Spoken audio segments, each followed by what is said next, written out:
Yeah. Yeah.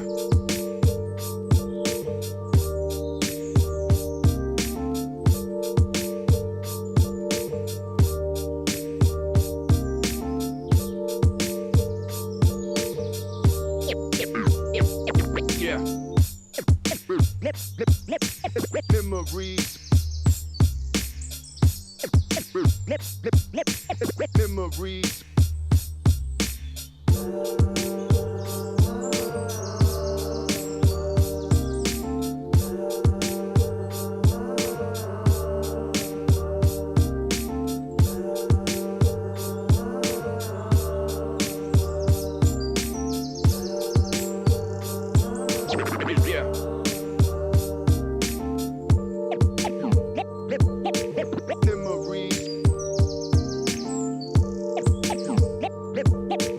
Memories.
Good afternoon, everybody. Welcome back. It's time for some more GOATS action here. This time, it's the NA bracket. I'm really excited. We got a couple of really good teams here to start out the bracket play, the top 16.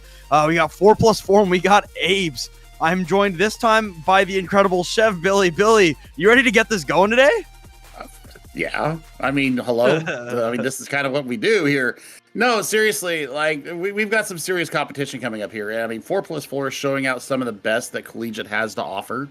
Louis is there, very good friend of my podcast, my circle, and then you're looking at Faded, who used to play for Fisher College, the Canadian Wunderkind, and then you're looking at Red X as well, who plays for St. Clair College, that had an absolute tear through the NACE Star League. So there's a lot of power here, and I'm wondering who's going to actually play the main tank. I think it's going to be Romani from UCI that has been with them since 2021. So there is so much talent on this 4+4 side. But then we think about Apes. Louis is on that side. I'm sorry, Louis is on the Apes squad, and that's where I'm looking at. We used to watch Louis back in the day play for UTD. And definitely has that main tank mentality. So that's what I'm looking at. It's like that way. It's like that way. I don't know where I'm at in the building right now, but UTD is like 10 steps that way. So right. You got to be happy because that's your oh man, right? I'm here right now. Haven't graduated yet. This tournament is got a couple of UTD guys playing in it. We got Louis in this matchup, and then got Derpy and Abdallah over on the dark mode roster, the defending champions of the NA tournament. So getting to see the people that I watch at school succeed is really, really fun. And it's just it's cool for me to see, right? Right.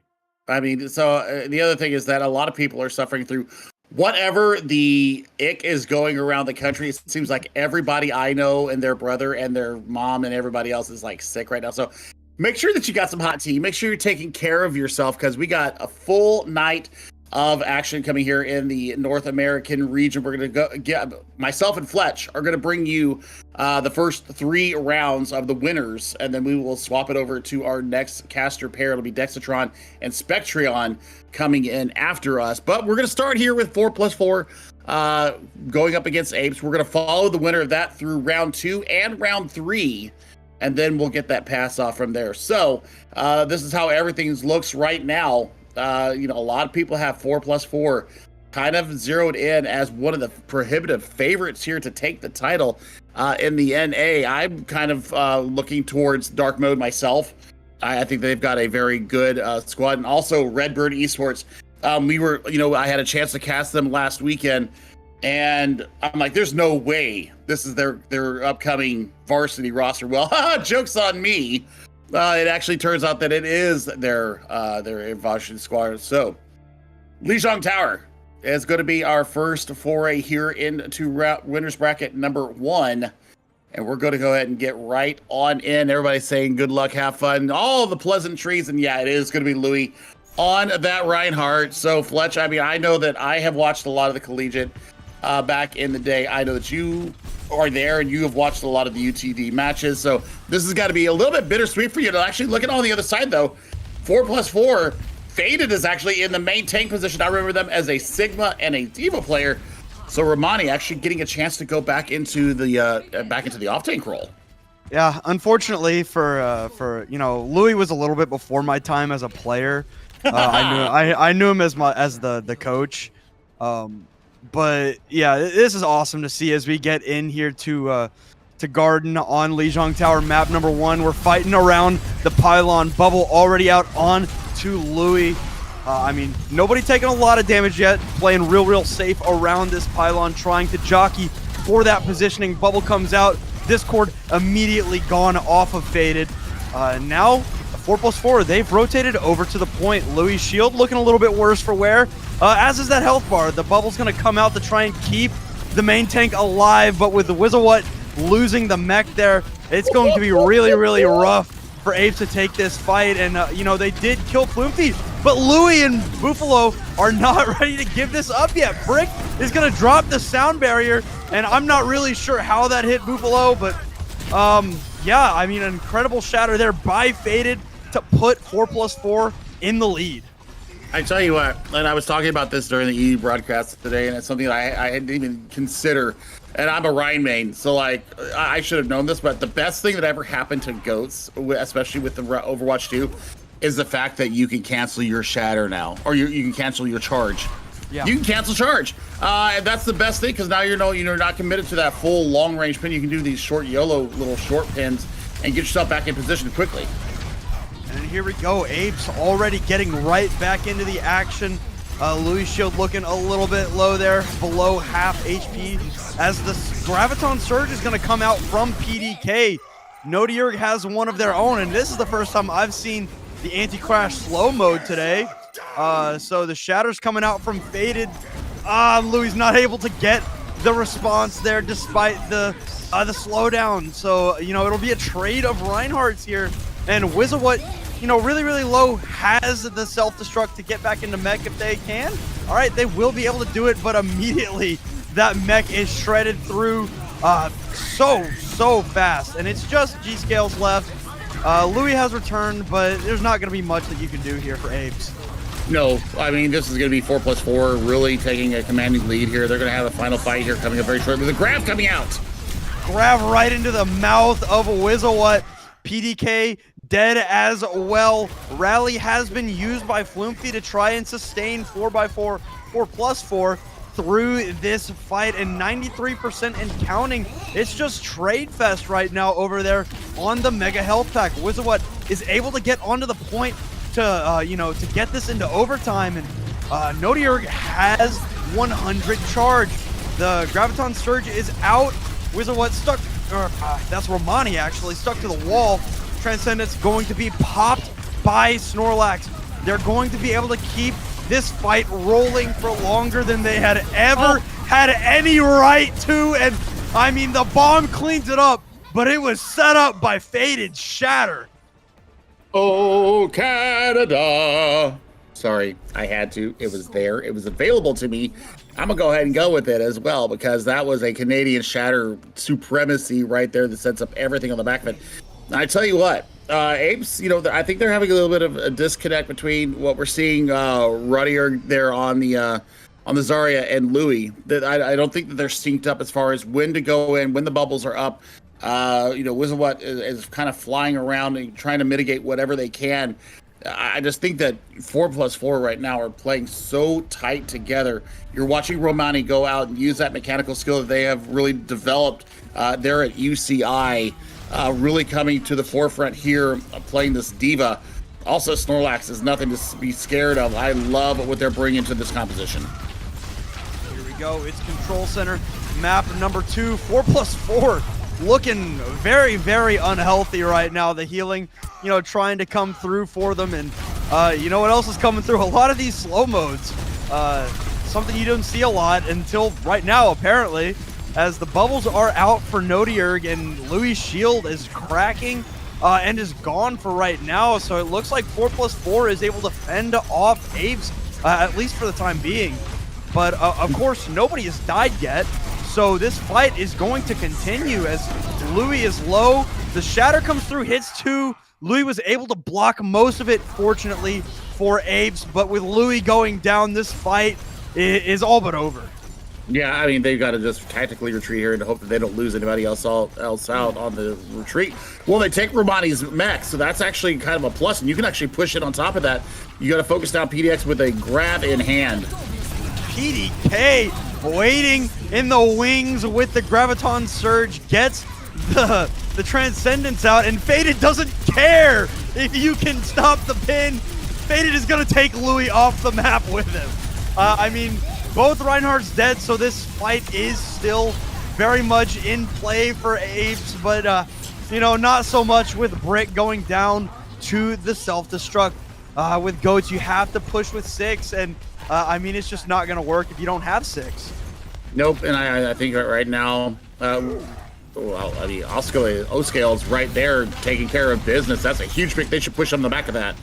Yeah, they're going to try and get this speed in just really, really quick. Right now, Apes has a couple of ultimates ready. Shatters out from Louis, jumping around the corner, but there's no one there. Romani's mech is so low, and right before getting around the corner, Romani cannot get away. Shatter gonna hit Nodiurg. Right now, the sound barrier is great. Is going to sustain Apes for now as the Graviton Surge from Nodiurg enters the fray as well. But right now, these defensive ultimates are coming through in spades for 4+4. Louis drops the Shatter, hits all 3 tanks of 4+4. Faded goes down. Wizawat eats another grab. And finally, Apes find some footing here on Lijiang Tower Control Center. Goats, playing together. This should feed right into the Planet of the Apes line. Apes together strong. Definitely need to play together strong, and Louis needs to hold this control point up here. I love this right here. Now can they hold it? They're going to have another Graviton Surge. We just saw Nodiurg put it out. They're going to be able to lock him up right here. Yeah, the close hold. Yeah, in Goats, you have to play aggressive, and this is about as aggressive as you can get without actually touching the spawn door. As we see the Graviton Surge gonna come out from Nodiurg. Are they gonna be able to clean it up? They will not. Sound barrier gonna be dropped by Divination to try and see what they can get. The Shatter bomb, and no! It was gonna be massive, wasn't it? Oh my God. No! I'm not sure what we do here. I've not seen that happen. I think it's just like, 4+4, they were up a map. Just restart the map, I guess, and see who gets a map. That's my only, I think that might be the only option. Yeah, it's crazy. I did 3 matches earlier today. Not a single time did we see the slow mode. I didn't see it either today. And then here we go in the first match of the NA bracket. It happens 15 times. and it crashes the server. NA production. Come on. No, I don't think that's it. I don't think that's it. I don't think that's what everybody always says. It's always NA production. So no, I'm honestly, we'll have to, figure out what's going to happen between the two teams. I'm sure that they'll talk it out. as our producer will let us know here very shortly. I'm kind of watching our chat here to see how we're going to go. So NA servers, thank you. Yeah, absolutely, Rhino. Pushing the 1s and 2s behind the scenes for us. We got Blizzard and a whole host of observers and lobby hosts in the back of us right now. But yeah, we'll have to figure out how this is going to go down. And I'm actually going to go take a look at the match chat and see how we do this. And yeah, well, they have not said anything in there. So we're going to throw it to a quick little break while we figure out what's going on. We will be back with you and just as soon as we find out. Don't go away. We'll be right back.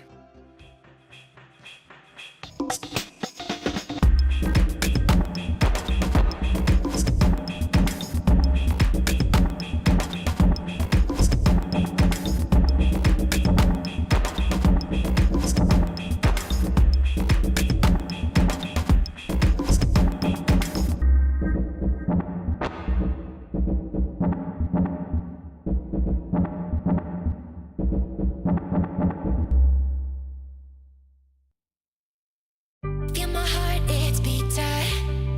Oh, my body's breathing. It's just you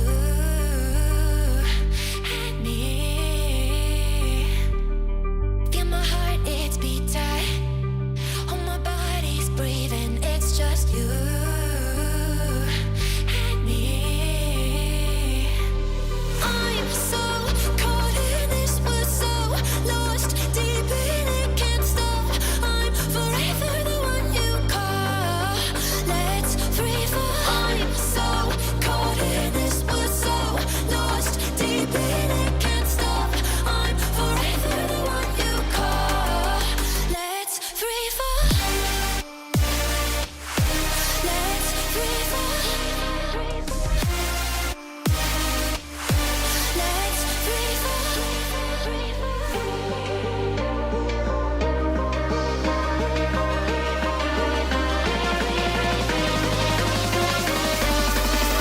Let's free fall.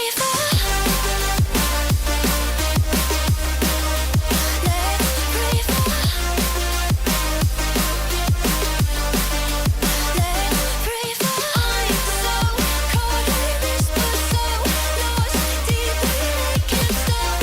I'm forever the one you call. Let's free fall.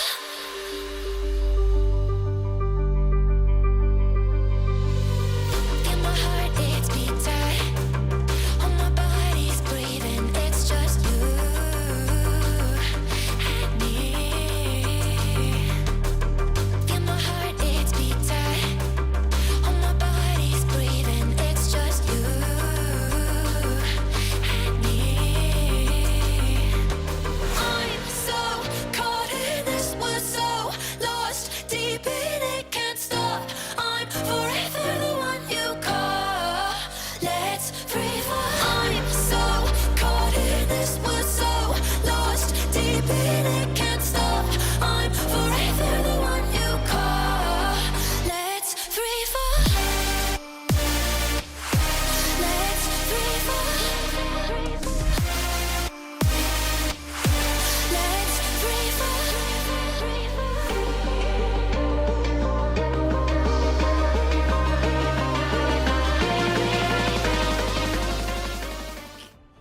All right, welcome back, everybody. So basically, the decision is kind of what we thought it would be: 4+4. You know, they were up a map or up a sub map that is here on Lijiang Tower. So we're gonna play it out, and we're gonna get the, you know, if 4+4 wins this map, they win the map entirely. If Apes wins the sub map, we're gonna go to a map number 3. So it's pretty Yeah. simple. Yeah. So I mean, we did see 4+4 like up by like 80%, but you know what? As it stands, we'll go ahead and do this. So we'll see how it goes. And yeah, I mean, yeah, Pack PDK, we got you covered.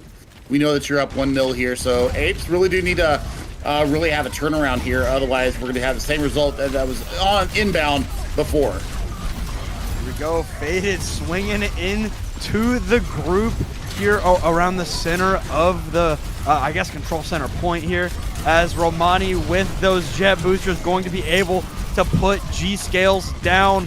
Bufalafo is looking to take down Faded early. So that's a pretty good trade there if you are Apes, especially because Brick got a 45-second sound barrier.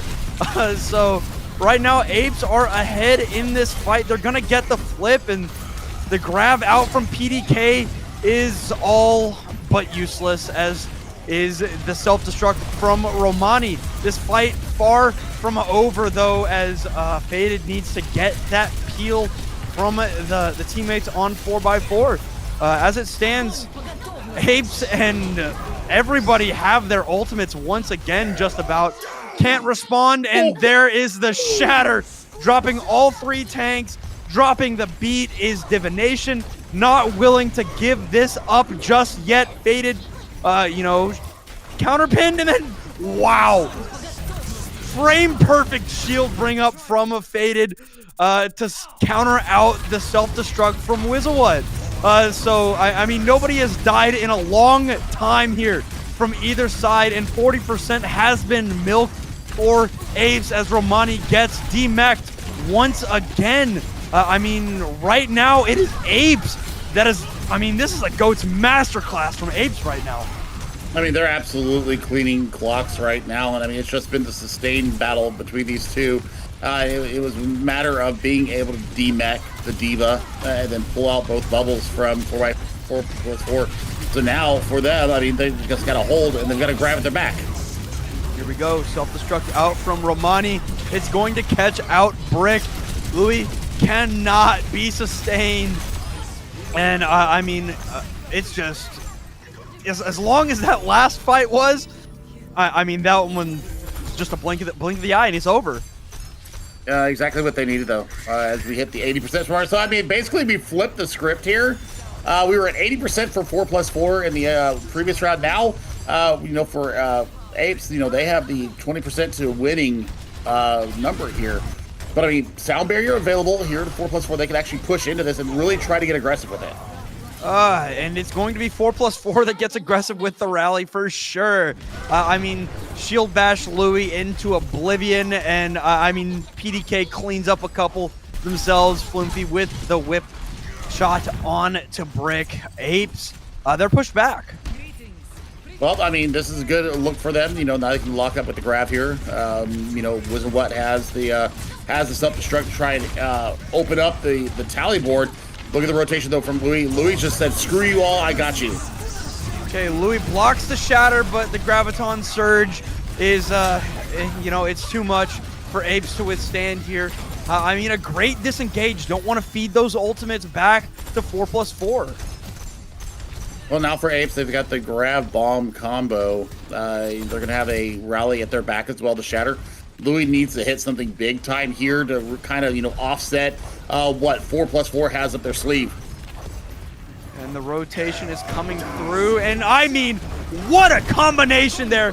Bufalafo and Louis combined for an incredible Earth Shatter, and Wizzlewut behind the shield of Louis, going to survive there. Romani cannot do the same. The rally was great from Bufalafo, and for right now, 4+4 is going to get the lead, but Apes is going to take it right back. But 4+4, they're not done yet. Faded almost with a shatter. PDK with the Graviton Surge. There's nothing to defend Apes any longer from the Graviton Surge. No defensive ultimates, nothing in the bank at 95%. Apes is going to be lucky to get another touch here. I mean, they're going to get a touch easily. It'll be from Brick. It'll be from either Louis or Nodier. So we'll see what they got. I mean, the shatter could stop everything, though. You're absolutely right. They might not be able to touch. Here we go. I mean, this is a high-stress situation. 98, 99, and they get the touch! Somehow Louis is alive! Earth Shatter hits 2 for Apes, but Snorlax is dead! Flumpy is dead! Falafo they're able to get Bufalafo caught out there for Apes, but this is everything for Apes. The Earth Shatter going to hit PDK, who immediately gets turned into a fine paste by Louis against the wall. It's just Romani left, and the wick begins to burn down here on Control Center. Apes stay alive on Lijiang Tower. Yep, and now we need to see which map we go to, because if we're heading, we have to head to Night Market to make this fair. So hopefully that's the map that the RNG will put us through. They do! Yay! Hey. All right, so we get the penultimate map, submap here in Lijiang Gardens or Lijiang Tower. I don't know. I mean, Louis just turned it up to a different level there. It started owning space and started taking these short range pins that Faded has been really, really successful with here from the first sub map. And the other problem that I'm looking at, or the other solution that I'm seeing here, O-Scales has been landing these volleys from way downtown and is absolutely crushing a lot of the shielding, a lot of the armor coming in from 4+4. So, I mean, rotation coming from the backside. Apes has first control. Here we go. Apes already fighting for the positioning. They're on the point, but 4+4 be to meet them at the punch. I mean, right now it's 4+4 who have actually backed Apes up off of the point. Faded taking so much damage. The shield bash plus the Discord orb proving to be too much for Faded to withstand any longer. Louis, below half HP, puts the shield down for a second and takes so much damage. I mean, the self-destruct is out from Romani, but Nodiurg falls off the map. And just like that, in a fight that looked like Abe should easily take it, 4+4, swing it back. Well, I mean, that's the beauty of it. And the fact that they are able just to withstand the onslaught. Yeah, there we go. Snorlax has decided that O-Scales has had enough of their free reign, and now they've got to grab to build on top of this. Here we go. Apes building up to a few ultimates of their own. They have the rally. They almost have the grab and the shatter and the bead and the trance, but 4+4, they've got all of them too. Here is the grab, but it's just PDK over there. And I mean, a great counterpin there onto Louis. Takes advantage, does Faded. I mean, that was probably a shield bash. But, I mean, Faded took perfect advantage of the fact that Louis was on his back. I mean, Apes need to find a way to get in. I mean, it was you were right in the first time. It was the counterpin that went in there, and then just the putting them on their butt, got up fast with the shield bash on the back of it, and then, just laid it down. Now, we're looking at another grab coming up here, and the self-destruct is ready. Here is the Graviton Surge from Apes. Apes trying to get something done here, but all of these ultimates being shoved into the faces of Apes.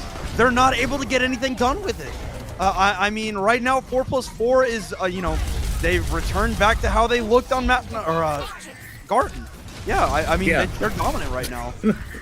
It's all about rotation as well as about being aggressive with these ultimates when they have them online. I mean, you saw Romani from outside of the dojo be able to throw that self-destruct over the top and pull even more resources out. It's all a matter of attrition right now, and now you've got the rally at your back. Ooh, they know that G-Scales is out in no man's land, not able to get the kill onto the Zenyatta, unfortunately. Louis right now trying to play for this, and I mean, it'll be a good block from Louis immediately into the shield bash, but I mean, Faded has already found the fire strike onto Brick and Buffalo, and I mean, just a great sub map here. 5-4+4. It's going to be rough for Apes to do anything else, and that will do it. 4+4 is going to take Lijiang Tower 2-1, move up 1-0 in the series. I mean, that was just back and forth action. I think this is what we're going to see here throughout this series. And these are two of the strongest teams coming in here. So I think that we're getting the best of the best here in the top 16. Man, Louis gave it all. And I think that if the positioning is right, I think that they continue to be able to push on there. But there's some serious work coming out of the back line for 4+4. The shield bashes, the Flumphy Brigitte right now is so damn impressive with the shield bash, with the flails, being able to cancel out shatters, being able to cancel out pins. I mean, it's been absolutely perfect. So, man, I mean, Apes right now, they got their work cut out for them. G-Scales is going to be looking for some serious revenge once again because, kind of got diffed out across the map. And, you know, saw it happen time and time again. And, you know, they really brought it back together there in Control Center, but then Night Garden was a complete wash. Yeah, I mean, they had moments, right? They looked like they could stand up, right? Apes is just stringing those moments together more effectively. I mean, Apes look strong. They look scary for sure. Or not Apes, but 4+4. Sorry, they look strong. I was looking at it, and you know, the 4 looks like an A, and I'm a little spaced up here sometimes. But yeah, 4+4, they're strong. They look good right now, right? They are playing as a death ball like you should in GOATs, right? I mean, they are effectively slicing up where everybody's at. The target focus is incredible. I mean, they are playing GOATs at the highest level they probably can. As for Apes, they're getting caught out a lot. I feel like they need to play closer together a lot of the time, and you know, like I saw a lot of the time G-Scales was not with the team, and they were able to turn, and you know, it's not a good feeling when you're far away from one of the players that you have to protect, and you have to turn around and run back to where they are to protect them. So I feel like Apes, they need to, you know, tighten it up a little bit. Well, I think we kind of hit the nail on the head, and I think that you know, for 4+4, there's a lot of individual talent here. You know, having run the gamut of collegiate Overwatch in the fall semester, especially. But I mean, they've been playing since before then, so we'll see how this goes down. As my dogs are getting very excited over the fact that we're going to Kings Row next. They're looking for some more action here, and I mean, I tell you what, Faded versus Louis. You know, while Louis did lose that a few times, when they were actually like head to head, Louis was sometimes getting the better of Faded. So, you know, this is not over by a long shot. This could absolutely go to 3 maps. Yep. I could not agree more, to be honest with you. I mean, right now, we're on a map that, you know, everybody's practiced this into oblivion. And if you're scrimming GOATs, you came here probably 95% of the time in your scrims. I mean, so everybody's practiced this map. It's Kings Row, of course, the Overwatch map, the one, the only, right? So I'm excited to see, because this is the quintessential Reinhardt map too, right? I mean, yeah, this is a quintessential GOATs map. I mean, Brawl. This is every main tank's wet dream. It always was. I was always excited to go to Kings Row. I don't care how many times we play it. Yes, it gets boring sometimes, you know, with the rotations in a lot of tournaments. But I mean, as a main tank, and you actually have your tank buddies with you here. This is peak tank play right here. Here we go. We are already in right now. Faded trying to get up to this first shatter. But the first ultimate coming on board here is going to be just about Brick's sound barrier, and the Earth Shatter comes out, and Louis is eviscerated before the sound barrier could even hit him. So, I mean, a great job there by Faded to get by the shield of Louis. I mean, exactly what you needed to. And watch this. I mean, the charge from PDK, absolutely playing with their main tank. That's what the... That's what this is all about. Faded's head is not too big. We Canadians do not have very large heads. We also don't have flapping jaws. So I can tell you that for sure. But now you've got a little bit of an advantage here for 4+4. I mean, 4 ultimates, 5, I'm sorry, with the rally online as well. Here we go. The bomb is out. It's going to get Brick, and I mean, everybody else in the bomb, you know, despite not going dead there, not getting killed by the bomb, they were all so low. And some great follow-up by the players on 4+4, and oh, Whizzlewhat just gets demeched as soon as they enter the spawn door. Well, I mean, they invest the grab, they invest the self-destruct in the previous fight. So I mean, they're still holding on to 4 ultimates here. Apes are going to have to spend something to get something here, and I think it's going to have to be a grab that Louis can kind of work around and get a shatter on the backside of. Here we go. Apes ready to engage again. They're going to walk through the hotel, and you know, Romani's going to try and come get them, but I mean, a great job just eviscerating Romani's mech and eventually Romani themselves, and just stuck in this hotel over here. Is going to be tough for 4+4 without Romani to take this fight. They're going to back up, give up a tick or two, but you know, eventually the plan is to re-engage here, which they will do now at 75% for Apes. The self-destruct not going to find a target, but PDK's grab, nothing's going to come out of that either, unfortunately, for 4+4. Here's the self-destruct from Romani and gets Louis. I mean, that is the worst case scenario for Apes. They did get 83%, but I mean, they're being pushed into their spawn and brick Ajaxes. Oh no, it is Snorlax. It's the opposing Zenyatta. Snorlax support extraordinaire. Get a chance to see them in calling all the heroes. Now we get to see him here as well. And I tell you what, I mean, we're looking for something. It's got to be the rally to get them on the point. Hopefully Nimbus can build a quick grab in the next 40 seconds. Here we go. Rally in the wings, as is Nimbus's grab. PDK building up really, really close to one themselves. Going to be important. I mean, these ultimates are going to have to decide everything, and that's colossal because 4+4 doesn't have a Transcendence anymore. They only have the sound barrier, which, I mean, it'll be a good shatter. Oh my god. Good shatter does not describe how incredible that play was from Faded. 3 Apes players on their backs, on the back of Faded's Earth Shatter. Nimbus cannot get away. And 1 second and counting, the overtime wick is burning. But I cannot imagine Apes gets through the wall of blue between them and the point. Faded just slapped the salami down on the deck there and just says, I am the main tank that you fear. It just took care of everything on the back of it. Holy F. Wow. Okay. Faded. I mean, this is bringing back like Open Division. This is bringing back Contenders Trials for me.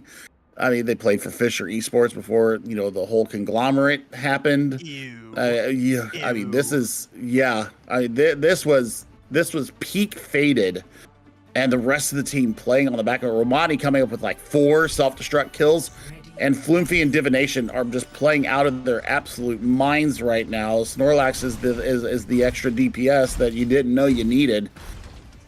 I mean, there was no shot for Apes to be able to break the real stranglehold. Even, you know, even when they did get a couple of kills, it was a tactical disengage from Divination to get everybody out. Faded stays behind in the hotel and then waits.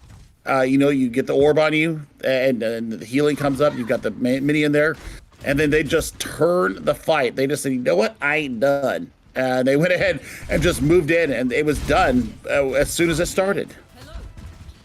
I mean, they have perfect disengages.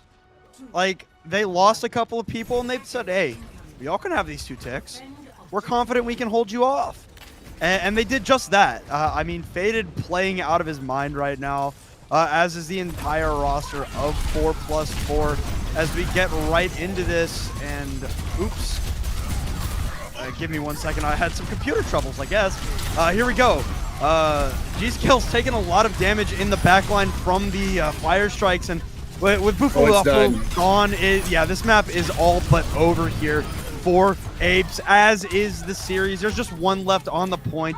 It is Wizawut, and Wizawut is dead. G-Scales, the last one to fall, and just like that, in the blink of an eye, 4+4, they take map number 2, and they take the series. Yeah, I mean, that was 42 seconds, BT Dubs, that took them to take that what, 78%, 82%, whatever it was. Like I said, Snorlax is putting in some work from downtown. The Transcendencies were perfect, but I mean, here it is. I mean, just gets the work done, and it's just an absolute sniper. Someone should probably tell them that it's not a first to 3. The series is over. 4+4 takes the series, moves on to top 8 to play the winner of one team with a very long name that I can't remember, and Redbird Esports. So that series is going on right now. The name of the team was This Was a Glacier OW Snapchat Moment. Yes. That joke goes well over my head. I'm sure it's an inside joke. But yeah, I mean, 4+4, they look electric right now. They absolutely do, and I think it runs from top to bottom there. And it starts with Faded being able to create space, being able to exert that main tank diff, that BDE, if you will, that you have to have playing in GOATs. You have to have Stones of Steel to play the Reinhardt here, and absolutely just swinging for the fences, trusting in the rest of the team. That's the other thing that you've got to have, is you've got to have trust in your support line, trust in your Zarya to give you the bubble when you absolutely need it. And I mean, they are playing so damn well right now, and I think that they're going to be heading for a showdown with Redbird Esports, and that's going to be exciting. That's going to be our next matchup coming up, is the winner between This Was a Glacier OW Snapchat Moment and Redbird Esports. They'll be facing 4+4 in our next round. Don't go away. We'll have that matchup for you here in just a few minutes. Let's have a bit of fun till I downfall. My love, if you feel like I do right now, don't say you're on the run to the other side, my love.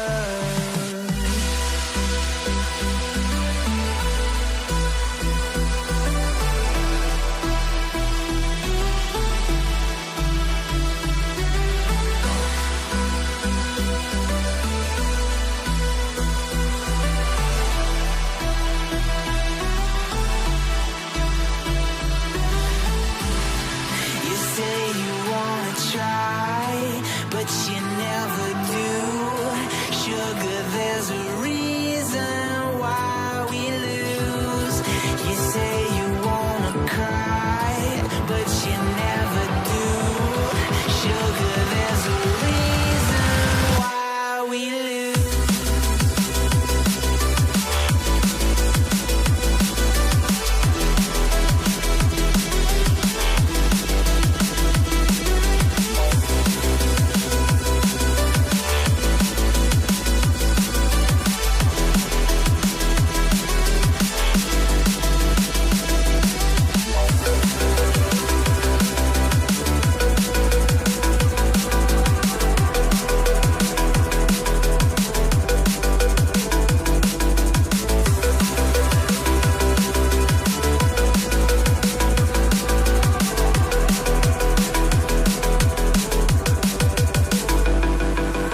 I don't know what you want. Let's have a bit of fun till I downfall. My love, if you feel like I do right now, don't say you're on the run to the other side, my love. You say you wanna try, but you never do. Sugar, there's a reason why we lose.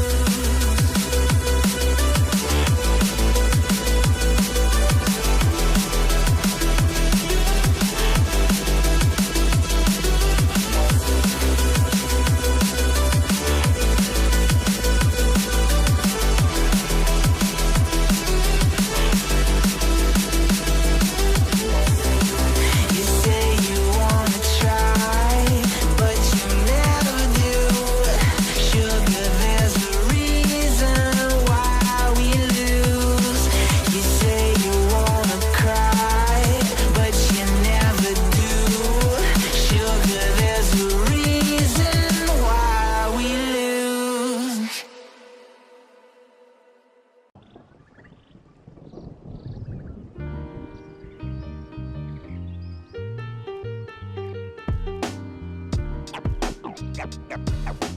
Got lots of love. Love.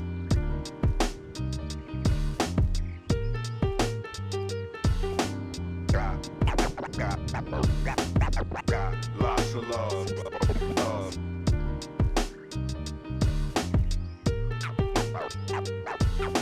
Got lots of love.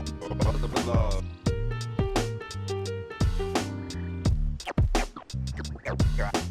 Got lots of love. Love.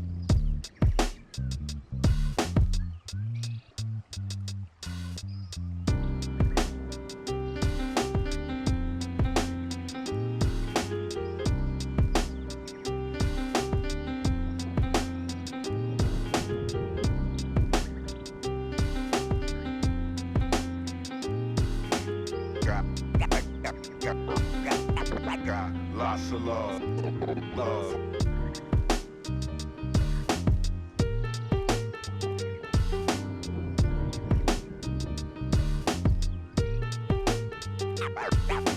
Got lots of love.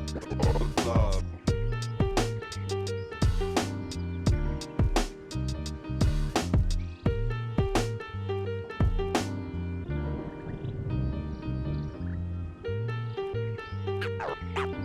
Got lots of love. Love.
right here, you get an insight and you know something, but you don't want to say it out loud because you're kind of afraid that it's not going to be really true and it'll spoil the whole thing for you,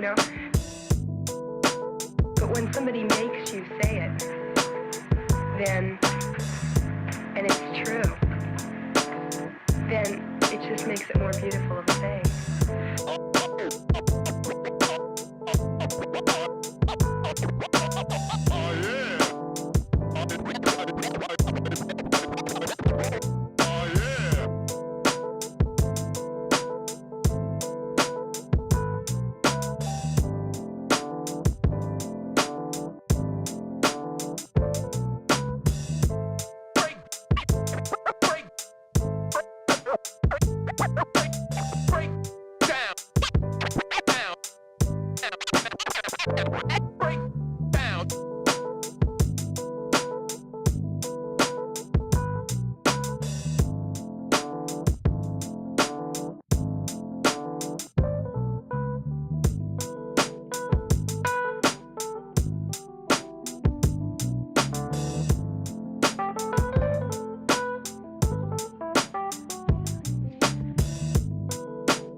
Yo.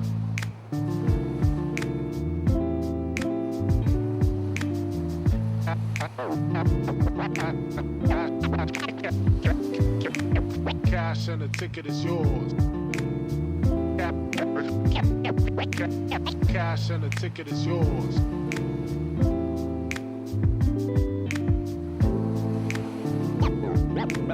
Yo.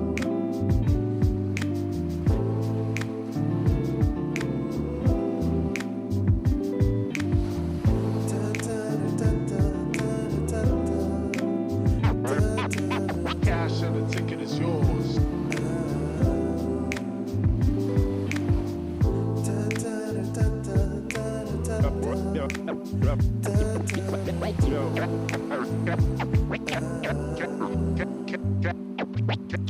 Cash and the ticket is yours.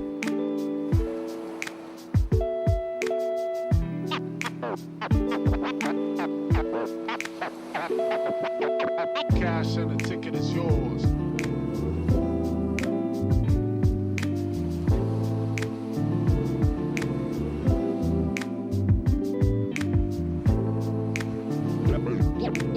Yo.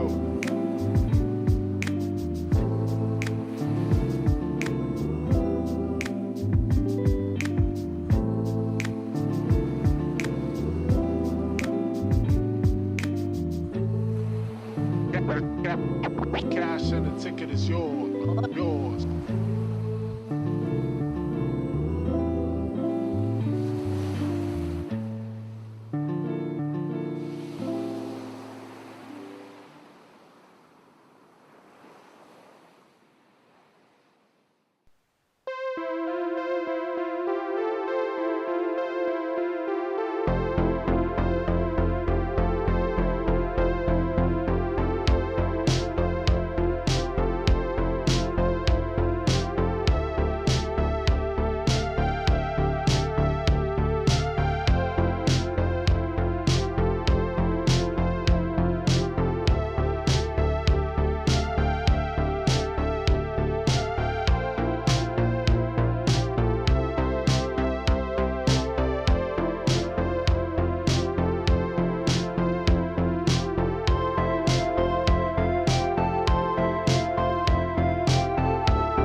Hey, welcome back, everybody. We got some more goats action here.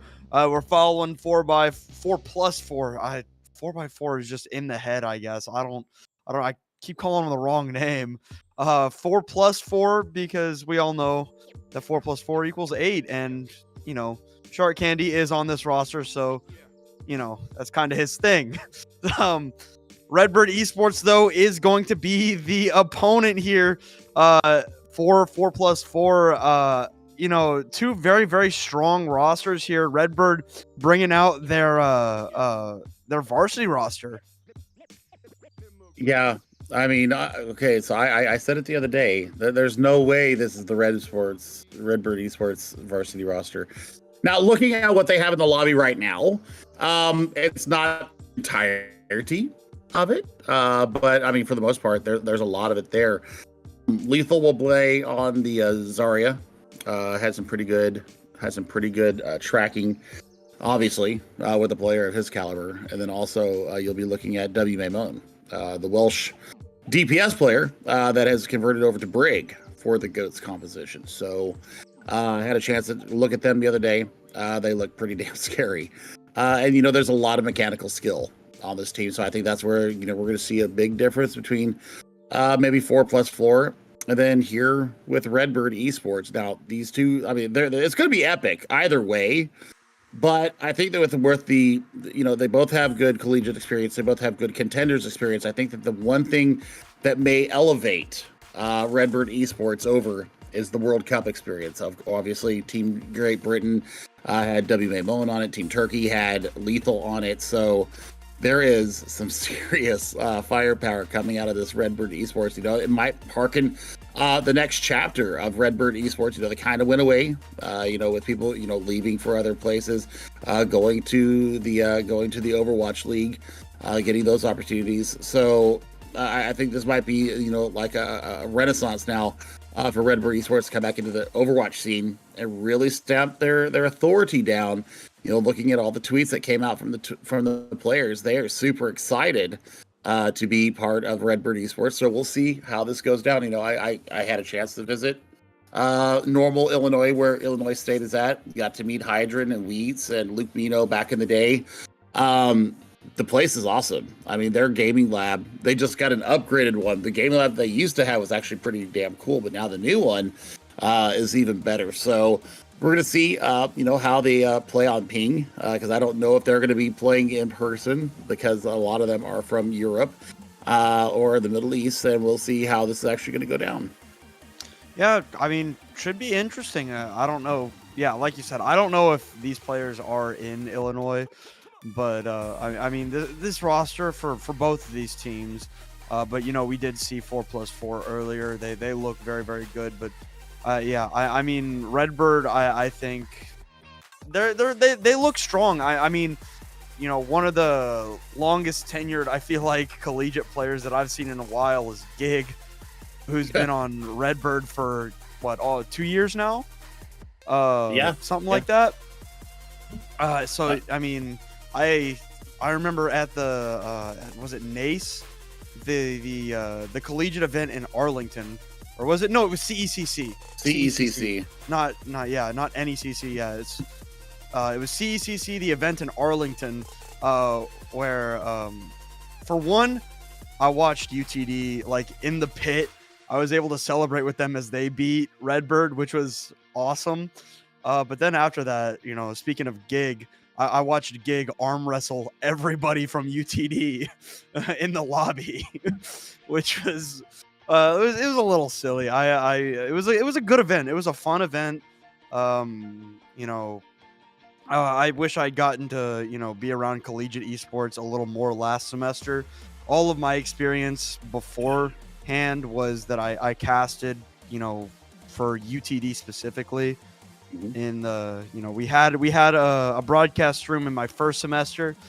Didn't have one in my second semester, but as far as I know, we found one for this semester, and I'm excited to get back in the studio, because those casts are a lot of fun when you're in person.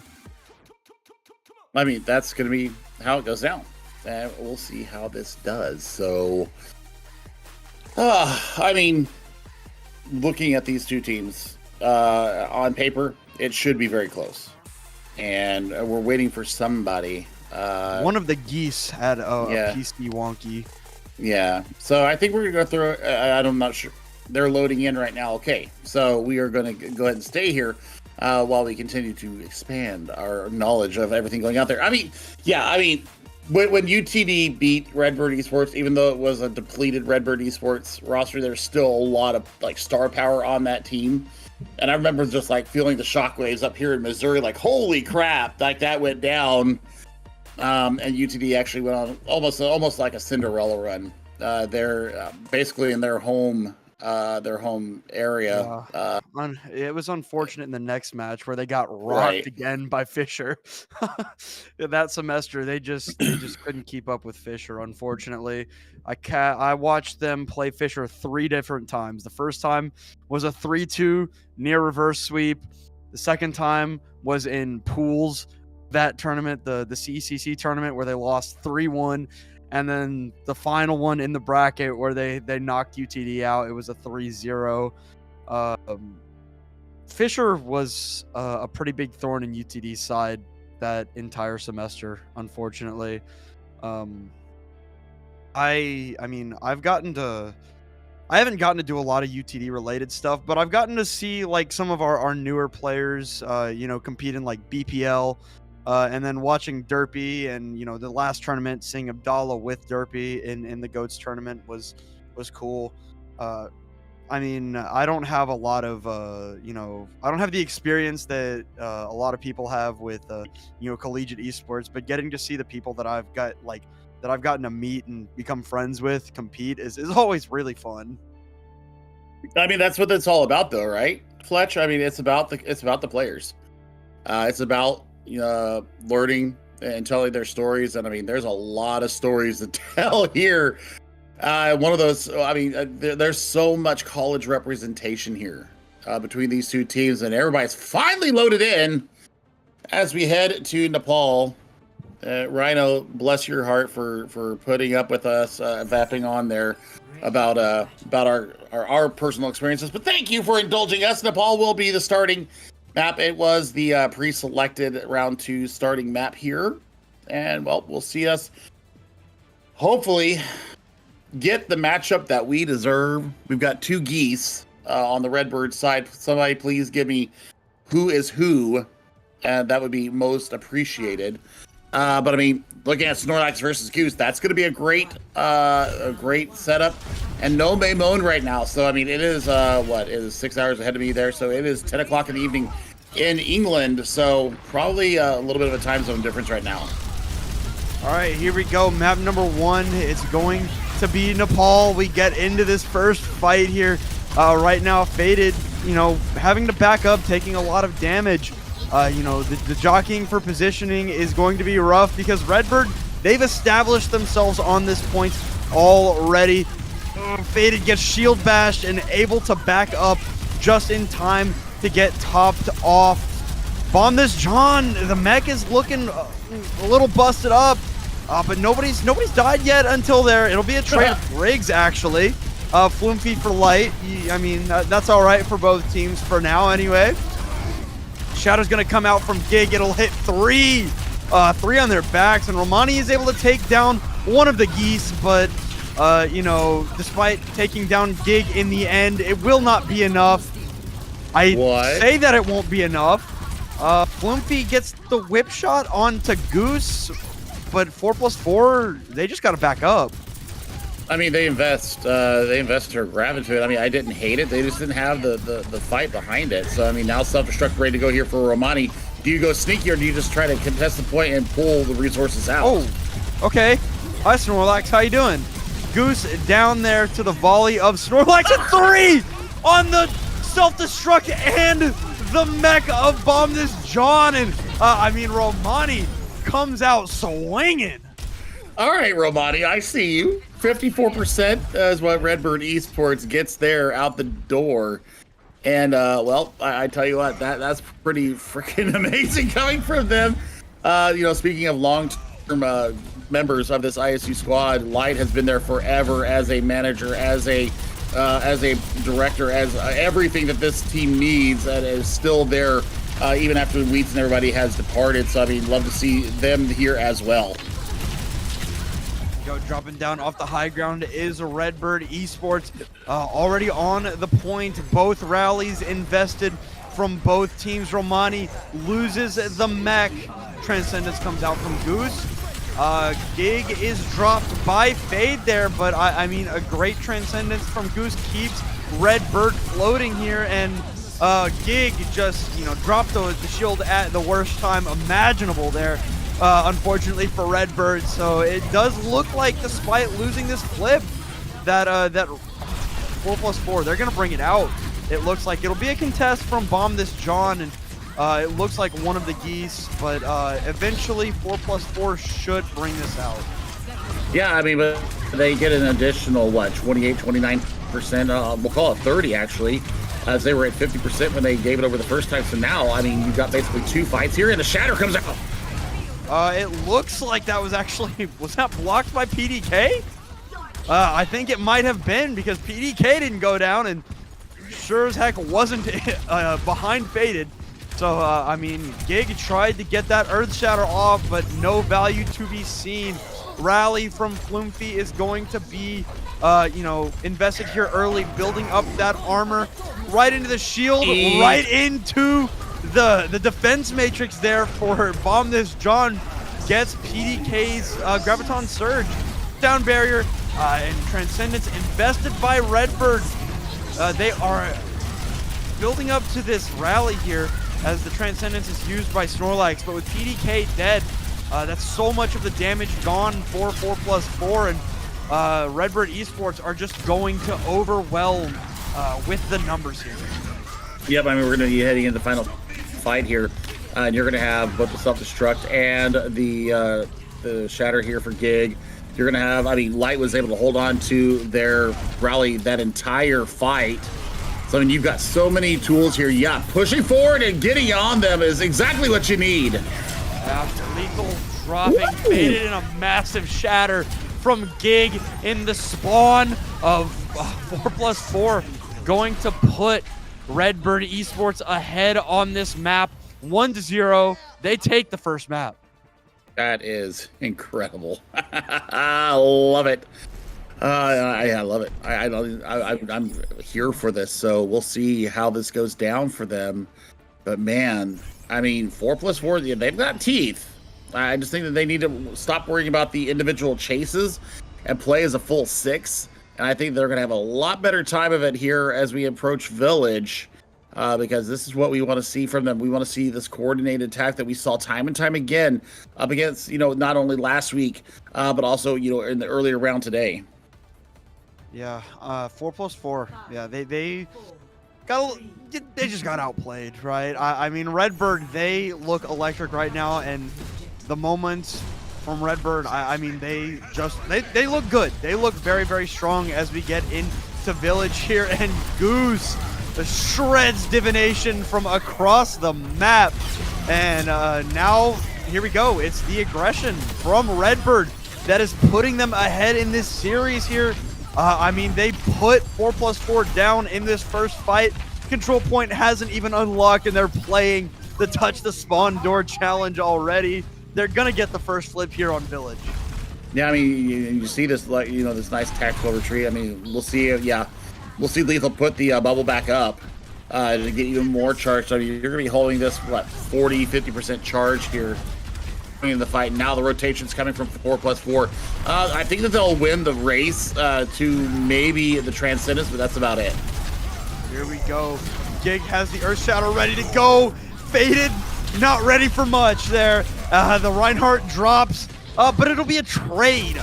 Gig tries to pin in, but that Discord orb going to be a lot there for anybody to take care of. And I mean, Redbird, with the death of Romani, are going to be able to hold on in this fight. The grab is out, and it's just light, and the Transcendence from Goose is not going to be enough to keep this Brig in the fight. Rally from Floofy, and I mean, with Gig going down, 4+4 will bring it back here. It's just the touches from Bomb this John going to get them to 50%, and 4+4 takes over. Yeah, but they hold on to the self-destruct. They hold on to the sound barrier. So, I mean, they knew that it was a lost fight once Gig went down twice in a row. So now they've got the rally and the sound barrier at their back. Floofy already putting theirs out. It helps them get the point flip. And now we look for the mind game. Fade is going to have this shatter coming into the fight, and Gig, having just let theirs out, they build one up fast enough before they can get into position. All right, here is the self-destruct. Able to get around it is Redbird, and they're able to take down Romani. So, I mean, this is going to be a dire fight for 4+4 as they wait for Romani to return to the fray. And with Faded going down, that patience will not be paid out here.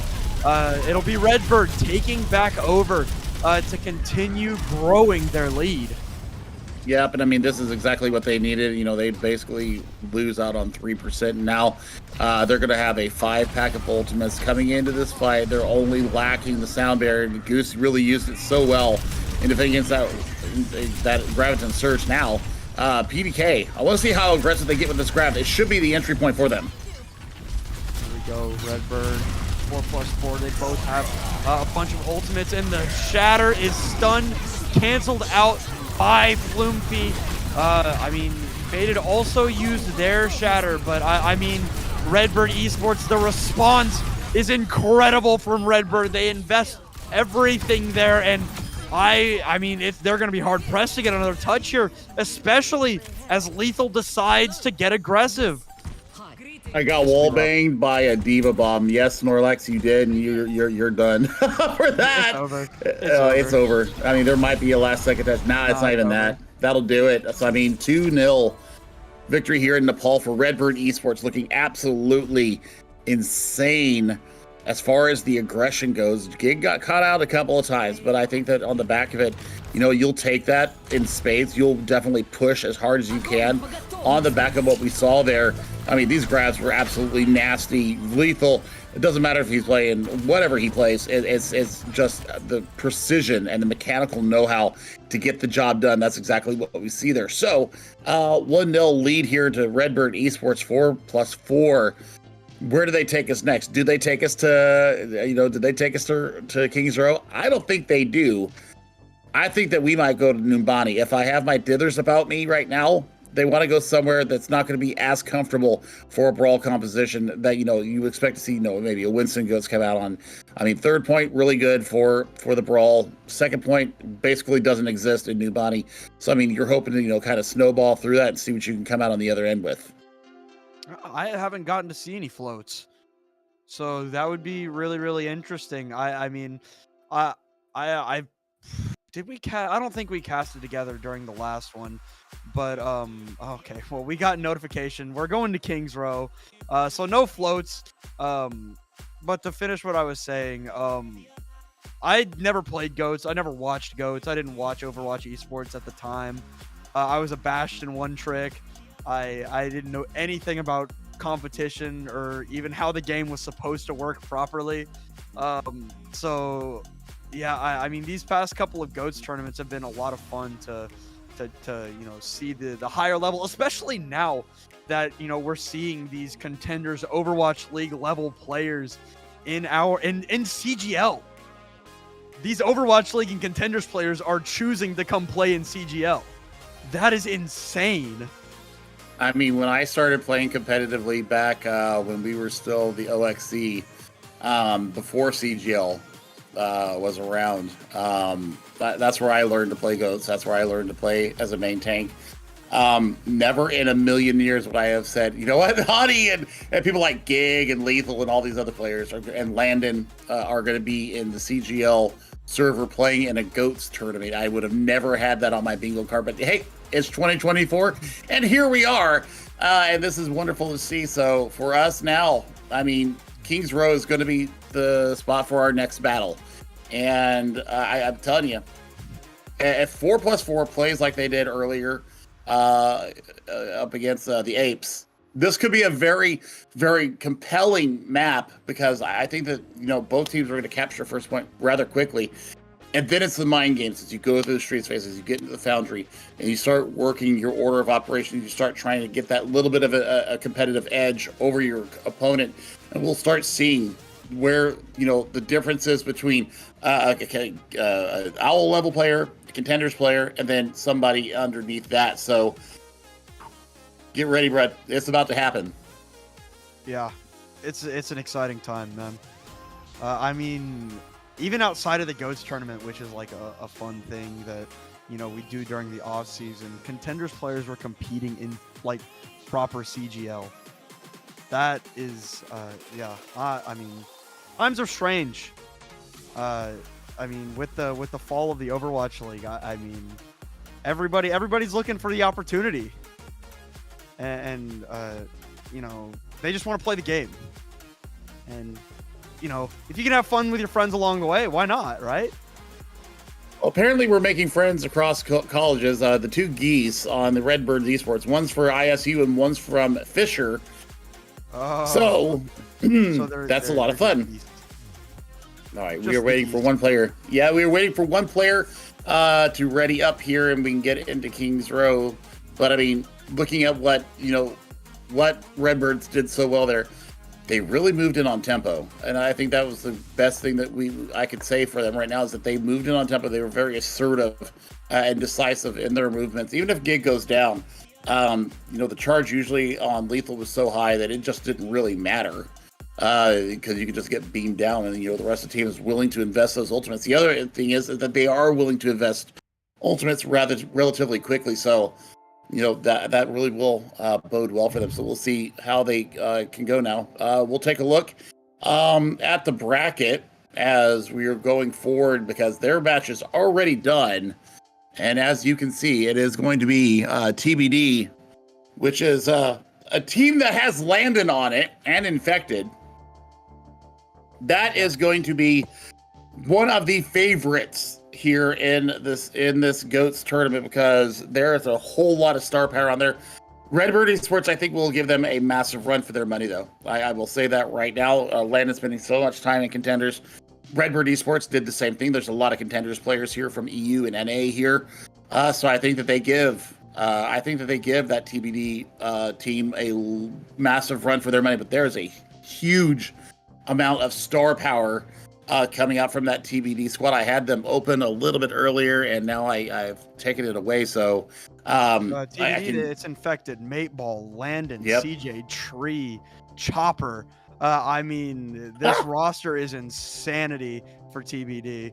You know, some of the best players in collegiate, some great players Owl. from contenders. Owl with Landon. I mean, and CJ. yeah. CJ. Oh yeah, CJ. I forgot You about forgot that. about it. Jeez. Yeah, I mean, but still, I mean, even Tree. If Tree would have been old enough to get into the Overwatch League, Tree would have been in there.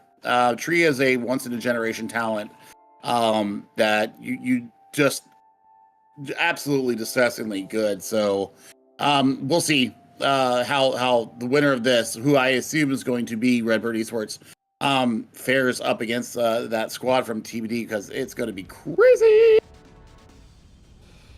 Yeah, and you know what else is gonna be crazy? Kings Row.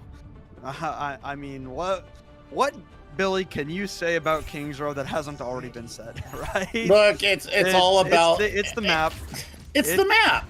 It's the map. Yeah, it's where everybody. It's the map everybody loves. It's the it's the Dust 2 of Overwatch, right? Like, I mean, Kings Row is just that map for everybody here, and you know, I got a little bit of a reprieve from Kings Row a little bit this morning, where we went to Blizzard World a couple of times, but you know, this is the Brawl map, especially back when it was 6v6, right?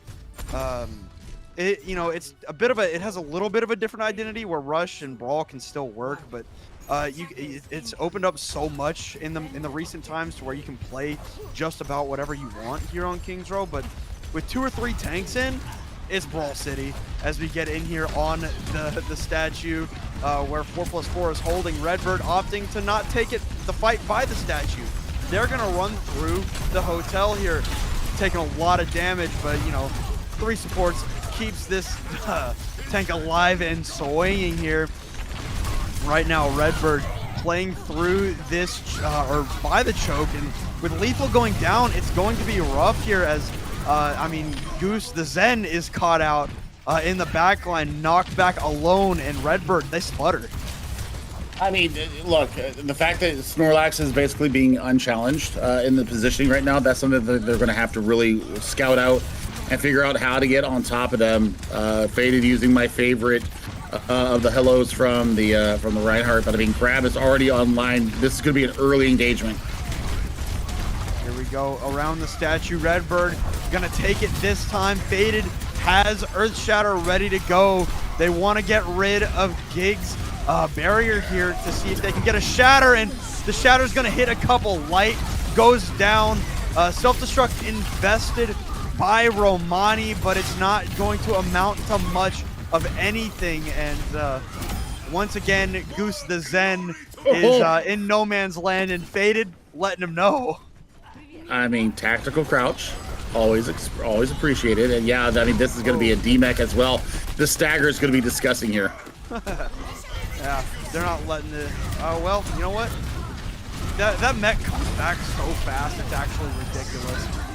Yeah, the grab is going to be invested by PDK and Gig. I mean, the shatter is out, but nothing was hit because the hammer didn't hit the floor. And I mean, Redbird Esports, I mean, they can't get anything going on this attack. I mean, we're already under 2 minutes now, and they've already invested their transcendence. So I mean, now they've got the wombo combo ready to go. So that's something to go. They basically burned through that transcendence, and now they're going to go for it. Bomb kills 2! Or bomb this John. I mean, an incredible play by the Diva from Redbird to put Redbird firmly in position to take point A. Yep, and I mean, now you can even go with a later grab. Until the lineup bomb, that was not a lineup bomb. That was a very well thrown bomb there, Snorlax. I'm sorry. You just were out of position, my friend, and you didn't have your transcendence. So you guys got aggressive in the wrong area, and they end up making you pay for it now. Bomb this John is going to be able to kind of look forward here and look for a little bit of a high ground and be able to eat some of this damage coming in. They're going to basically take Bookstore for free. hardest part to defend is that choke, and I mean, they've already passed it. As the grab comes out, the bomb from Nani? Romani, and I mean, Light, Goose, Gig, they're all dead. Lethal follows. I mean, they see where Bomb This John is, gets demeched, Goose in no man's land, and Redbird Esports, now they're ready to defend at the choke. They didn't even get past the choke. Yep, I mean, they were too interested in pursuing kills instead of getting some part progress. Well, I mean, which I agree with you. If you're a hyper-aggressive team, exactly what you want to do, but you've got to confirm kills. Yeah, and Redbird Esports is back on the high ground. An unfortunate turn of events for them, as you know, this choke is so tough to get past, as they know where Lethal's at on this high ground. Gig does have an Earth Shatter. Faded drops his, Gig drops his, and neither of them find a target anywhere. PDK, the Graviton Surge, not going to find much of anything, but finally all 6 players wanted a piece of Gig there. I mean, that is something you don't often see as Gig goes down. I mean, Light is in no man's land, but still somehow living. Redbird Esports awaiting Gig's return. They're getting ready to go into this next fight already with the self-destruct. What does it get? Nothing this time for Bomb on John. But Gig goes down again. They're able to find Gig for the second fight in a row. Bomb This John demeched. And it looks like Divination doesn't quite know that Bomb This John is there for a second. But finally, 4+4, they stabilize. They win the fights. They hold up Transcendence and the rally as well. So, I mean, they've got a lot of tools here to defend against the Redbird Esports push. I mean, they're just basically looking for every choke. They're getting their charge up, and they're just patiently waiting for Redbird to get over aggressive, and that's kind of the problem that we're running into here. Goodness. So the double Graviton Surge out. Both sides use theirs. Oh, no. Faded gets the Shatter blocked there by Gig, and unfortunately, Floomfy has left the server. You did see them standing still for a little bit. I thought that they were just chilling out on the cart. But yeah, this is unfortunate for 4+4. It is, and I mean, the 3-man Shatter came out there as well. So, I mean, they've got some tools here. They had Rally online as well, so that's going to be off the table. So, I mean, as we, when we get back into action, you're going to have the Brigida coming back from spawn. You've got 3 people on the deck, and Gig getting hyper aggressive once again. So, I mean, this is definitely going to play into Redbird Esports' favor. But, I mean, so far, 4+4 brought us here for a reason. They feel very confident playing here. They've got all the sight lines taken care of. They're really using the Diva and the Lucio to be able to scout out the angles of ingress that Redbird are trying to do. And they've really been able to stymie and really hold their line. Now, I mean, with this Shatter that just laid down, even if Floofy doesn't go down or doesn't disconnect from the server, it's still a 3-man Shatter. Just because of where Gig was when he let loose with it. So we'll see how this goes down, but I anticipate this should be a fight win for Redbird, and we should see them get a little bit closer to that second corner. God, Billy. We're kind of cursed these couple of matches, huh? 2 matches in a row with technical difficulties. That's an NA server diff. NA server diff. Yeah. We didn't have these problems with EU servers earlier today. I'm just saying. I don't know. That's yeah, it's just unfortunate. The DCs happen, and especially with this code, the slowdowns are inevitable at some point. But we do have word Flimfy has returned to the lobby, so we will get into the game as soon as we can. Well, we are waiting on the royalty up from Redbirds, even though they have all their players in the lobby. So we should be heading back in there very shortly. Like I said, there's 3 on the deck right now. Floomfy will be coming back from spawn without their rally at hand. So this is going to be where we see what goes down in this next fight. It does look like Redbird is going to bring this out here, you know, especially down one, especially with 3 on the floor. It's not going to be an easy fight to win no matter who you are. But I mean, look at this unbridled aggression from Redbird Esports. They know the plan. They know what they need to do. The speed is coming through from a divination to get faded out of the fight. Self-destruct is out from Redbird. Not going to find a target here, but I mean, at this point, it doesn't even really need to find a target. They've just been free pushing the cart for the last 45 seconds. They are over 100 meters uncontested for Redbird Esports, and finally, it looks like 4+4 might get a touch, but it won't be much of one as Snorlax and Floofy fall. Yeah, I mean, we're seeing, you know, just basically them pushing as fast as they can, using the advantage to them, and using the speed to engage as well. And they're just taking everything in stride right now. They'll get the second point. They've got less than 90 seconds, but they've got some ultimates here to go to the next fight. They invest in rally early. I mean, here we go. I mean, Redbird, after struggling so hard on point A to get the capture, they are not letting anything go here. I mean, right now, Gig and the gang are on something. The aggression, I mean, 4+4, they can't keep up, and they're just still free pushing the cart. You're going to have the sound barrier. You're going to have your transcendence as well. And, I mean, Romani is going to have to be the hope for them that they didn't know they needed. 45 seconds left here before we get into overtime, and Gig is in so deep. But, I mean, Goose is just happy to bring that back here. And I thought Gig was off the map. But apparently that is not the case, as Gig is sitting in a Graviton Surge right now. But Divination with 2 kills here for 4+4, and as it stands, they're going to hold on. Well, you're going to have another self-destruct here for Romani. They, well, I mean, they're getting their mech back, so I mean, they're probably like, what, 30% towards there? Yeah, 26%. So, I mean, you've got a Graviton Surge, you've got the sound barrier, and you've got an upcoming rally as well. They just need a touch. 5 seconds on the clock for Redbird Esports. They get the touch in. Sound barrier out from Goose, as is the self-destruct from Bomb This John. Shatter hits 3, but stuck in the grab. Faded can't do anything.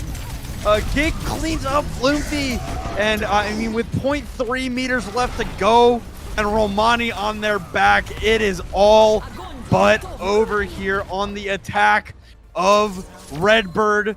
Bomb This John cleans it up, cleans up the plate there with an eat onto the grab, and Redbird, they finish the map. I mean, better than what we expected. Better than what we expected, and I'll tell you what, it's unlucky that Floofy DCs are, because I think they survived the shatter. I think they survive everything there at Archway if they don't disconnect. So, I mean, you take those. I mean, it's all the exigencies of our game. And, well, it happens. It happens to the best of us, and we'll see now what's going to happen here with this Redbird Esport defense, because they kind of got stymied out. Now, if they're going to play a more defensive style here, bring it on. I'd love to see how they're going to kind of curb the aggression that we are seeing coming out from Faded and PDK, and then Snorlax being able to snipe from long range. We'll see how they deal with this. Yeah, I mean, they're so aggressive, and that's how you have to be in GOATs, right? I mean, Redbird, I think 4+4 touched the cart 3 times after Redbird captured point A. I mean, that was a ridiculous attack, and even though they finished with 0s on the clock, I mean, that attack from Redbird was flawless after the first point. So as we get into this attack, we'll see how they fare on the defense, because like you said, they did struggle on their attack of point A. So here we go. It'll be the first fight around the statue here. You know, Gig has that Discord orb on him, at least for the time being. The shield bashes come through for both sides, and both Reinhardts are feeling the pain, but it's Gig that feels it the most. Going down is the Reinhardt, for Redbird, and with Goose's death here, it's not gonna look very pretty for Redbird on this attack or defense. I mean, Snorlax is the reason why they're doing so well. Oh my god, once again, coming up, that'll be point A. Captured relatively easy, and Gig will probably go down again, yep. And the pursuit is on. Now how aggressive do 4+4 get here? Do they push into the Foundry and just keep collecting the kills? Yeah, I mean, this is exactly the plan that Redbird enforced, right? Like, get the free push on the cart, let your Lucio chill out. You know, if somebody does slip past you, a Lucio is one of the characters that can, you know, slip away pretty easily if need be. But, I mean, the aggression is what you need. You need the free space, because if you give Redbird anything, they'll take it. As the self-destruct comes out from 4+4, as does the Graviton Surge. They're not going to find much of anything, but you know who will? Both Reinhardts with 3 man shatters. Nothing gonna get cleaned up because both Reinhardts hit big shatters, so you know nobody's up on their feet to be able to clean that up, as the self-destruct gonna come through and Faded gonna go down. Unfortunately for 4+4, this is where their attack will stymie for the time being. Yeah, but they're so much further than what Redbird Esports were on their push there, and I mean they got stopped out quite a few times. Yeah, I thought that was a good bubble on Lethal, but they're able to break it just in time for Faded to pin Gig to a wall. Sound barrier from Divination going to put Redbird Esports ahead in this fight, and they're gonna push 4+4 out. Well, that's exactly what they needed. And you know what? They get a lot of ult charge as well going into this next engagement. So, I mean, Lethal will have it'll be a race with PDK to this grab. But I think the Romani does not have it, but they do have their Transcendence. Once again, Snorlax is just putting in so much work over the Redbird Esports Goose. They're going to have that extra layer of protection in this next engagement. 4+4 sitting in the window, going to come out of there with everybody. I mean, a self-destruct out and onto the top of the wall there, where you know nobody can eat it, but nothing to come out, nothing to show for either grab here right now. Snorlax did use the Transcendence though, so you know you'll take that if you're Redbird. Self-destruct out from Bomb This John, nothing gonna come through. Earth Shatter from Gig once again is colossal. I mean, Gig has come alive here late in this series for sure. Good God, that's just great aggression there. And now, you know, we're under 3 minutes, so that buys a minute off the clock. Lethal's close to another grab already. So, I mean, now we're starting to find the kind of tick over that you need here for Red Resource. They're starting to find the generation. They're starting to find the tempo. They're starting to trust in each other here. And now you've got all 3 support ultimates ready to go for this next fight. 4+4 is going to have a hell of a time trying to shove their way around this second corner. Here we go. They got another shot here. Still 2.5 minutes on the clock for 4+4. They have a few ultimates ready to go. And oh my God! Faded drops 5! Transcendence out from Goose. Sound barrier out from Goose. And you know, both of those support ultimates invested by Redbird Esports. Grab, bomb thrown out. 2 for Romani. Faded cleans Gig up, PDK. Everybody's getting a piece of this fight, and Redbird Esports cannot weather the storm. I mean, that was such a well-placed bomb from Romani. I mean, it starts with the 5-man shatter, and it pulls all the resources out, and then you're just free. As long as you land a decent landing with that mech, you're just fine, and that's exactly what happens. Now, are they going to get a touch? That's the real point. I mean, we're looking like 5 meters away. Faded has another shatter, by the way, if they want it. So, I mean, they may not use it here, which, you know, I don't blame them. They won't use it. 4-5 dead now for Redbird Esports. It's only Bomb This John left on the point, and with the death of Bomb This John, Redbird Esports, you know, they falter once again. 4+4, they kept the point. Exactly what they need. 2:40 on the clock as they round the first corner. They've got a sound barrier ready to go. They've got this shatter from Faded. I want to see Gig and Faded just go charge each other, smack each other on the ground, and then just lay loose. Here we go. Earth Shatter out from Gig. Floomfy, you know, eviscerated there just a little bit. Earth Shatter right into the shield of Gig this time. Right now, Faded needs to back out, stay alive, and you know the the self-destruct that is found Bomb This John's mech, but the snipe from Faded there. I mean, as it stands, 4+4 winning this out. I mean, that was a great job counterpinning Gig, and I mean, right here, this is what they need, right? Over a minute on the clock for 4+4. They've got the rally. Redbird Esports only has the sound barrier, and if they can kill Goose before the sound barrier, they won't get it.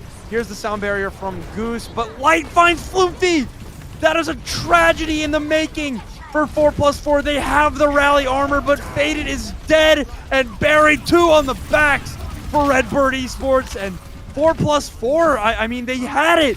They had it in their hands, and it just slipped through. Well, PDK, you know, saving grace. They're going to have the Transcendence. They've got the Grav. The problem is that Lethal's going to have a Grav, and then they're going to have their own Transcendence and a rally on top of it. So, I mean, 4+4 needs to take a slow fight here, maybe in the neutral. See what Faded can get done. You know, a couple Fire Strikes will get you a Shatter. You're so far ahead of Grig right now, it's not funny. Here we go. Potential last fight here. Rally comes out from Light, starts building the armor for Redbird Esports, and Romani has to play very, very safe. That mech so low, under a minute, can no longer force an overtime, and Bomb This John once again eats up PDK's Graviton Surge. Gig pins in, somehow stays alive. Self-destruct is out, shatters 4 for Faded. The follow-up from the self-destruct is insane for Romani, and 4+4 with a minute 20 now after the capture. Redbird Esports, they fall over in the final hour.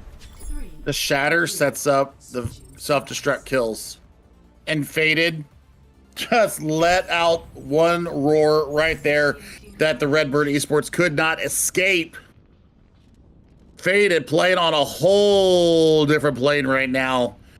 The synergy is so good between Romani and Faded.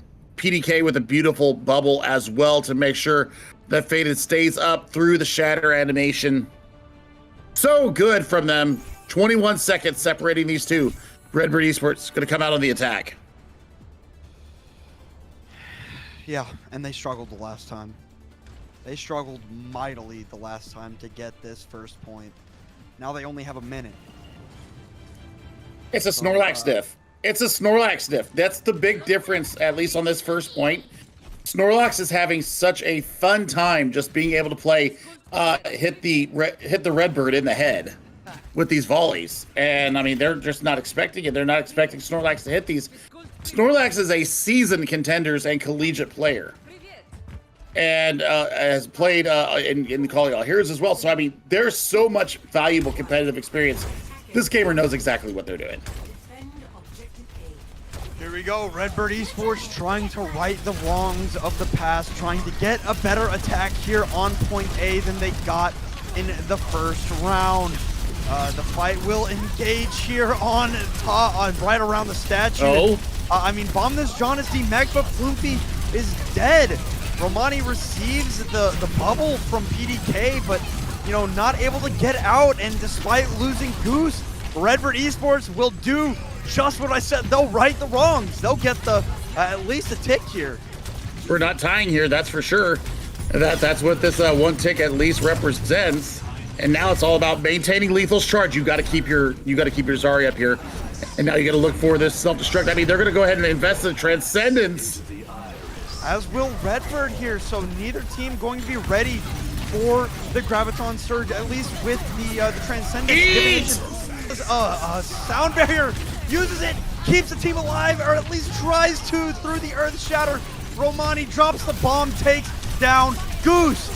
What else can they get? The Graviton Surge out from Lethal. The tick damage able to burn Divination down, and Redbird Esports will capture A. Oh, the ball. They're good. from 4+4. Oh, Snorlax still done. That's going to be a long trek back as well. That's rough for PDK. Okay. That buys you so much space. That's going to get you at least around the bookstore. Yeah, rough time there for PDK to respawn.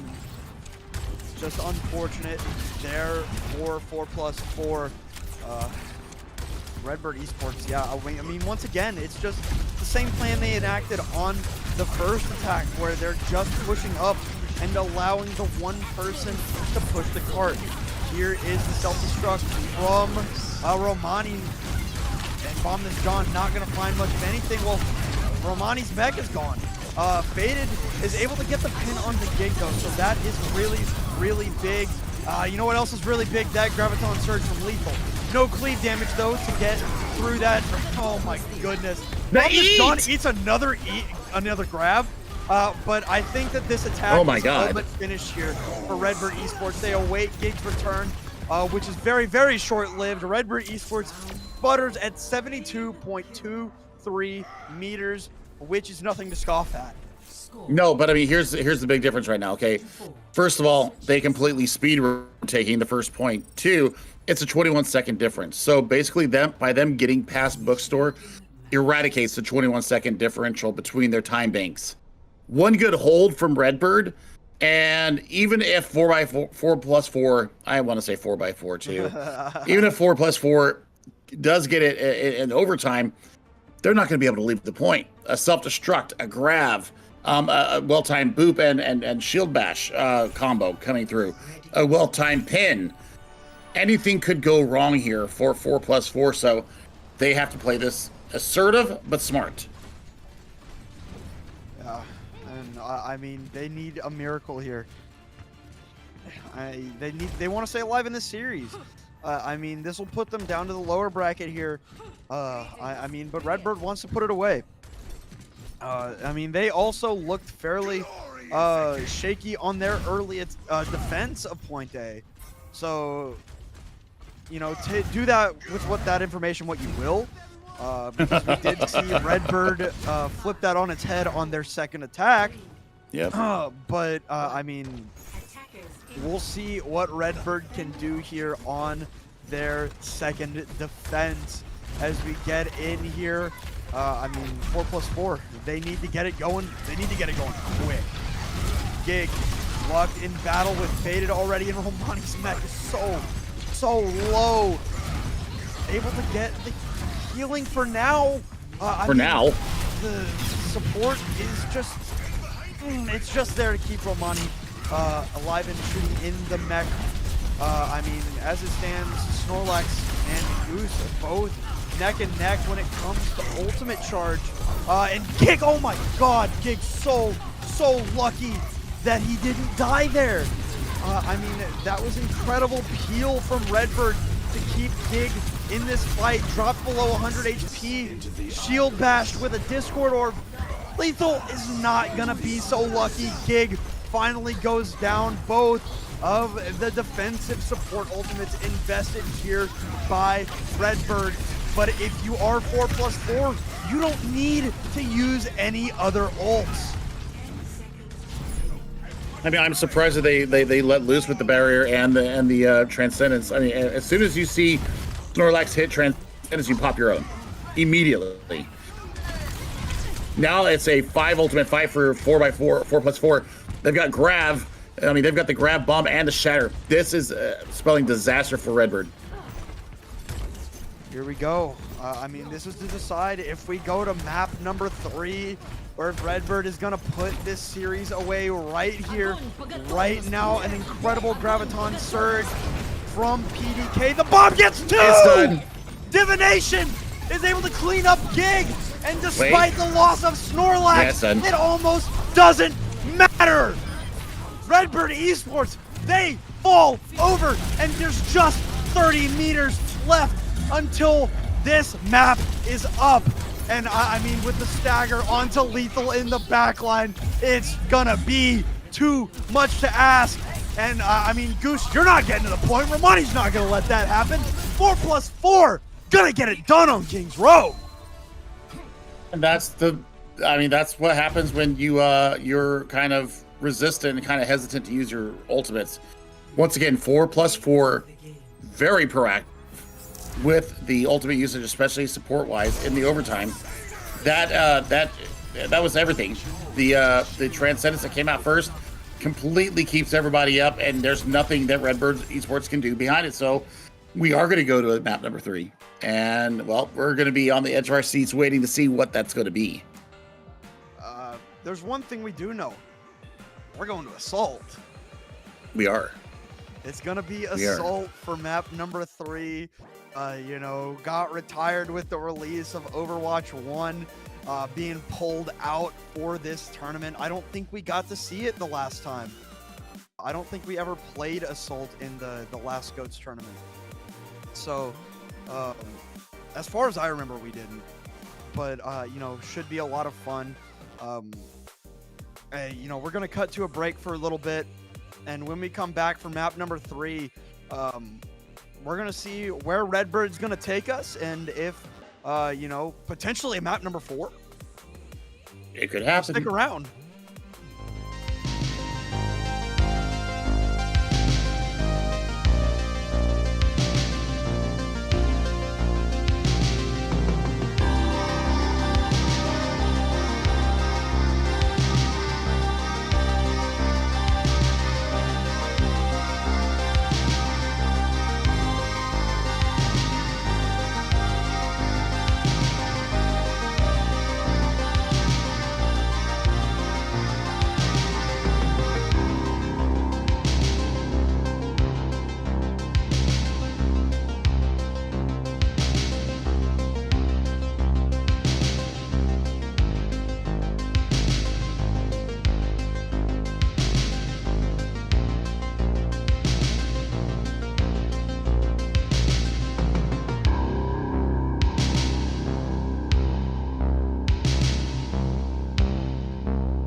inside here, you know, you get an insight and you know something, you know, but you don't want to say it out loud because you're kind of afraid that it's not going to be really true and it'll spoil the whole thing for you, you know. But when somebody makes you say it, then, and it's true, then it just makes it more beautiful of a thing.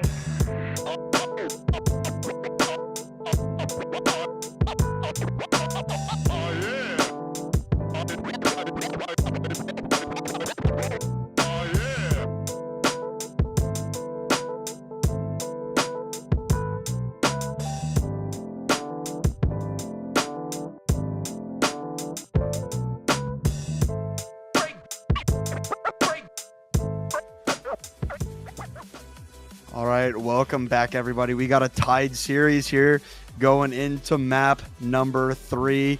We're going to Assault. We're going to, I think, the prettiest map of the pool and the best one to play. It's going to be Hanamura. And this map, we're getting Redbird Esports Unleashed. We've got their proper roster coming in here. We've got Kuffa coming in. We've got Lethal was already in. Disregard that. We've got Sky. We've got W. May Moan. We've got Admiral. I mean, this roster coming out here. I mean, this is Redbird Esports at their peak. I mean, this is the varsity squad now. So that means Gig's going away. And a couple come in and play the Reinhardt. Memo will come in and play the Brig, and Scott will come in and probably play on the Zenyatta. So we'll see how this goes down. But man, oh man, training wheels off. They're taking 4+4 very seriously now. And like you said, Hanamura is the place to go. No Symmetra, teleporter, TP strats that you're allowed to play here. It's obviously GOAT. So it's all about, first point engagement, getting as much of a time bank as you can as you roll into point B, and then trying to figure out how to dislodge a high ground. That's going to be the real question here is, how do we dislodge the defending team from the high ground if that's the way they decide to defend? Oh, man, I don't know. I barely remember how to play this game, let alone cast it. You can't say that stuff. Not when I'm trying to breathe. You can't say that stuff. So Ariel 2 is in to play the Diva. Yeah, Skal. I mean, his Snorlax have fun. And like I said, Admiral, Skyle versus Snorlax is going to be very interesting. Memon is going to have a lot of fun as well here. So, I mean, this is a completely different roster other than Lethal still in. This is the big boys coming into play. Here we go. Yeah, I think it was that. I think Redbird was competing in another match, which is why some of these players were not here to begin with. But they're here now and they're ready to roll, right? I mean, should it be an exciting matchup here as we begin the assault of Hanamura, Japan? I mean, we're gonna see Faded walking around to this other door, but Redbird Esports, they're gonna go up the stairs to the high ground. And Romani is up there waiting for them. So, I mean, we'll try and push them down, but Kuffa gonna put Faded in their place to start this off, pinned to the wall. And, I mean, right now, 4+4, they're not looking very, very healthy right now. Divination very, very low. Grabs a Mega. Snorlax eviscerated by Skyle, and just like that, Redbird Esports will take the point here. I mean, really, really quick. I mean, do you remember what I just said? This is a different level. This is all the World Cup players. Okay, so I mean, there's this extra level now of competition that you're going up against that you were not anticipating the first two, and that's a big shatter coming out. Oh my goodness. I mean, dropped to the ground. Romani, uses the slow mode to their advantage, eats up the lethal Graviton Surge, but I mean, it's going to be very, very pressing for 4+4 to bring this out here. I mean, they're down so much. PDK shoved into spawn by Ariel, and I mean, it's not looking good for 4+4 as the sound barrier is dropped by Admiral. And, I mean, slowly but surely, Redbird Esports, 5 minutes bless and it. 14 seconds on the clock for Redbird Unleashed. Everybody in lethal. Nice eat by the way. I could have eaten that grab in slow-mo. I mean, if I could get a slow-mo press button, I would eat 100% of the grabs that go out there. But still. Look, that's a speed run. And that's a pissed off Redbird, the esports squad. They feel like they should have been out of there 2-0. But I mean, this is what the collegiate, by the way, this is what you're going to be facing coming in the spring semester here in a couple of weeks when Overwatch Collegiate gets back up and running. So 4+4. What do you have for your attack? Now, the good thing is for 4+4, they're still warmed up. I understand that Redbird Esports, they've got tons of competitions that they compete in.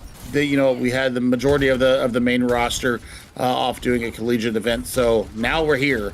Now we're ready to go defensively. I mean, if you saw what Admiral did, Admiral was doing basically what Evergreen was doing earlier in one of our earlier matches today, getting hyper aggressive, speeding with the main tank, and getting them on top of targets, and really dictating the flow of battle. So anytime that amp is up off of cooldown, they're using it to get on top of people. So that's what Admiral brings here. And then Skyle is just absolutely lethal on the Zenyatta. Here we go. They, you see Faded, or that's Kuffa, sorry. They're trying to get that early fire strike. And I can't explain to you how Lethal got up there. I'm not even going to try to explain how Lethal got up there. But I mean, as it stands, I mean, once again, the first pick is Kuffa pinning Faded. And I mean, this is just like, this is another level of Redbird. Well, this is the turnaround. I mean, okay, so this is the main group, right? But I mean, Gig, might be slightly past his prime just a little bit. He is getting up there in gamer years, He's old. right? He's old. Okay, Say I'm old. Like you mean it. I'm old. Okay, I'm gonna be 47 this year. I'm old.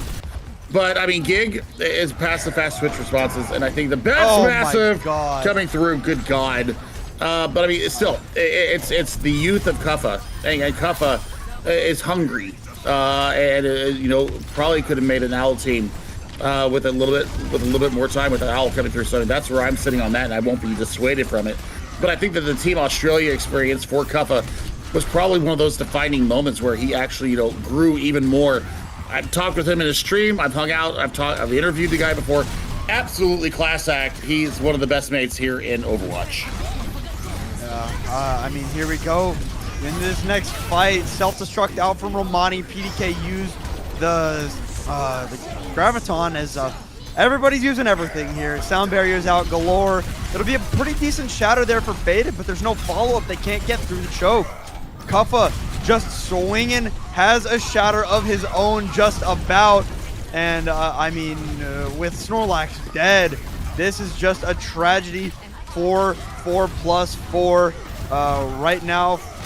Yeah, Faded dead to Kuffa's hands once again, and Redbird Esports foot on the gas pedal. I mean, look at the key tribe there.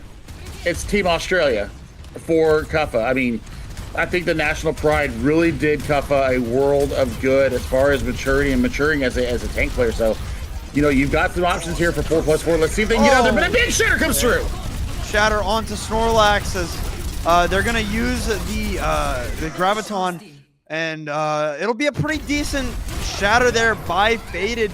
Gonna hit a couple Admiral and Maimon on their backs, but I mean, Ariel with a self-destruct to take down Floomfy. And with Romani in the back line, all alone, no mech in sight. It's going to be a rough stagger here. But Lethal got a hyper aggro. And they pay their price. They pay their price. So, I mean, Sound Barrier and the Rally available to Redbird Esports. 4 ultimates ready to go here for 4+4. This is actually their opportunity to get themselves onto the point and take the point. Kuffa has a shatter ready to go. Been so electric with them thus far this map. I mean, what can he do once again? Right now in the face of a Zarya, I mean, they have so many ultimates ready to go for 4+4. Admiral responds with the sound barrier, gets rid of the value of the grab. The bomb is going to take down Admiral, but I mean, Kuffa with a 3-man shatter here. Not going to find the follow-up or the damage. So it's going to be rough here because they're down one once again. Admiral comes back pretty quick though, on that Lucio. But with Kuffa dead, I mean, that is an even worse loss than losing Admiral. And Redbird, they're going to have to, chill out a little bit. Or maybe they won't because Lethal doesn't want to. And, whatever Lethal says goes, apparently.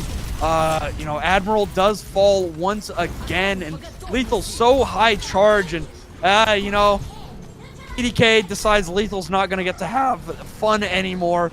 Going to use do the solo grab technique. And this should be Redbird taking it here. Or not Redbird, but 4+4. With Kuffa dead again. I mean, the touches coming through are ridiculous. But, I mean, I don't know. The Wick will burn down very, very quickly if they can get 4+4 off the point. Shatter comes out. That looked like it went down before Memon, put the shield up, but that's neither here nor there anymore. Admiral dead once again. And that will be the capture finally for 4+4. They add 3 minutes to their time bank, and that was a mouthful. Breathe is the first thing I want to say to you. Breathe. As your advocate here, please breathe and let me talk for a minute. Oh my God.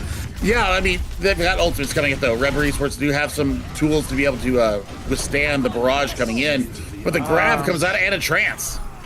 Yeah, and I mean, Redbird, they weren't expecting the speed. Like, as soon as that last fight ended, they captured the point. 4+4 was already on the point. I mean, that's going to be a capture. And, admittedly, Redbird Esports' time bank is colossal. 4:50 on the clock is a lot. 2 minutes isn't shabby, though. You got time for ultimate rotations, obviously. And especially with how fast these two teams have been generating ultimates, I would expect at least one full cycle of ultimates. And then, depending on who's got the hot hand, probably coming up with a second cycle. So, I mean, Red Bird Esports, they got it into overtime before they really relinquished control, and that's with some super hyper aggro coming through. And I think Lethal might have been the catalyst to that, just trying to take PDK down. But there's something to be said. We saw Sheer Cold versus MME on day one of the EU GOATS tournament, and it was a almost 3 minute difference between the two. MME ended up defending for a long time, not long enough time, only giving up like 3/4 of the point, like 75%. MME comes through with their 1 minute and like 40 something seconds and ends up just cleaning them out in one attack. So anything is possible as far as GOATS. Yep. That's how I did it. Okay, the double Zarya jump. All right. Did you not know that? Man, it's been so long. Shame. You must know this stuff. Anyways, I mean, it's gonna be interesting to see what Kuffa and Company got here up their sleeve. Here we go. 4+4 second attack. They struggled mightily the first time through. What can they do the second time? What did they learn? Faded right now, just trying to soak up the damage. With the shield, with the bubble, taking so much, taking too much. And, I mean, despite Admiral's death, which happens a lot, which is fine because Admiral's fast, yeah, Redbird's going to hold on here pretty easily. I mean, Kuffa already has Shatter. Memon has Rally. Both Zenyatas have their job done. But PDK actually is going to have the advantage as far as the Graviton Surge, even though they're coming back from spawn. So, yeah, ow, indeed. I don't even understand how they move so fast and how they recognize what's going on so fast. That's the difference between a 20-year-old and a 46-year-old's brain. Here we go. Shatter from Kuffa right into the shield of Faded. But, I mean, it's incredible grab there by PDK. But Faded gets caught out anyway. And with 40 seconds on the clock here for 4+4, I mean, they got to back up. They're going to use the self-destruct there for Romani. Breaks Kuffa's shield, though. So, I mean, if they get aggro here, they can take advantage, but, you know, the grab from Lethal going to be good enough to dissuade that entirely. And as Faded goes down, so does 4+4's hopes in this fight. I mean, Redbird Esports have nothing on the bank now. And we're going to see a shatter from Faded. We're going to see this divination sound barrier. So, I mean, they actually have a chance to get in, but Admiral's too good.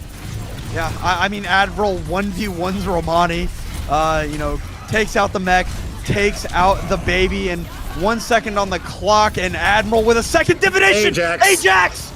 Admiral taking over in the last fight, in the last seconds. Oh my goodness, 4+4 cannot get it done. Crazy. Crazy. Come on, Admiral, doing him dirty. I'm here for it, of course. I was a massive fan of the Spitfire because Honey was there. I love the fuel. I love the fuel, but the Spitfire was so much fun to watch. I agree. And, they were. You know, Admiral is used to playing with an electric Reinhardt player. Right. Ooh, I got the cast earlier today. Jealous as F over that, BT dubs. But you know what? I mean, we got Admiral. We got Kuffa we got here. Kuffa. We got Lethal. We got, I mean, this Redbird team, I mean, they wanted to get it done in 2. They're letting us know they're gonna get it done in 3. Yeah, I mean, they've got 449 to capture 1 tick. And I expect some shenanigans just because these players are young and they know they have the advantage. I fully expect them to have some snarky shenanigans. Otherwise, you know, I mean, for Kuffa, I mean, the sun's about to come up in Australia. I know this because I watched the Australian Open tennis, and I know that it's like 9 a.m. I guess the sun is already up there in Melbourne. But still, I mean, I expect them either they're going to go super hyper aggressive or they're going to play with their food. Here we go. I mean, potential map number 4 on the horizon. And Redbird is there, gonna falter in this first fight as Maimon and Skyle go down early, and you know, the pin from Kuffa not gonna find much of anything. Lethal 150 HP. Wait, what are you doing? I think Lethal just didn't want to peek out there, you know, so low. Gets the healing, keeps the charge. No, I thought they were like trying to sneak back, but I guess they said, you know what, we got you healing, so yeah, I mean, that charges everything. Yeah, 100 charge now for Lethal coming into this second fight. Kuffa walking in brazenly. Bye, Romani. Shield held high. Romani exploded. Admiral dead, though. So, I mean, the Transcendence comes out early. The self-destruct takes down Romani. So it is a trade right now. It is a 5 versus 5. 6v6 stuff, you know. Lethal very, very low. Kuffa Shatter not finding much of anything. And Redbird sputters once again, but they're not done yet. They just left for a second. Divination, though, you know, pulling what Admiral pulled at the end of the last round, and now Redbird has to disengage. Yeah, Faded's filling the oats right now, and I mean, we've taken a minute and a half off the clock. So, BT Dubs, 449 is what we started with. Now we're at 313. So, I mean, there's plenty of time for things to get done. Admiral does have sound barrier. They can actually go aggressively on this. Here we go. One more time for Redbird Esports. Getting ready to go with just the sound barrier in the wings. Almost have a self-destruct and a transcendence. And Maimon is so low, but 4+4 cannot get it done. Graviton Surge out from PDK, and Faded wants to put Lethal away and will do just that. Kuffa on his back. Discord Orb on, and I mean, they're not going to let Kuffa get away like that. Admiral's able to take down Flimfy, but it's not going to be enough here as Redbird once again stymied. 2.5 minutes off the clock now. Now we need to start getting serious. And we're going to see that possibly happening here in the next attack. I mean, you've got the rally. You've got both of your off-tank ultimates ready to go. You know, they don't have the Transcendence, so it's going to be a rally and a sound barrier to defend against this combo. Here we go. 2 minutes now, just under, for Redbird Esports on their second attack. I mean, now we are where 4+4 was starting at. So, I mean, a valiant defense by 4+4 thus far. Redbird Esports going to drop from the high ground, and PDK, I mean, they have the peel there. PDK cannot survive any longer. Yeah, I mean, Kuffa not in the way to block the shatter of Faded. They take down Maimon. The sound barrier's there from Admiral, but they don't have their brig. Can they get it done here? Kuffa gets the pin on to Faded, and Faded's life is over. I mean, 1 minute 15 seconds now and counting for Redbird Esports. And I mean, Ariel loses the mech, but they will not lose the map. They will not lose the series. They win 2-1 over 4+4, who put up one hell of a fight. Faded says no. I mean, this was so good. And Skyle is absolutely dirty on this Zenyatta. Almost 2 hours now that we've been here with this game. And, well, I tell you what, this has been a fantastic showing of what the actual Redbirds Esports varsity squad is going to be able to do. And so, I mean, looking down now at the next matchup, I mean, we'll be following Redbird Esports here in the winners round number 3 up against that star-studded team from TBD. This is going to be a very interesting take here. Crazy 88s and Dark Mode in the other round 3 winners round bracket. They're looking for a spot in the winners finals coming up next. So, I mean, there's a lot going on here. We'll see you guys back in just a few moments with Redbird Esports versus Team TBD. Don't go away. You ain't going to want to miss this.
right, welcome back, everybody. I mean, this is for top 4. This is for top 3 right now. An incredible matchup between these two teams, man. I'm excited. TBD, Redbird Esports. These rosters are crazy. They are. They are. And I mean, what we're looking at is Al Talent versus Al Talent. World Cup talent versus World Cup talent, and Contenders talent versus Contenders talent. And Spitfire talent versus Spitfire talent. I know you were so excited when you realized that it was Landon versus Admiral, as the frogs start coming up in my throat. This is going to be, I think this is maybe a preview of the grand final coming down the line. Because while I look at the rest of the winners round, we've got Dark Mode versus Crazy 88s, the console team holding their own. Right now, Crazy 88s is stepping. They're stepping in Dark Mode right now. They step in and they bring it. I mean, brings a tear to my eye and a flutter in my heart. But like, I like Dark Mode. Get through this. That's awesome. Yeah, we gotta get through this one. Somebody's booking their spot into the winners final after this. So, I mean, it's all to play for right here, right now. We're going to be starting on Ilios. You said Illinois, but no, you said that. You said Ilios. I said no, not Ilios. You said Illinois. Anyways, I made a joke and you blame that on me. Come on. Absolutely. The bus is behind us, and we are going to be getting there. But I tell you what, my friend, this is going to be exciting. Kuffa versus Infected. Infected, I have been watching now for almost 2 years. The Wunderkind, that was just absolutely stole onto the scene with the ball play. Dude. This is making me feel even older than I already am. But Magic Maypal, Yamitra, Landon, what a backline. University of Michigan representation here. Go Wolverines for the Lucio player. But of course, we're looking at Admiral versus Landon. That's the real grudge match here. Yeah, as we get into Lighthouse, we're getting in there fast. Kuffa shield bash. Discord able to get around the corner, put the shield up, stay alive just that little bit longer. Mimone pinned, saved by Lethal. Zira, bye. Have a nice swim, Zira. I mean, that is a tragedy for TBD. Tree on the coast. Lethal, I mean, doing work right now. Well, Kuffa, we knew that Kuffa was going to do work, okay? But, I mean, Tree has played, in the past 6 months now, has played Tracer, has played Sojourn, has played, played Iyari, with that, with the 3 DPS in our role lock in Overwatch 2 when Iyari came out and was the 3rd DPS, basically, and is now playing the Zarya here in GOATS. Yes, please. Tree is just, I call him a once-in-a-generation talent. We'll see how they do here. Almost has Grav online. Redbird with 5 ultimates in the bank. Almost 6. Maybe a little bit behind in the charge. TBD, lagging a little bit behind. They have 3 of their own, and here is the Graviton Surge from Tree. And Ariel eats another grab today. I mean, it had a couple of eats, I believe, in the EU bracket. And is just absolutely dominating right now with a bomb onto Infected. I mean, Ariel is just having a great couple of tournaments. Self-destruct is out, and they're able to respond fast enough because of the slow mode. And, Mateball is in there like swimwear, very, very low. Able to throw the Baby Diva, back a little bit. The shatter from Kuffa, gonna find Ymitria. And I mean, they're not ready to let this go yet for TBD, despite the loss of Yamitra, which is proving to be a great investment there, where they're going to take the flip at 87%. There's no reason why they should have won that, other than the great bubble usage, right? The sound barrier from Yamitra was so good, and I mean, kind of got beat around the Big Esports Conference, after they got through their easy part of the schedule. they really got pressed up against some of the best in collegiate. So I mean, Yumitra has been on an arc of growing, and I'm so proud to see where they're at. Magic 8 Ball, one of the characters of Contenders Tier 2 and Team Canada member, absolutely fantastic. 2 grabs out. Mayball is the one that falls, though, unfortunately, for TBD. The pin out there onto Infected, and I mean, Kuffa. I believe Kuffa might have blocked that from behind and jumped over the Shatter. The Shatter from Infected not finding much of anything. Tree's able to take down Skyle, but it's not going to be enough for TBD as Redbird Esports, they take back over. I mean, basically it is USA versus Turkey right now in the Zarya department, and Turkey is winning hands down. Kuffa. They're closer to Russia.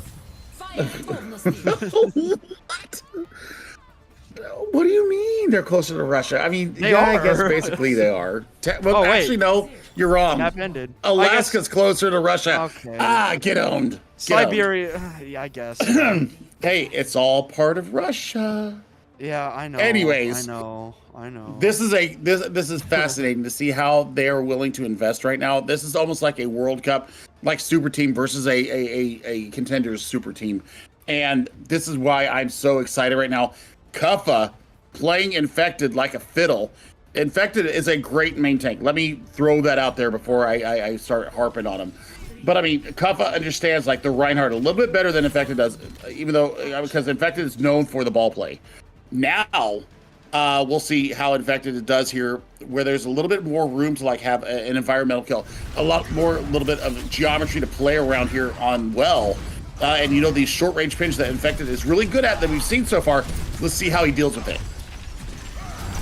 Here we go. First fight on Well. Redbird trying to put this map away. Right now, it's just a poke battle between the Lucios and the Zens, and it's going to be Skyle that comes out on top early. Their mate ball falls. So does Kuffa, but, you know, down 2 already. Make that 3 for TBD, and Redbird Esports going to get this first flip on Well. I mean, Skyle, that's a no, that's a forced off there, but I mean, still, Skyle's gonna put that in their feather. I took down a top or a grand finals support player in the 1v1. So yeah, I mean, love it. I mean, right now, I mean, this is a battle. This is a war between these two teams, and Maymon and Ariel solo. Maymon's able to get out, back up, but Admiral sends 2 off the map! It'll be a trade, though, for 2. Right now, Infected Shatter hits 2 of his own. Skyle popping the Transcendence to try and keep it up, but Infected goes off the map as well. This fight is unconventional, we'll say. As Yumitra falls, it'll be a trade of Lucios, and Redbird Esports looks to retain their iron grip on the point. Kuffa needs to stay alive, is going to do exactly the opposite of staying alive. And, I mean, without their Reinhardt, I would say, I mean, TBD, you need to escape here. Or not TBD, but Redbird. Yeah, which they will. And, TBD is going to be the ones put on the aggression now. It was a good disengage. They waited for Kuffa to come back, and at 67%, they are ready to fight again, and Ariel eats another grab! I genuinely believe that is 6 grabs eaten for Ariel today. Nom nom. And now they're going to have the grab there. They're just going to lock up on the back of it. Yeah, this should be a fight. Wait, oh my god, he gets shattered, or gets stunned out of shattered. The sound barrier comes out. I mean, here we go. The Transcendence out from Skyle is going to be pretty good here, but it'll be a response. Mayball is off the map. I mean, landed in Mayball. Admiral responds in kind to what Mayball was doing earlier. Oh my god. That's, yeah. Admiral Terrell. Yeah. I mean, we're at 92% right now. Self-destruct online. We're about to have another rally available to Waylon, and Kuffa might end it all with a shatter. Kuffa 89% and counting for this Earth Shatter. And I mean, Infected is the one that drops it out. And it's another environmental kill. So many people have met their deaths at the bottom of the well in this map. And I mean, at 25%, I expect we're going to see another. I don't know about that because we've got 5 ultimates about ready online here for Redbird Esports. We've got the self-destruct available, you know, to TBD, the Wombo combo ready to go and a rally at their back. Redbird is just going to go absolutely ham on this approach. Here we go. They're trying to decide the map. 5 ultimates in the bank of Redbird Esports. What can they do here to figure that out? I mean, 98% counting for Maimon. Here is the Graviton Surge from Lethal. Nothing going to be found out there by Lethal's Graviton Surge, as Skyle, you know, counters out the Grav from Tree, but they can't save Maimon. I mean, the self-destruct is out by Aerial. Gonna get back into mech, but Kuffa not gonna be as so lucky, does not have the luxury of a second life. 70% and counting. Redbird, they use all 5 ultimates. And got nothing for it. I mean, they just got a little bit greedy there in their pursuit for blood. And now, you know, you're looking at TBD. They've got 3 ultimates into this fight. The closest for Redbird is going to be that Sound Barrier. Now, Sound Barrier plus Admiral Aggression could get them onto the point. And if you're looking at what Aerial can do, Aerial's going to be looking to gobble up a lot of this damage coming in. Final fight approaching. Here we go. I mean, TBD heavy advantage towards TBD right now with respect to ultimates. But it'll be a player advantage towards Redbird Esports. Lethal going to punch Yamitra in the mouth and take down the Lucio early. So, I mean, at 99-99 right now, I mean, TBD, they still have the ultimates ready to go. The Shatter's gonna come out. Infected responds with a shield. And Aerial eats another one! Oh my god, Aerial! I mean, Landon and Mateball fall, and I mean, Aerial is on another plane of existence on the Diva. Whether it's EU, whether it's NA, Aerial is hungry. I feel like I've had just a 5-course meal already, and that's just one map. Admiral is absolutely insane. Rocking the awesome skin there. I mean, that perfect. I mean, that's the Transcendence Zenyatta that they get through. So this is exactly, I mean, what we were expecting. We were expecting a back and forth battle. I didn't expect Kuffa really getting the better of this composition going in, and well, Kuffa has really held his ground. I'm just flabbergasted. I'm so happy right now. I could squeal. But TBD has their map pip coming up. I assume that we're going to London. Yep, and Rhino, our producer, lets us know that we are in fact going to London. We're going to King's Row. So, I mean, I'm looking for, you know what, straight up brawl. I mean, this is going to be a bloodbath. Everybody, make sure that your tray seats are up in their locked positions. You have your seatbelt on. You've observed there's no smoking sign, and do not move about the cabin because we're about to get absolutely bloody coming through this next map.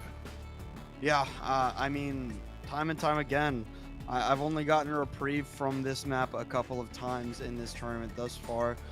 I mean, it's just everybody's pick, right?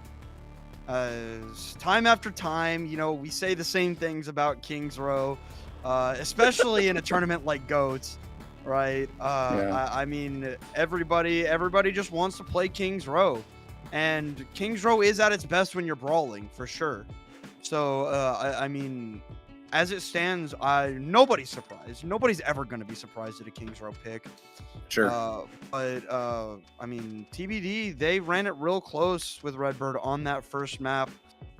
And here on King's Row, I mean, clearly they're confident. They think that they can beat Redbird.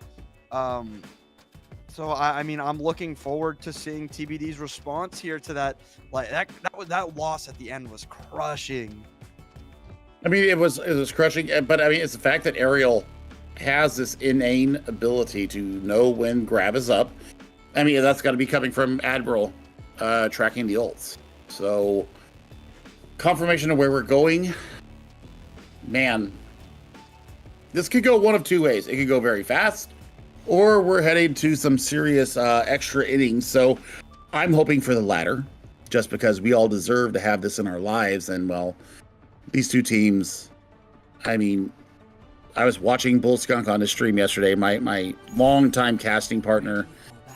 He was breaking down teams. I was trying to give him some info based upon what I've seen so far. And he had 4+4 as one of the favorites, as one of his prohibitive favorites. And I mean, after seeing them earlier today, yes, absolutely. And looking at them now, I mean, still one of my favorites. But TBD is a team that kind of flew under my radar just because I thought it was like a mistake. And I didn't look up their team. I thought it was another TBD. And so now that I know who's here, I think this is going to be our grand finals matchup.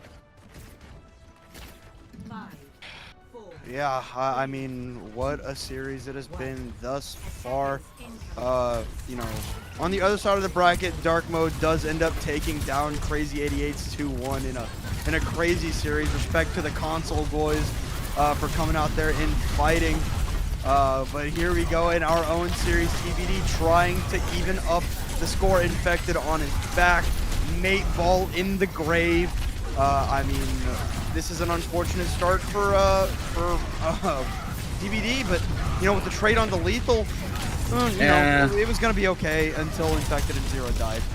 Admiral does go down to Landon here, but I do expect Redbird to get at least a couple of ticks here. I mean, it should be a couple ticks. It should be a full capture here, honestly. I mean, as long as you can control Tree on top, maybe pick up Zenyatta, which is exactly what Ariel's trying to do. They should be able to get everybody back. And, well, actually, they're going to disengage here. And, yeah, Ariel is going to go ahead and let loose with the self-destruct. It's going to find Mate Balls, but it's a trade. Ariel for Mate Ball is going to be all right for TBD. Yamitra finds a couple there late, and unfortunately Skyle can't get away. Redbird, they, you know, it looked like they had it. Well, it's the fact that Tree got that early grab, I think that really did set them apart. But, I mean, you're going into 3 support ultimates now for Redbird Esports. No Transcendence to defend against this Graviton Surge, so this should be Redbird Esports taking this point. Go Graviton out from lethal, responded to by the 3K. Infected. Dropped 3 to their backs. Infected with a couple kills there, cleaning up house right now. 3 for Infected in the fight, and I mean, TBD, they're looking strong here. 2 minutes on the clock. What a counter shatter in response to the grab. Infected, you mad man. Love it, absolutely love it. Now you're looking at, you know, the Transcendence and the sound barrier. Yamitra having to invest theirs. They've only got the rally and the Transcendence on their own side. Here we go. Redbird once again enters the fray. Infected almost has another Earth Shatter. Locked and loaded 82% and counting as TBD pops the rally, and Infected blocks the Shatter. Self-destruct comes out from Zira, but Ariel is solo, has one of their own. So going to get Mate Ball. They're going to catch Mate Ball out, and with Infected shield being eviscerated by the self-destruct, it'll be 2 for 2. Zero loses the mech, so essentially this fight, it's over. They're going to cap. I mean, it takes them almost 3 minutes to do it, so I mean, that's a huge boon for TBD as they approach the streets phase here, especially with a rally almost online and Yamitra with their sound barrier ready to go. The big problem is that Skyle is going to beat you to Transcendence. Mamone has the rally, so you're going to have that extra armor, and Kuffa will get aggressive here. Here we go. I mean, TBD not letting Redbird get the better of the aggression, going to push them back a little bit. They have the rally, they have the sound barrier. Redbird sitting with a couple of support ultimates of their own right here. The Fire Strike gonna get eaten up there. We slowed it down just so that you could get perfect view of that Fire Strike thrown into the defense matrix. Both rallies have been invested by both TBD and Redbird Esports. So as it stands, TBD, they're gonna back up. They're gonna, build up this rally armor for a little bit and re-engage when they feel they can. 5 ultimates in the bank, 4 for Redbird Esports. So in theory, this is an advantage towards TBD as we see Skyle dropping the Transcendence. Lethal and Aerial are out, 2 down on their backs for Redbird Esports, and what Memon is going to be the one that receives the brunt of the damage of the self-destruct. Akuffa, the Earth Shadow, not going to find much of anything here, and TBD, they're going to hold on. 2 minutes on the clock for Redbird. Yeah, good patience there from Landon. Yeah, good patience there from Landon to be able to hold on to the Transcendence until the Shatter from Kuffa comes out, and then they went ahead and got aggressive on the back of it. So now we're sub 2 minutes. Redbird really did invest heavily in the past fight and a half, and now they've got nothing to show for it. They're going into this rally and a grab from Tree. So Aerial, hope you're hungry again. Well, has proven very, very adept at eating those Graviton surges. So we'll see what Tree can do here. Right now, they're just playing around this cart. Redbird not giving up much of anything. They're doing a bit of a pincer movement here for TBD, but the rotations come through for Redbird. Both rallies invested. Tree uses the sound, the Graviton Surge. What can they find? Admiral goes down to the bomb. Shatter out, takes Kuffa to his back. And right now, TBD is rolling on this defense. Yeah, but it cost them self-destruct, it cost them the Graviton Surge, it cost them the Shatter. So, that's a smart disengage there coming from Aerial. And now, support ultimates are at a premium here for Redbird Esports. They've been very aggressive with them, trying to get the better and the upper hand on TBD. But they do have all 3 tank ultimates coming up in this fight. Here we go, Redbird with a bounty in their ultimate bank. Kuffa half HP, immediately taken back up to 100% HP. Zero trying to get the, information from the high ground. Rally invested by Mateball. Lethal throws out the Graviton Surge. Sound barrier from Yamitra. Kuffa uses the Earth Shatter. They're able to get Tree down, but not much after that. Infected hits a couple himself. Admiral falls to the self-destruct, and in the last second, with Admiral gone, they take down Infected. That is unfortunate for TBD, but they're bringing it out regardless. They don't care. It's just the Zen, the Zarya, and the Brig on the point. But that might be enough because Lethal is going in and going insane. Half HP for Lethal right now. But they've returned to the fight, and with Zira getting demeched, I just don't see it happening. Redbird Esports, they pull another rabbit out of the hat. There is absolutely zero reason why Redbird Esports should win that fight, especially when you have 2 supports and your Reinhardt down. And instead, you know what? We're going to add 90 seconds to the clock here. That is 2 points. And now look at the ultimate economy. It has completely reset here. Redbird Esports is going to have support ultimates aplenty and a shatter. Here we go. Kuffa once again shield bash. Don't you miss those days, Billy? These Brigs just have enjoyed bullying the Reinhardts. And here's the self-destruct bomb. Nobody gonna fall to it. I think it fell right behind the barrier back there. As in fact, it gets the pin onto Admiral. Gonna push Redbird Esports back, and Kuffa cannot get away with his life. 48 seconds and counting CGL falls. They push Redbird into spawn. Well, I mean, you're going to have 5 ultimates here, or 4 ultimates here for Redbird Esports. You almost have a full bank here, minus the 0 self-destruct. So, I mean, ultimate-wise, TBD should be able to hold very closely around this first corner in the Foundry, especially if they look for any kind of a high ground touch. Rally for rally here. Both teams invest their support ultimate there right now. Oh my god! Kuppa dropping 5 people on TBD, but Magic Mayball the only one to fall.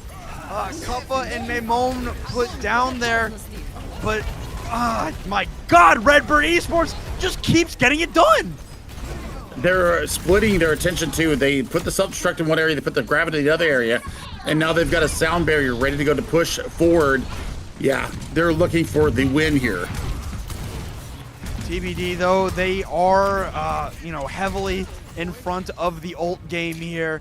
I mean, Redbird crosses 50 meters on point C, so this, in theory, we thought that it should be TBD's fights to lose, but I mean, right now Redbird is making the impossible possible. Self-destruct comes out, not gonna find much of anything in the backline. Aerial down. Kuppa Probably so gonna be very the low. difference. Lethal uses the grab here, and Landon falls for Redbird Esports. That is incredible. Shatter's gonna come out from Kuppa. It hits 3, but they're stuck in a grab. They can't do anything about it. I mean, with Zira getting demech, they're gonna use the sound barrier from Yamitra. But, I mean, it's just not looking great overall. Admiral goes down, which is good for TBD. But can they capitalize on it? With Kuppa being so low, they need to kill this Reinhardt, and they get the healing through. Shatter comes out. It's 3 on the back for Kuppa. Aerial demech. Right now, I mean, they need this bad for TBD. They don't want to let this come through, and Kuppa is dead and buried. They get the grab off. It is, I mean, a couple in the Graviton Surge, and Infected drops another Earth Shatter. They can't get anything off of it, though. Kuppa, almost went to Winston there for a second, comes back on the Reinhardt, and it looks like slowly but surely TBD, they bring it out here. How are you feeling, my friend? Have we Awesome. breathed? I've never been better. Have we breathed in the past couple of minutes? Very little. Very well. Okay, so suck some oxygen and I will help you out here.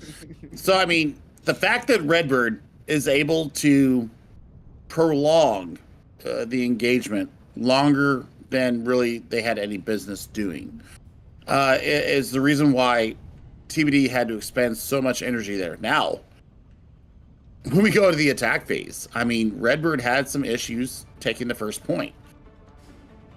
Redbird showed us in the last round what happens when you tick them off. So now we're going to see what Redbird Esports has up their sleeve, because they kind of got rolled over on their first point defense, and then the overtime happened and everything got completely changed. So we'll see which Redbird Esport we see coming out here. It's all going to be about cooldown management, lethal bubbles, and really CGL picking a target out from the back. For TBD, I think you take this as a win. The fact that they don't get 3 full points, you have a definite win condition in your favor. You just got to go slow and steady and really grind this Redbird Esport team down. All right, here we go. Attack for TBD. What can they do here as we get engaged around the statue? I mean, a lot of damage going out onto Lethal, but the supports are there in space to keep Lethal up. As it stands, Maymon and Mayball are the ones counter pinning each other there. And Kuppa, Discord orbs on him. Not much you can do about it there. Kuppa falls. Infected, they try to boop the kid in, but will not get it done. It'll just be, I believe that's Landon back there on the point capturing, and, Tree, Hunter Charge burning down the opponents? Well, it's the fact that there's just not enough sustain. I mean, you're looking at Landon taking these off angles, and basically timing when that full 6-orb volley is ready to go, peeking around the geometry of the map, and then getting back into safety. And then you've got Zira ready to go on the backside. I mean, you've got a full 6-pack of ultimates here for TBD. Oh, goodness gracious, what a whip shot from Maimone there. Infected, not ready for it. I mean, that's a great transcendence to keep 8-ball up and swinging there too. Graviton Surge from Lethal coming out. Ooh, Admiral uses the sound barrier and they're able to take Ariel down in, it's a 2-person shatter there from Kuffa, but they're not able to clean it up for Redbird, and the roll begins for TBD. So that's the beauty of having 6 ultimates versus 5. And they're just so bloodthirsty. They don't care. They really waited out those ultimates in their best favor. And I love what Infected is doing. I mean, Infected didn't even put a shatter out, so they only invested 5 ultimates. Here we go. Infected builds up to another Earth Shatter here, ready to let that loose whenever he feels like it. Kuffa so low, getting the rally armor now from Maimone. TBD does not have the luxury of the rally armor, so they're gonna push out Yamitra, and right now TBD just has to play it safe. And I gotta apologize for me and you, Fletch. I gotta apologize for me and you. We are both the walking wounded right now with everything going on, the ick going around. We're kind of under the weather. Sorry for the crackling voices, but the action is absolutely worth it. And Zero takes down Skyle. That is massive. Yeah, that's an incredible amount of damage gone for Redbird Esports and Infected. There's that Earth Shatter I was talking about. Make that 3 for the kid. They're gonna cap point B. Infected is inspired right now. The farther north you can push right now into enemy territory, the better. Now you're running into almost 5 ultimates here for Redbird Esports. But on the other side, 4 ultimates on the line. You got to weigh this stuff out. You got to anticipate what they're bringing to this fight. Here we go. 4 in the bank. Almost 5, and Zira gets one. Zira gets one this time. Here we go. The grab is out from Tree, and the Transcendence. Oh, no. From Skyle, not fast enough. Kuffa is cut. And now, Redbird, they are in so much danger. Zira gets a second there. And TBD, they are playing the hyper aggro game that wins championships here in GOATS. Rally gonna come out from Maimone, 2 meters. They get the touch. Mate Ball falls here. Zira gonna use the self-destruct, but not gonna find a target here. But with Mate Ball gone, it's going to be up to Landon and this Transcendence to win this out. But, without that Transcendence, the grab from Lethal is going to prove to be too much. They gotta get out. I don't believe it. They have no reason winning this fight. If I had a nickel for every time we've said that thus far. Grab on it to one person there, but not gonna get much out of it. Lethal pops the bubble, and I think that this more than likely does it here for Kings Road. There it is, the capture from TBD. We're going to map number 3. And TBD, what a response! Not only was it a response, it was written in stone with blood. Infected, leading the charge. Landon being the bloodthirsty Zenyatta that we all love and appreciate. Fletch, I tell you what, this was fabulous work for them. And I want to see what happens. Now, as we head to our assault map, where do we go? Do we go Hanamura? Do we go Volskaya? I have not seen Volskaya yet. I've seen Anubis. I have seen Hanamura. Can we bring the two together and let me have Vizcaya? Is there even another choice? Is it just the three? Is that all there is? I can't even remember. That was all the No, the other two were Paris and Horizon Lunar Colony. I was like, there had to be more than that, right? And then I remembered, oh yeah, the other two got removed from comp because they sucked. So yeah, they were bad. But we're gonna take a quick break, and when we come back, it'll be a Redbird Esports map pick going into Assault, and we'll see who's gonna bring this out. If they bring it out, we might go to map 4. That is always in the cards when Assault is in play. So stick around. I mean, this series is insane.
Welcome back, everybody. I mean, this series is nuts, man. TBD and Redbird Esports throwing haymakers left and right. I mean, Ariel is getting a king's feast with Graviton surges. These Reinhardts are putting people to bed. I mean, both of these teams, they don't want to drop out of the upper bracket. They want their spot in top 3. I mean, what a series thus far between TBD and Redbird. Well, we'll see how this plays out. Either we're going to settle it here on 2CP, or we're going to go to another matchup. So, a little bit of a programming note here. After this match, we will be going down to the lower bracket with Dexatron and Spectrion taking us through the rest of the evening. It'll be 4+4 versus Boston's finest. That's going to be a hell of a matchup coming up. But we got to settle. Hanamura first. The Rikimaru ramen shop is open for business. And, well, I mean, this is the map where we saw Kuffa and company come in and take care of business in their previous matchup. So, I mean, for TBD, I think that they need to have a very good performance here. Redbird Esports actually choosing to go, or actually TBD actually choosing to go onto the offense here. So, for them, they want to set a clear message here to Redbird Esports. They want them to be very afraid. And, well, I mean, Kuffa and company, they're definitely up against it here. Here we go. Attack for TBD begins now. Landon receives, a bit of a whip there from I don't even know who. Able to get healed up pretty quick there. Kuffa, shield bash, bubbled immediately. Taken out of the fight by Infected. Maymon. It'll be a trade though. Landon falling there to Maymon. But without Kuffa, Infected and friends are more than happy to just walk right in. Pretty easy fight there. So despite losing one there, I mean, it is a pretty easy fight, and Tree is already on the making the trek to B. Well, and the problem is that Kuffa kind of went in with a silly charge there. So, I mean, you get caught out. You try to take out Infected. You do that, but then you leave the rest of your team vulnerable to everything else behind it. The cooldowns just weren't there. So now, I mean, you're looking at a 6-minute time bank here for TBD to push onto, and they've got a self-destruct and a rally at their back. Okay, it's a trade, though. Zens both are gone here for both teams. Sound barrier out from Yamitra. Maymon pops the rally to try and sustain a little bit here. Right now, it's a trade of ultimates galore here. Maymon's rally fades away, and it looks like TBD are, slowly but surely backing out here. I mean, smart move. I mean, especially with Infected sub 100 health, the shield was getting ready to crack.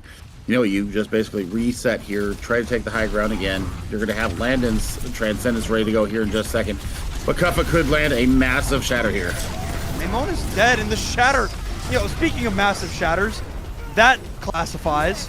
It's 2 dead for both teams right now as the self-destruct comes out from Zira. Kuffa drops down to the low ground, but TBD do not have the numbers or the forces to make this push any longer. 4-man shatters will do that to you. That's exactly what Kuffa landed. And so now it's wash, rinse, repeat. And as long as you can catch the rotations and catch any kind of trickery here from TBD, I mean, they've got basically all their support elements ready to go, and they're going to have the grab as well. Here we go, grab out from Tree. Sound barrier in response. Kuffa, almost pinned, or was pinned there, but the sound barrier keeping them alive and kicking, and all right, Billy, I'm beginning to think that we are in fact cursed. We are absolutely cursed right now. So I assume that we are just going to restart this entire map all over again since we had the server crash going on. And, well, yay to our voices. We are going to be going in for round number 2 here as soon as I get the entire lobby back up. Oh, yes. Yes, Fletch. I said, we started this at what, 3 o'clock CST? Yes. It is now encroaching on 7 o'clock, and we were supposed to have 3 best of 3s. Yes. And now we're inching in on our 4th hour in these 3 matches. But it's goats. Yeah, it's goats. And we are happy. No, it's goats, man. I like goats, man. You sound like a man that's trying to convince himself that he likes what he's saying. Look, we are under the weather, so we're kind of feeling a little bit the voice when we get sick, kind of.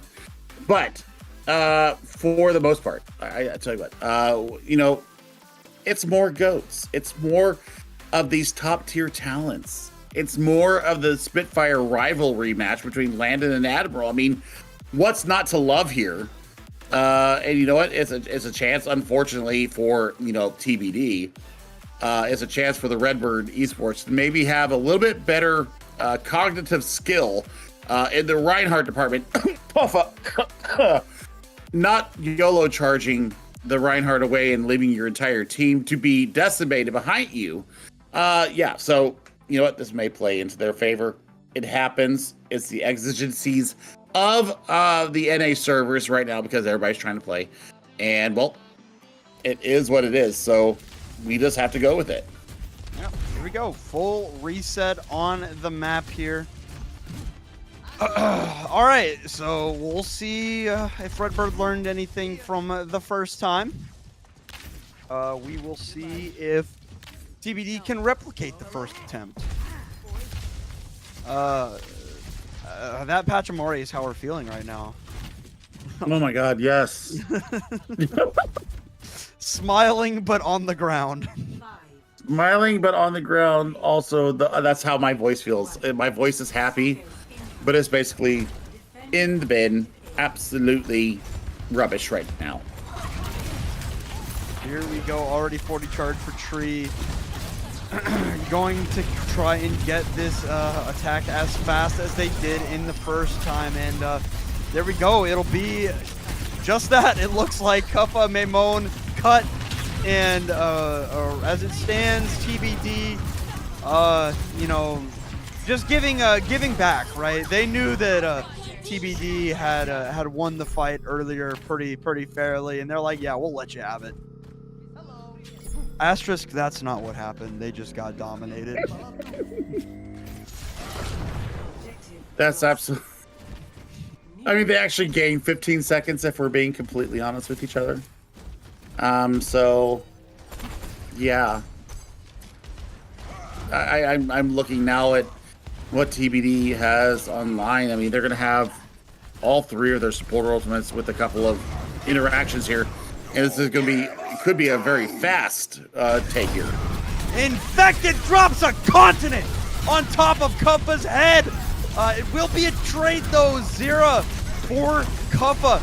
And I mean, right now, Redbird Esports being shoved into a locker. That locker being their spawn.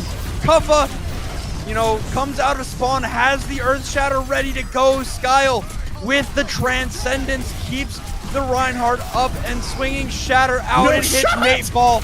But, it could have been a block, but I mean, Infected falls and TBD, they cannot keep it going. I mean, that's basically where we were at before, maybe a little bit further. But holy crap. TBD almost takes it with plus 5 minutes. So for Redbird Esports, you have to play conservative. You have to catch the aggression as it comes in, but you cannot expend everything. Otherwise, you're going to be facing such a massive hurdle. Here we go, TBD back in the fray. Zira, half HP, dropping the self-destruct. Not gonna find much with it, but you know what will find much? The Shatter from Infected. Kuffa drops one of his own, and it's on to Zira. But I mean, it's not going to amount to much of anything. Zira has lost the mech this time, but I mean, it's 6 versus 1 on the point right now. Skyle taken out on the staircase, and TBD, I mean, what an attack by TBD. 4 minutes, 17 seconds on the clock. It could have been much worse. To be quite honest, it could have been much worse. So we are not there. And now it's going to be all down to what Kuffa and company can do to deal with the upcoming attack from Redbird Esports. So we'll see how this goes down. But I mean, server reset aside, TBD seemed like they were the more proactive of the two teams, especially with Landon just connecting with volley after volley, having that transcendence up a good 20 to 30% faster than Skyle. That's been a real big difference maker here in this last map. All right, yeah. I mean, what an attack for TBD here, trying to prove that they are, in fact, the better team in this series. Redbird, though, no slouches. They are a strong team. They know what they need to do here. We saw them do it in the last series. I mean, I am really, really looking at them to bring this back here. It's just, it's so much right now. And I mean, Redbird could just come out here and just completely wipe. Kuffa could get pissed off and just go completely psycho mode. And we could be, you know, looking at dueling time banks. All right, here we go. TBD's on the defense this time. Redbird Esports gets their chance at the attack. Kuffa booped in, able to back out very, very quickly. Very good disengage there from Kuffa. Probably would have died if in there for a second or two longer. So here we go. Now they are in there. They are very, very in there. And Kuffa, talk about getting shoved into a locker. I don't think there's a smaller space someone can get shoved in than behind the door on Hanamura. Ariel loses the mech, and Admiral and Ariel fall. And I imagine that Lethal is very, very close behind. And that will do it for this first fight. TBD, you know, they hold on. Well, it's a minute off the clock. I mean, we've built up a Transcendence, so I mean, that's good. We built up a Rally, that's also good. But, you know, on the other side, TBD is going to have all 3 support ultimates into this fight, plus the self-destruct. I want to look for Lethal to get extra aggressive here and try and get an early Graviton Surge out to kind of pull the resources and see what you can get. Infected 83% and counting on this Earth Shatter. Kuffa only 35 right now. So, I mean, this difference could be colossal. Lethal drops the Graviton Surge, as does Tree. The support ultimate's coming out. The shield is there for Kuffa because of the slow mode, able to get away with their life. Ariel will not be so lucky. Off the map goes Maimon. But, you know, with Zira dead, TBD still has an opportunity to lose this fight. I mean, Redbird Esports, they're bringing it out here. Well, I mean, this is what I was afraid of for Redbird, is the fact that you know, they kind of got separated out. Oh God, yeah, Skyle, bye-bye. Tragic. And I think that Infected and company got kind of ticked off after losing Ilios. And now, you know, they're really putting their best foot forward. They found the rhythm that will best suit their style. And, you know, the fact that you don't have your Zenati, you're trying to push in 5v6, not a good situation. TBD gonna use the Graviton Surge, and it's just colossal. I mean, could not have been a bigger play there by Tree. Just an incredible Graviton there. Hits 4 people, kills 4 people. Well, here's the deal. We got 65 seconds now for Redbird to capture this first point and then make their way to point B. They're going to be below whatever TBD put up there. I mean, 417. And you know what? I mean, you've got 3 support ultimates here. Ymitra, Magic, and Lend, and all good. Landon, once again, does his job. Yeah, Kuffa, Maimon dead. There's nothing Redbird Esports can do right now. They just have to hope. They just have to pray that Kuffa can get something massive with this Earth Shatter. Nah, I mean, no, Ariel. it's done. My friend, it's done. I mean, we're sub 30 seconds. You have no grab. You have no rally. You have no brig. It's all done. I mean, we're going to see Redbird Esports go down to the lower bracket. And it's going to be TBD moving on to the winner's semifinal, or to the winner final. Here we go. Ariel is in there. They're going to get the touch. Kuffa has this Earth Shatter locked and loaded. It'll be blocked for Infected Shatter. They're going to get the touch. They're going to get a tick here. Not that it matters all that much. The Earth Shatter hit Ymitra. The self-destruct is out from behind. And what? a shield bash there onto Kuffa to put this map away. TBD has one thing to say to Redbird. You cannot step to us. We are going to the winners finals. I mean, that is the ultimate "you shall not pass" moment coming from TBD. Mateball, my Canadian brother from another mother. I love you. I love all of you, actually, in this lobby. I love all of you out there watching us right now. We are about to go into the lower bracket. It's going to be Dexatron and Spectreon Cast, taking you through the rest of the evening, setting us up for the Final Four tomorrow. But for myself, Rhino and Fletch, absolutely stellar job. We're both under the weather. Rhino's under the weather too. Actually, all of us here at CGL are all under the weather. Have a good night, everybody. We'll see you guys back here in just a little bit. I think it'll be at the top of the hour when that losers round comes through. Bye-bye, guys.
Memories.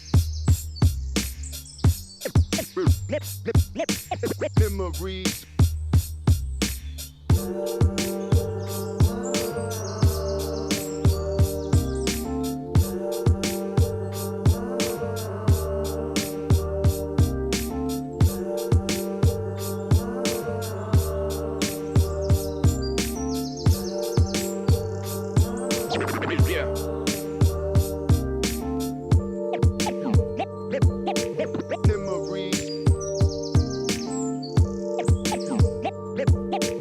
Memories.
All right, welcome back, everyone. Thank you to In the Fletch and Chef Billy for casting those first 3 games. They went a little bit long, but hey, they were very entertaining. It will be myself, Dextron, and Spectreon for our final 2 series of the night here, and we're starting off in the lower bracket with 4+4 versus Boston's finest. Spectreon, man, how are you doing?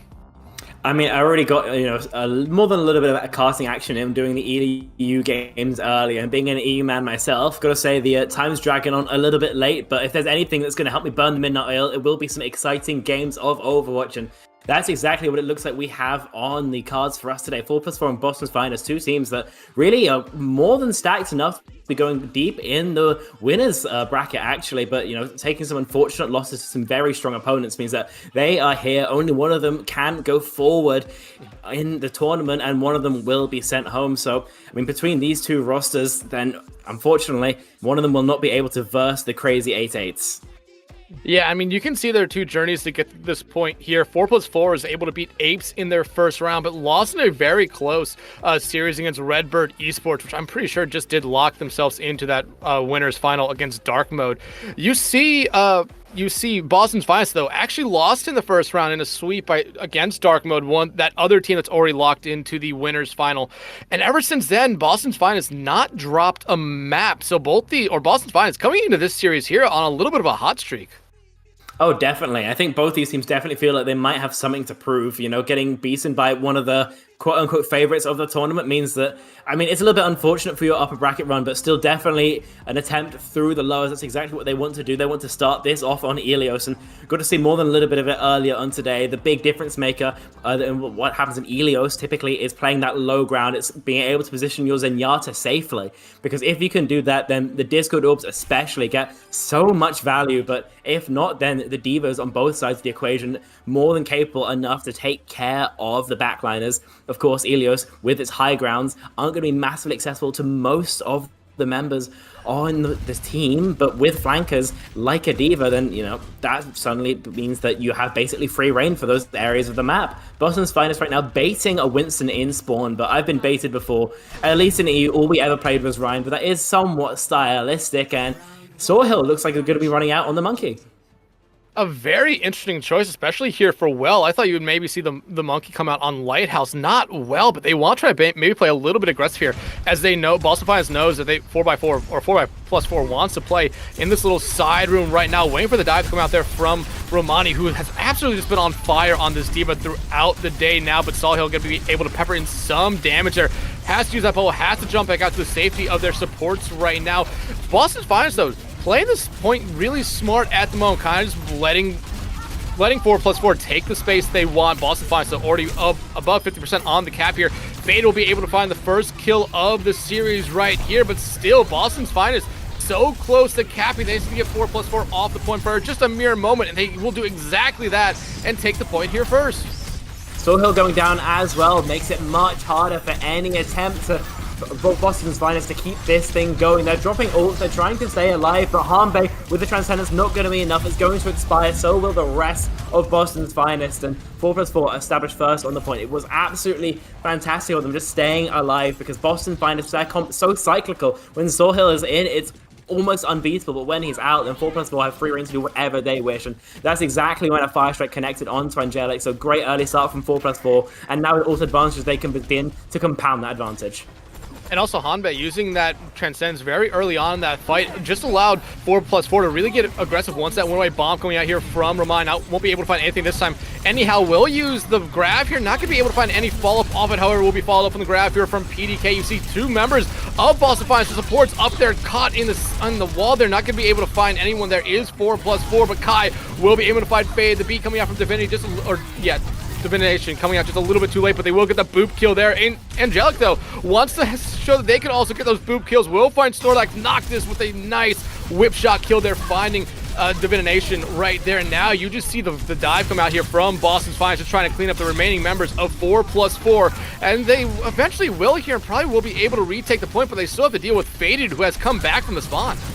Yeah, I mean, great pressure coming through onto the tank. Faded. Yeah, just not able to stay alive for long enough. But this fight is still going on. The Solar Hill goes down. Graviton invested. Divination as well with the boot, getting the final blow. So main tanks exchanged. More attempts at the boot. The pit is hungry today, but won't catch more. Instead, it's Hanbei on the Vinyasa taking care of his opposite number. +1. Going again aggressive is Divination, but right now nobody is really falling. Point flip back over to Boston's Finest again in control. Yeah, and you consider how long ago Boston's Finest really won that fight. It took him so long to actually retake the point because Fade was able to get back stalled out, and because of that stall, you saw a lot of other members of 4+4 come back. Bomb coming out here from Romani. We'll be able to find Saw Hill there. However, immediately traded out there by anyhow finding Romani before they're able to get back in that mech there. Kai uses the bomb, not going to be able to find anything. Now they're diving and going after Fade as the beat comes out here from Angelic. They only have that Transcendence ready to go here right now, but 4+4, I mean, they're about to have the grab ready to go, but they really have nothing else. Hanbei will use the Transcendence here to keep their team alive, especially with that grab coming out here from PDK. PDK, though, getting incredibly low, looking for the boop off the map. Divination absolutely on fire. That's already their third boop kill on this first point. PDK will find Noctis, and now 4+4 here starting to take a little bit of control. They'll find Hanbei there, and you see the rest of them coming out, but again, it's Angelic with another boop kill into the pit. Spectron, you said that pit is hungry. It is getting fed at the moment.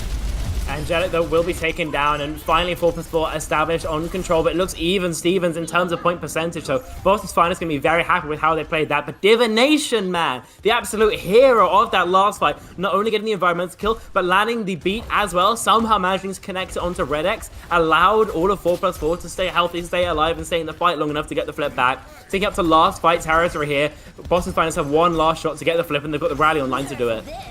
Yeah, but 4+4 does have some ultimates ready to go. Romani trying to throw that bomb to the right spot. Not going to be able to connect there with anyone. So close, but yet so far away here. 4+4 still does have their own Transcendence ready to go here, but you see Boston's Finest coming up with a couple ultimates of their own. That bomb from Kai might be huge, but Angelic finding a huge boop kill again. That pit is getting well fed tonight. Hanbei and Angelic using their ultimates right now to try to keep Boston's Finest alive through this one here. This is final fight territory, and another boop kill coming out here from the Lucius. This time beyond the Noctis. Kai will find Red X there, as PDK will find anyhow. Romani, though, not going to be able to get back in their mech there as they just jump off the map instead. 4+4, though, eventually does give up the point here to Boston's Finest, but Fade able to find Hanbei out early is a huge pickoff for them.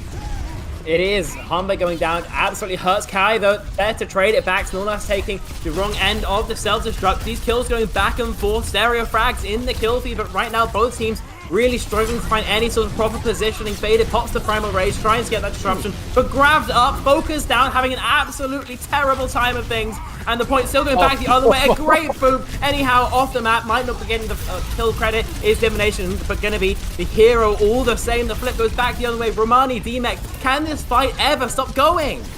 It's GOATs. The fights don't end at all here. Red X going to be able to find Saw Hill. Here comes the Coalescence from Hanbei, who swapped over to the Moira just trying to get back to point at the moment. Red X going to be able to find that dueling Brigida there in Noctis. Bomb coming out here from Romani. Not going to be able to find anyone. Now the bomb coming out from Kai. Kai will fall. Hanbei falls as well. Nothing comes from either bomb other than a D-Mac, but it'll be 4+4 taken well. There's two types of GOATs fights. There's where you instantly fold due to a small mistake, you know, that focus fire, 6 players, Discord as well, I mean, that's brutal. Or the second type where the sustain just too much and throw all of well, I mean, that was the second fight. That was so chaotic, so many players living when they shouldn't, so many players booped into the gaping maw that is the well, and when the dust settles, it looks like 4+4 were in control just a smidgen more, but I mean, it was close. I have to say, one thing I've been enjoying out of Romani quite a bit actually, is using plenty of proactive self-destructs. I think he realizes that playing into the Winston variation, there isn't the same level of shield uptime. You have a lot more chance of finding value with it that way, rather than just using it to defend against the grab as the standard play. Not really finding maybe the kills that you would have liked, but still great idea, and I'd love to continue to see that from him. But I mean, the main tanks are swapped. Now it's Boston's Finest who starts on the Reinhardt.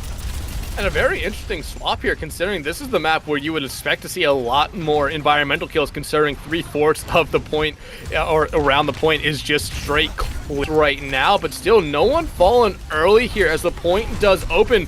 But I mean, you just see Boston Finest holding on to this high ground. Same thing with 4+4, holding on to their own high ground here, waiting for someone just to commit to the point here. Do you see Boston Finest, though, going straight there? Sawhill going to be able to get the pin there onto Fade, as anyhow will take care of them there. And now Boston Finest already capping the point. Romani, Red X going back to the spot, and the rest of 4+4 just trying to join them here. I actually expected Boston's Finest just hot-footed to the point and 4+4 to be attempting to crack them out, but not exactly what happened. I think Boston's Finest did end up playing 4+4's game, but didn't get the victory anyhow, and now mirroring the Reinhardt, Faded back onto the Crusader and hoping that, just playing the mirror matchup is going to leave better odds for 4+4. And now 4+4 trying to re-engage here. Romani just using that rockets to get over that one little area right there, but they're going to get pooped down there by Divination, or by Angelic, their Shadow coming out there from Sawhill. Really not going to be able to find anyone there. Instead, be Faded finding Sawhill, and Romani, though, getting DMAC. Grab coming out from Anyhow. We're going to force out the Transcends here from Snorlax, as you do see Kai trying to focus in there on Romani, but they're not going to be able to. Have to use their bomb instead, just to get back in mech now. The grab coming out from PDK immediately going to be respond to there with the Transcends from Hanbei. Red X are going to be able to find Angelic through all that. Kai trades out on the Snorlax, but 4+4 eventually able to retake the point through all that. That they are. Rally Online, this fight still going in HP lower and lower for 4+4, and even though they got the flip and they're not winning out the fight, Ramami able to trade it back. Hanbei going down is a big win, but will it be enough? Will it be these scores that stems the bleeding? Doesn't look like it. Beat Investors of Boston's Finest. They're pressing their advances, going ever deeper, even with a counter beat from Divination. It doesn't look like it will be enough until Aniwu falls. PDK, though, you said Anyhow falls there, but you do see Boston Finest retake the point. 4+4 playing a little bit away from the point has not necessarily helped them out here early. Sawhill going to be melted down there by PDK as well. Noctis falls, but again, you see two environmental kills coming out from the support lines there for Boston Finest to keep this point alive for them. Fade, though, will eventually take care of Angelic. There should be a point flip back in control of 4+4 as you see PDK start to get a little bit aggressive here, and I love to see this from them. Yeah, I love the aggression, but unfortunately, with some players still capping the point, with some players still respawning, they don't really have the players for it, so forced to go back, forced to go into a more standard positioning. Boston's Finest have all the time in the world to set up the fight they want. Still plenty of percentage points for them to take up to. They have decent ults and good points on the objective. I mean, everything going that way, even though they are on the outside looking in. Grav, especially, to pay attention to. The other tank ults charge into quickly, but Anyhow could do whatever he wishes here. Yeah, Anyhow just hiding there in that corner of the grab. Only going to be able to find Sawhill there, but Fade will eventually take care of them. Hanbei trying to use that Transcend to get to them. Not going to be able to in time. Shadow coming out here from Fade will hit on to only one, but Hanbei going to be able to keep him alive through that Kai, though, finding Romani there to even out the playing field. Red X falls there. Boston's Finest finding the picks they need here early to keep this fight alive and put it in their favor. Anyhow shutting down Faded as well. 4+4 can only keep this fight alive so long. They smartly back out. I mean, Boston's Finest, I mean, they invested the grabs and surge early, yes, and didn't find too much, yes, but it did allow time for them to charge into some of their other check marks. That's exactly what they do, and with that increased advantage, then they're able to wipe 4+4 off, and now 4+4 know it is last fight territory for them here on Lighthouse. They have one more attempt to crack open the point, and Boston's Finest want to stop them getting even there. They have a lot of ultimates ready. Boston Finest does. Bomb coming out here from Romani. Will really not find anyone, but does force out the bomb there from Angelic. Red's going to be the first one to fall. The Shatter comes out. It hits to Divination. The game will be able to find that beat, but it doesn't matter as Kai blows up the playing field and will wrap up this map wrap up this point in favor of Boston's Finest. I mean, Kai absolutely raises the battle with their humongous self-destruct to put a rather fitting cherry onto the end of that second point and win out even Stevens. And we go into maybe the black sheep of Ilios now. I mean, Ruins, much longer sight lines, much less chokes. We don't have those same high grounds, so, avoid or attack at your own peril. So, going to be a lot more about their battle on the point, a lot more about their battle around the mega health pack. Going to be very curious to see exactly how these two teams elect to play this, because they have plenty of options here in a map that really doesn't favor goes. I don't think any more Winston is going to be very likely at all here. I think both players are now locked into the Reinhardt. They know exactly what they want to do, just a matter of exactly how they execute it. I think on the whole, Fade has been caught a smidge too much on the Reinhardt compared to his counterpart, but that's definitely not for lack of aggression. I think that it has been paying off these aggressive plays, but bubble out early, but right now, nothing really found. Yeah, and you see the two Reinhardts kind of meet there early and just start swinging at each other. Fade, though, coming out on with a little bit of the ultimate advantage there. PDK, though, going to be able to find Anyhow's a great opening pick for 4+4, because look at what that does. It just allows them to get super hyper aggressive. They find two, make it three. Looking to try to get the DMAC here onto Kai. You see Divination there trying to be very aggressive. The bubble, they're going to come out, but not going to necessarily going to do anything there, as they will be able to cap point here first as 4+4 starts to fall back a little bit here. Yeah, that they do. I mean, great play out of PDK, especially getting that beam down. Anyhow, stepping a toe out of line. Graviton Surge now online. And no way that's getting eaten. Everyone go up to the ceiling, but no kills will come from right there. Hanbei going to be able to use their chance here as the shatter does come out from Faded. Does hit a couple people there. The beat now coming out from Angelic, but Angelic will be the first one to fall here. Romine, though, going to follow them to the grave. The shatter now coming out from Sawhill. Lands perfectly there onto Faded, but they missed the charge. Snorlax will find Hanbei there. Sawhill trading it out onto Faded. However, 4+4 still holding on this point now as the grab does come out here from Anyhow. The grab coming out from Kai. Not going to be able to find the same value it did last time, but it's doing the job it needs to do here as you do see PDK fall. Boston's Finest should now be able to retake point. All they have to do is just get rid of the Diva and the Lucio. I mean, that was so expensive for them, though. They spent every ultimate trying to crack that point open while they are close to the Earth Shatter now. I mean, no tools in the early fight is so rough in Goats. 4+4 know that. They know that they can do pretty much whatever they want in this early, 10, 20 seconds of the fight, and that's exactly what they're electing to do here. Grab coming out, but Kai eats that grab right there. Huge opening play here for Boston's Finest. Sawhill does use the shatter in that back, and I don't think it really finds anyone, but they do find Red X off it. Kai gonna get demeched here, no bomb to keep them alive. Anyhow, though, will find Faded as everything just continues to go Boston's Finest way. Sawhill, though, wants to try to find a couple more kills, but the only thing they'll be finding is their own grave as Romani takes them out there, and now 4+4 sees the opening they were looking for right there down the Rhine. You see exactly what Boston Finest is doing here. They're trying to back up while 4+4 is just going in. And this aggression is just absolutely non-stop from both these Ryan players. I mean, Faded pinning, and even with the Disco taken down mid-shot, and not what they wanted to happen. And the self-destruct won't catch anything. Graviton Surge and going to be blocked out by both support ults. The Focus Fire not going to be enough to burn through that, but now the Counter Transcendence for Boston's Finest allows them the extra sustainability to push for that aggression. The Focus Fire from Anyhow and Kai too good, and though they will be stemmed by the Graviton Surge, it won't find any final blows. PDK uses that grab there. I thought they were just using it to make sure they could get out safely, but instead they try to keep the fight going, especially with Faded coming back. But you see PDK Faded the next to the fall, Divination following them to the grave, and oh no, Romani not going to be able to escape there, but a bubble coming out there from the respawning PDK will keep him alive and in that mech. However, you're looking at potential final fight territory right here. If you are 4+4, Kai, Sawhill, gonna come up on their ultimates pretty quick here, and Anyhow, a moment away we'll have that grab the bomb coming out here. Gonna be able to find two, a little bit of a misplay here by 4+4. The shatter coming out from Sawhill finds PDK. 4+4 has a hell of a battle ahead of them right now, but they keep on losing members. 4+4 will lose. Keeping this map alive, actually. Romani goes to point, but there's really no follow-up there. You do see Divination just going to try to keep this point alive. Sawhill, though, will quickly take care of them as Boston's Finest will take our first map of this series.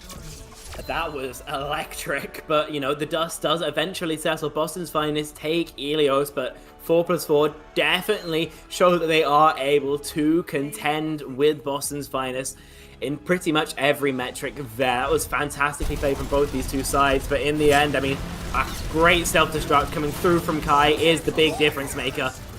I think that just the focus fire onto the Rhine shield was enough. I think Faded's shield just cracked in time, and that caught off the two players shielding behind it. But, I mean, realistically, if that nuke hadn't went that way, we could have been seeing an entirely different fight. We could have been seeing an entirely different Ruins, and we could have been seeing an entirely different Ilios. So, fantastic to see that these two teams are this competitive. But, I mean, instantly into the next map. I mean, King's Row heading up next. It is the quintessential GOATS map, isn't it? I mean, I always joke around saying it's not a real Overwatch series if you don't see King's Row, especially with it being a GOATS tournament. It's not a real GOATS tournament without King's Row. Yeah, the teams might try to throw a curveball at their opponents, picking a different map, but King's Row is King's Row for a reason here. I mean, definitely. I think we've seen... I've seen 3 King's Rows today. I was praying for a Numbani because I think Numbani GOATS is really interesting and funny. But we're now 4 for 4 in terms of King's Row. There's just something about this map that makes teams want to play it. But, I mean, between these two teams, a map like that with that much history, and, both these teams almost definitely having plenty of playtime, plenty of scrimmage on the map, I mean, it should lead to even more fireworks. Of course, no chance at all for any variations on this map. I think we're going to be seeing the full 3-3. No chance of a Moira, no chance of a Winston, as we did see a little bit on Ilios. Just going to be Reinhardt. And to be fair, that's probably the most exciting. I'm a little bit biased as an EU player, but still. But I think the thing to pay attention to again in King's Row is if you can keep your Zenyatta safe. I think it's a little bit less important. You're going to be harangued a little bit less by the D.Va, but those Discord orbs in those open spaces when you don't have the ability to play cover, especially in that first point, are absolutely brutal. So if the Discord Orb is applied well, then it could just spell the end. That could be the difference maker. And if it isn't being cleansed correctly, if bubble advantage is being, squandered there, then that could be a big way for either team to come back into this. Oh, yeah, absolutely. I mean, I feel like the supports on the first point of Ilios of Well played such a huge role. We saw multiple boop kills into the well. We saw a couple whip shot kills as well. I feel like the supports here, while the tanks are the main stars of the show, the supports are truly those characters that you really need to have there to win fights and to just kind of keep you alive, since they are the supports here. But I mean, going into King's Row here, like you said, we don't expect the Winston. We don't expect really anything out of the ordinary here. I'm looking for Snorlax and Hanbei here. You talked about it a lot with the Zenyatas. The Discord orbs are so important to just the entirety of a GOATS comp here. That the matchup between Snorlax and Hanbei is going to be the one that I'm really watching out for here. I definitely agree with that. I think the Zenyatas are not even an unsung star. I think they are just the star of the composition. Them and maybe the Reinhardts, but the amount of value you can get from the Omnic Monk is absolutely maddening. Not only with the orb, but with your primary fire as well. And of course, if you're charging those fast transcendences, if you're matching your enemy's Zarya's Graviton and Surges, then you're providing such huge value to your team. Absolutely, but now Boston Finance coming out here on the attack first. They're going to try to play around Mondada here, but it will be Red X there finding Angelic, and look at what that does to Boston Finance. They're already trying to back up because they do not have that speed from the Lucio. I mean, that's all they can do, and even backing up is harder without that added mobility, so huge loss there, but all they can do is reset. Of course, post-spawn, so it's going to mean that pick doesn't hurt too much, but 30 seconds already off the bank. Boston's Finest looking to make it more. Yeah, they find Noctis out again. Another huge support down here for Boston's Finest, and it's just backing them up again. 4+4 starting off great here. I mean, picture perfect from them. They're not really going for any aggressive plays. They're just staying alive in the face of Boston's Finest, waiting for a mistake and punishing it beautifully. That's why they're getting close to pretty much all of their ults. Beat first online for Divination, but finds more just around the corner. Grab though coming out here from Anyhow right now. Gonna be countered out by both support, or two support ones coming out here from 4+4. They're still holding on to that rally here at the moment. Faded does have their shatter ready to go right now. They will use it, not gonna be able to find anything. There's a nice barrier coming out there from Sawhill, but Sawhill comes out, hits 3, bonks Red X to death right there, and now Boston Finest has their opening. Sawhill just charging into the backline, looking for more here. Romani, the lone soldier on point, will eventually fall there to Noctis. I mean, that was just Boston Finest winning out the resource trade there. I mean, on that statue fight, then finally they got a better fight where they had, a little bit more HP. They had bubble advantage, and 4+4 kind of was scrambling from that point. Graviton Surge comes through. 4+4 used both their portals, trying to stay alive, but they won't have them coming into this recontest. Bomb coming out here from Kai, gonna be able to get the DMAC onto Romani, who's immediately gonna use their own bomb here. Romani though, in the baby D.Va form, will find Sawhill, but they will fall to Anyhow there. Anyhow though, gonna be able to use a second grab they already built up, gonna force out the Transcendence here from Snorlax. Angelic did use the beat. Now Hanbei gonna be able to use their own Transcendence here, just trying to secure them up this point, make sure no one dies here. Snorlax will fall, followed by the Brigitte of Red X. And Bubble, though, coming out there on to Fade. All 3 tanks are still alive at the moment, 4+4, so they still have a fighting chance, but losing Faded that early does not necessarily help your cause here. PDK falls, Romani gonna join them soon, and you see all 3 supports there for 4+4 just running away. That's consecutive later Transcendences from Hanbei against Snorlax. Not in terms of the ult charge, but in terms of being able to greed it a little bit longer. Be able to use it a little bit later into the fight, and those later Transcendence is always going to be the stronger one. So Boston's Finest, they're able to survive what aggression 4+4 can mete out and, swing it right back in their face. So humongous plays out of the Zenyatta of Boston's Finest. We highlighted him and performing early on here. Payload now moving. High charge onto Anyhow and ults as well. Boston's Finest are loving life. A 4-man shatter coming out here from Sawhill, immediately finds 2. PDK tries to use the grab there to keep some of their teammates alive, but again, you already lose 2. That's a third of your team. Romani gonna get DMAC. They're not gonna live much longer either. Now Sawhill just charging up to try to take some space. And throughout this series, Boston's Finest have been accelerating. They have been improving massively, warming up into this, and only getting hostile and hostile. 4+4 getting to struggle to catch up. They do have ults online, the Transcendence, the Earthshatter, and many more just over the horizon. The same could be said of their opponents. Their opponents are the one with the charge. Their opponents are the one with the momentum. And the opponents are the one with control of the points. Their opponents are also the ones with the rally right now. Sawhill going to be able to find Red X out early. The grab coming out here from Anyhow, as you see the Transcendence coming out here from Snorlax. Bomb coming out there from Ramon. Not going to be able to find anyone with that. Each team trying to just keep this fight alive for themselves. Here the Shatter coming out from Sawhill will hit on the PDK and Snorlax. Speed coming out from Divination. Not going to be able to keep PDK alive there. And a charge from Sawhill is able to get rid of Faded here. Boston's Finest is going to be able to cap the point off of that fight there. Still giving them just under 4 minutes left to go to push this card. And I love this aggression when they're just pushing forward, just trying to make 4+4 work for every single inch of space, and as well, it's rather healthy for the energy of Anyhow. He's going to be feeling very comfortable heading into this next fight. The same could not be said of PDK. Speaking of PDK, grabs on Surge online. We've seen more than a couple eats in this series so far. Gonna have to see if these divas are feeling hungry this next fight. Yeah, they're going to need to be hungry this fight. Both grabs are ready. One comes out there from Anyhow. PDK will use theirs as well. Kai going to throw out that bomb. They're going to be able to find one with it. Their teammates have already kind of cleaned up the rest of this fight. Oh! Noctis able to keep themselves alive from what seemed like certain death falling into that pit there. Boston's Finest going to be able to clean up this cart and give them a lot of free push here. This time max 2 is brutal. 3 minutes left to go. Realistically, a fight for 4+4 to attempt to mount. Yeah, they do have some tools to stall the trans, the rally, but they need to do more than that. They need to burn plenty of time bank, and they need to do it cleanly. Yeah, 4+4 coming back out. Faded does have the Shatter ready to go, but they're going to get stunned out there by, I believe it was Noctis. Their Shatter now coming out from Sawhill will land on the two. Snorlax going to be able to keep them alive using their Transcendence there. Still, each side looking for the first kill. Each Ryan just trying to take swings at each other. Build up to that next grab. Romani going to be able to get back in that mech there. Anyhow, Sawhill very low on health. Their support trying to pump whatever they can in them to keep them alive. Now Divination going to be able to use the beat here. They're trying to play very aggressive. PDK will find Anyhow to get that started. And now Boston's Finest all on the back foot here. Noctis Kai getting stunned there. Noctis will fall. Sawhill falls as well. The rest is trying to fall back to the safety of the spawn, and they will be able to. Wait! The card! Oh my goodness! Divination with a huge pick. 23 centimeters. If that happened, I think I would have ate my socks. But, I mean, save from the ignominy of a 5-meter C9 is 4+4. And thankfully, they can now begin mounting this defense in earnest. 2 minutes left to go, and plenty of work still for Boston's Finest to do.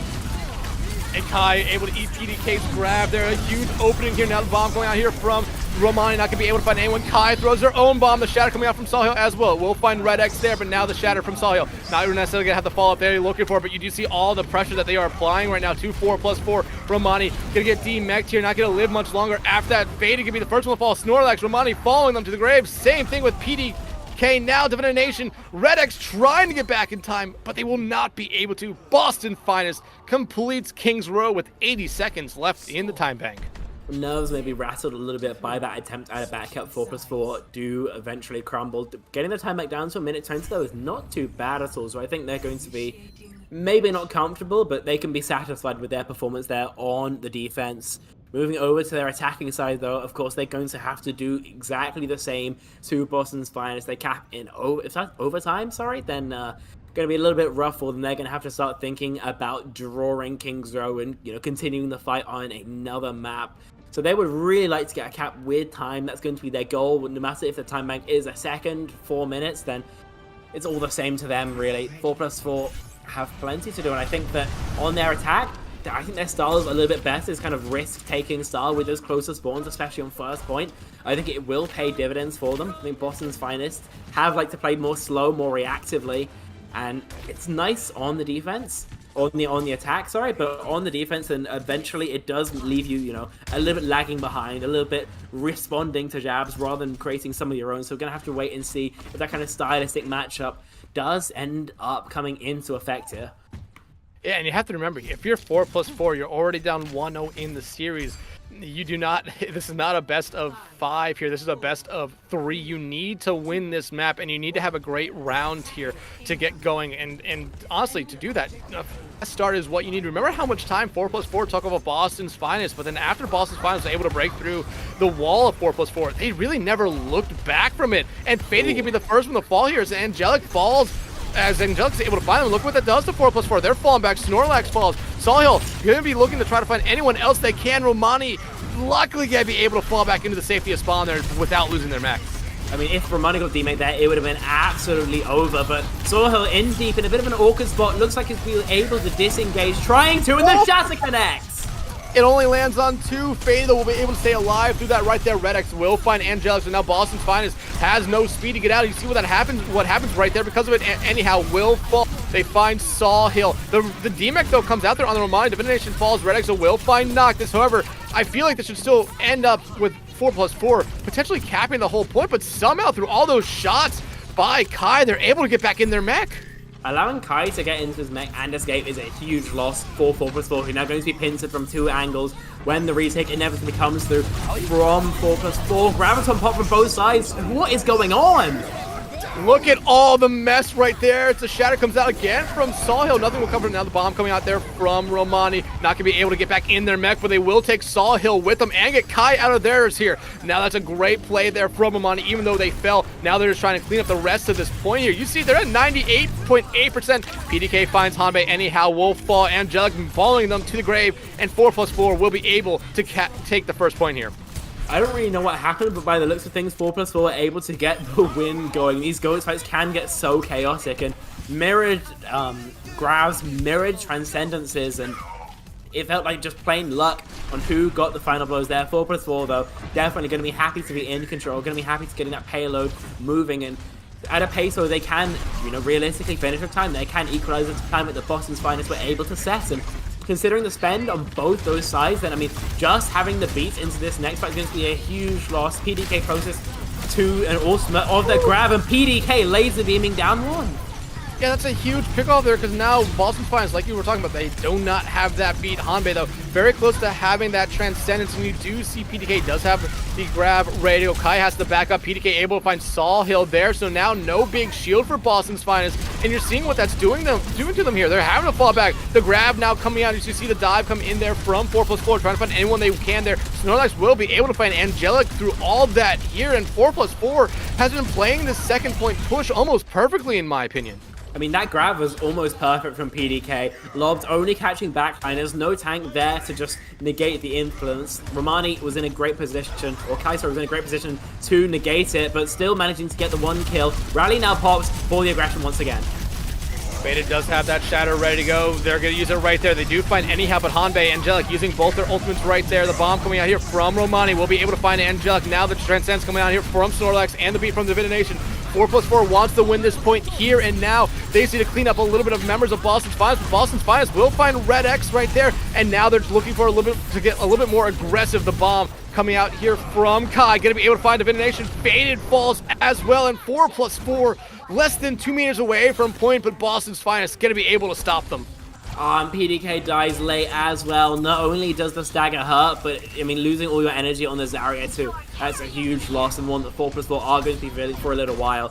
It was a great attempt from them, but unfortunately the clutch factor, I think the spawn's a smidge closer as well from Boston's Finest, allowed them to clutch that fight out, and now down to 2.5 minutes, still comfortable for them, but what once could have been a 4-minute timeout heading into the third point is now dwindling lower and lower. Again pushing in, and wow, the cleave from Sawhill is huge. Oh, and the shatter, even bigger. PDK uses their grab here, but there's going to be no follow-up from it. Faded uses their shatter, but gets completely denied by that shield there from Sawhill. 4+4 needs to try to back out of this one here right now. Used 2 huge ultimates and got denied at the door. I mean, that's pretty much the worst-case scenario for them, because they've got absolutely nothing going here. No space, no kills, no ults charged, really no nothing. So yeah, really does hurt for them. They have able to get their respawns back, and they will have more ults to invest. Triple support ults, so all the sustainability on their side, but will it be enough? Rally coming out here from Red X to get everything going now. Anyhow, will use the grab. Transcendence coming out here from Snorlax. Bomb now coming out from Amani. Look for anyone they can. They'll be able to find two there, and that's two huge picks. Hanbei had a Transcendence ready to go, but they get caught out by, you do see Angelic there on that high ground. Looking to try and play for touches right now. Noctis, Kai, Fall, but everyone on 4+4 knows where that Lucio is. PDK will be able to find them there, and 4+4 will finally be able to cap the point here. But like you said, they were once staring at 4 minutes on that time bank. Now it's only 3. I mean, humongous bomb coming through there. 3 minutes on the bank. Not the end of the world. They can still cap with very good time if they get just a couple good fight wins. But Boston's Finest have been making it close. They've been making it competitive all the way through. So it really is on to 4+4 to get that overtime avoided if they absolutely can. Great grab. Angelic focus down. This is great stuff, 4+4. Yeah, he does force out the Transcendence there from Hanbei. Faded almost falls to the beat from Divination. Gonna be able to keep them alive. Kai using the bomb there. Gets just use it as a remeching tool to get themselves back into this fight pretty quickly here. Faded looking for the shatter here. One huge shatter could be the difference here. They do use it, but they find no one with it instead. Sawhill finding on the bomb though from Romani. Will come out into that backline, not finding anyone as well. And Angelic not gonna allow that Diva to get back in the mech. And now 4+4 trying to run for their lives, but Boston's Finest is just too fast. Trying, definitely the operative word there. Some great cleanups here. I mean, 4+4 now are going to be almost definitely a lower time bank than Boston's Finest, but they can still finish with time, and that's what they have to focus on. Their ult scenario, though, really not what they would have liked. Invested plenty into that fight, and while it did get close, it was not enough. So Snorlax with the Transcendence going to be their big tool here. Rally popped early. They want that sustain. They want the armor built up, but the Graviton Surge is going to stop all of that push. Grab, yeah, will stop that push completely, especially find Divination. Now the beat coming out here from Angelic. Grab coming out from PDK just try to keep this fight alive. They will find Sawhill, who wasn't even trapped in the grab there, and they followed up with 2 kills on supports here. 4+4 still has the advantage right now. They have Faded alive and just swinging right now, looking at anyone they can. Hanbei has to use that Transcendence to keep themselves up, and the rest of their team up here waiting for their teammates to come back. They're back to Shatter. Immediately comes out there from Saul, who gets denied. Kai throwing that bomb in the backline gets denied as well by the shield there from Faded. 4+4 not winning in the time bank right here, already at a minute, but they lose Faded early on in the fight. I think 4+4 needs to back out of this one here. This should try to save them some time.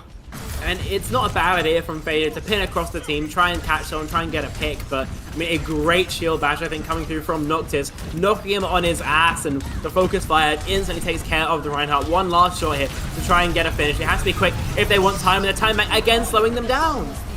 Grabs coming out from both sides. Snorlax going to use that Transcendence to keep their team alive through it. Divination does have the beat ready to go as the rallies come out from both sides. Bomb coming out from Romani. If they need a big bomb, it is now. They will not be able to find anyone with it here, but the follow-up from it is what they need here. They find one. Red X will be the first one to fall once that rally goes away. Now Hanbei going to be able to use that Transcendence to keep their team alive through everything right now. Faded stuck between a rock and a hard place right there. Hanbei will be able to find them. Boston's Finest is picking up the kills they need here, but PDK will be able to find Kai. 5 seconds left on the clock right now. You do see Sawhill coming back in, charging into that backline, trying to find PDK, but will be knocked to find Divinity. Romani falling right there. Now Boston's Finest looking to clean up this fight here and secure their spots into the next round, but then the Transcendence coming out here from Snorlax as the grab comes out there from PDK. Shatter coming out from Sawhill, going to be able to send Faded down to the pit of despair as Boston's Finest will hold 4+4 at the finish line there and lock themselves into the next round.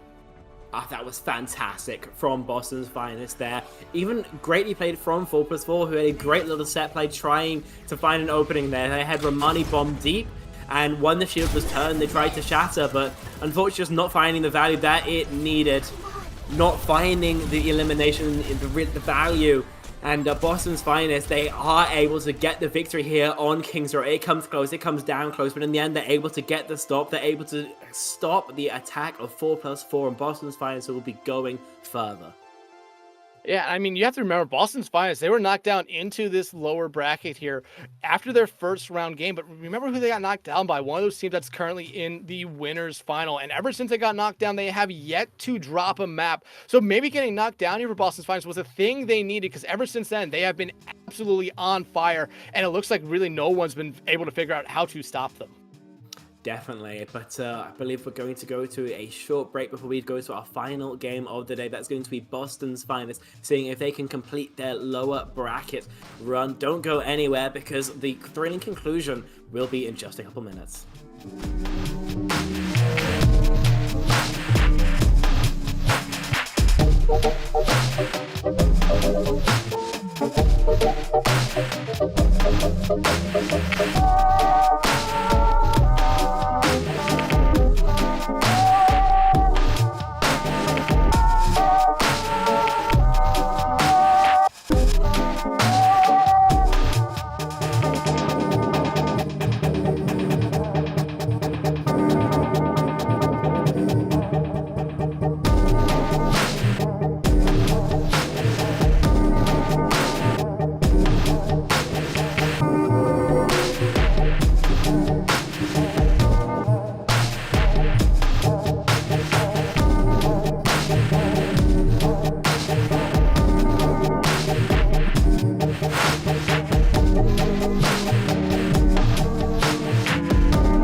welcome back, everyone. It is time for our final series of the night. LB Crazy 88s going up against Boston's Finest here. Winner will move on to the lower bracket semifinals. The loser, their GOATS tournament is over. Again, I am Dextron. That is Spectron. Spectron, we just saw Boston's Finest take out 4+4 in a 2-0 series. That was incredibly close, but Boston's Finest, in my opinion, was always able to come out on top when they needed to. Oh, definitely, and they're going to have to do it again one more time against Crazy Eights, who've been very strong all tournament long. I think one thing to pay attention to, at least in terms of results in the overall tournament, has been that Crazy Eights and Boston's Finest both got knocked down to this lower bracket by Dark Mode. The difference being, Crazy A8s, they took a map off their opponents, and Boston's Finest did not. So maybe there's a room for a difference maker there. Maybe that does mean that Crazy 88s coming from, the upper side of the bracket will have a bit of an advantage against Boston's Finest. But Boston's Finest, I mean, they are going to be so warm. They've just played through an absolute gauntlet, and they're going to be coming into this final match of the day swinging. Yeah, and you have to remember Boston's Finest, they're now going up on to their, I think this is their 5th series of the day, considering the playoff start for them today. So yeah, this is series number 5 for them. While they are on fire, you also have to wonder if there's going to be a little fatigue for them here. I mean, 5 series of Overwatch, especially GOATS, has to be tiring. You wonder if that's going to catch up to them now.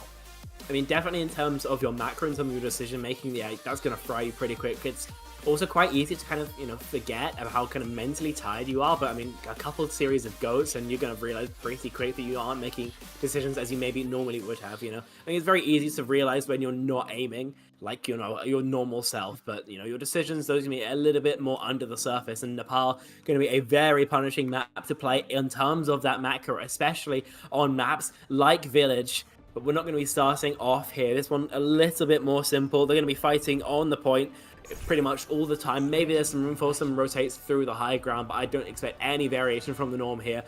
Ryan comp, Zen comp, pretty much standard fare for GOATs, as I'm sure we've seen more than enough over these 2 weekends. And Crazy 88s, Smurfy Melophobia, Ricky, Ryan Guy, Bolton Cake, and Thunder looking to get to the semifinals. And we saw Boston Finest last series, but Crazy 88s, I've seen them a lot in CGL before. Smurfy's X and Melophobia, Ryan Guy are all great players. Ryan Guy is honestly what might be one of the better Lucios in all of CGL. Unfortunately, we can't see the gameplay. All right, and Smurfy X will be able to find Hanbei out here early, and now, I mean, Crazy 88's down, or finding that Zenyatta early, I mean, it allows them to be a lot more aggressive, especially when you find Sawhill and Noctis to follow, and now, anyhow, just nowhere for them to go. Crazy 88s will be able to cap the point here first. First kill going the way of Crazy 88s, and I mean, in GOATs, first kill so important, even more so than regular 6v6, 5v5, what have you. And even though it's traded back, in fact, just not enough. So set up now on the point with that defensive position. They're going to be plenty comfortable. Smurfy X actually 86% of the way to an Earthshatter. So that's going to be coming up very quickly. Boston's Finest is going to have to ult track that, else it's going to be a free slam to wipe out Boston's Finest here. Yeah, and there's really nothing to counter it right now. So like you said, that free slam could easily win them a fight incredibly quick and already get them up to maybe about 50% on that point right here. Bolt Ryan charges into here. The Ricky going to be able to use the bomb. The Shatter comes out, finds 3. Ricky will find 1 with the bomb, making 1 and half as they find Kai. But this fight basically over, and Kai gonna get staggered out here a little bit. Same thing with Hanbei, who has no escape because they do not want to use that Transcendence. I mean, the stagger onto Kai, pretty soft. Onto Hanbei, though, does hurt a smidge more. And Crazy 8's there, a great fight plan. I mean, just charging up to the Earthshatter, using a single bubble onto Smurfy X, and then self-destruct, Earthshatter, picture perfect combo. Boston's Finest have no recourse to that. It is going to be Boston's Finest strong fight, though. All their ults online, but early caught in a Graviton. Grab coming out here from Melophobia will keep everyone from Boston Finest on that side of that pillar. Now the Transcendence coming out here from Hanbei. As you see, Ryan Guy use the beat here bomb coming out from Kai. As the grab comes out from anyhow, going to the slow mode here. Not gonna be able to find anyone with that bomb there or the grab. Now the Shatter comes out, will only land on the Thunder, who's gonna be able to keep themselves alive because they are mid rally here at the moment. The beat now coming out from Angelic, but the Scatter from Smurfy X finds 5, but no one will fall from it just yet. Noctis, though, will eventually fall as the pressure was just too much for them to handle. Ricky gonna be able to find Saul Hill there as well. And now Crazy 88 starting to get very aggressive here, knowing they're down 2 supports and their Rhine. I mean, that's the first time I've seen slow mode today, and it's twice in a single fight. Secondly, ticking up to 100%, no one is able to touch the Graviton Surge from Metaphobia, taunts Boston's Finest.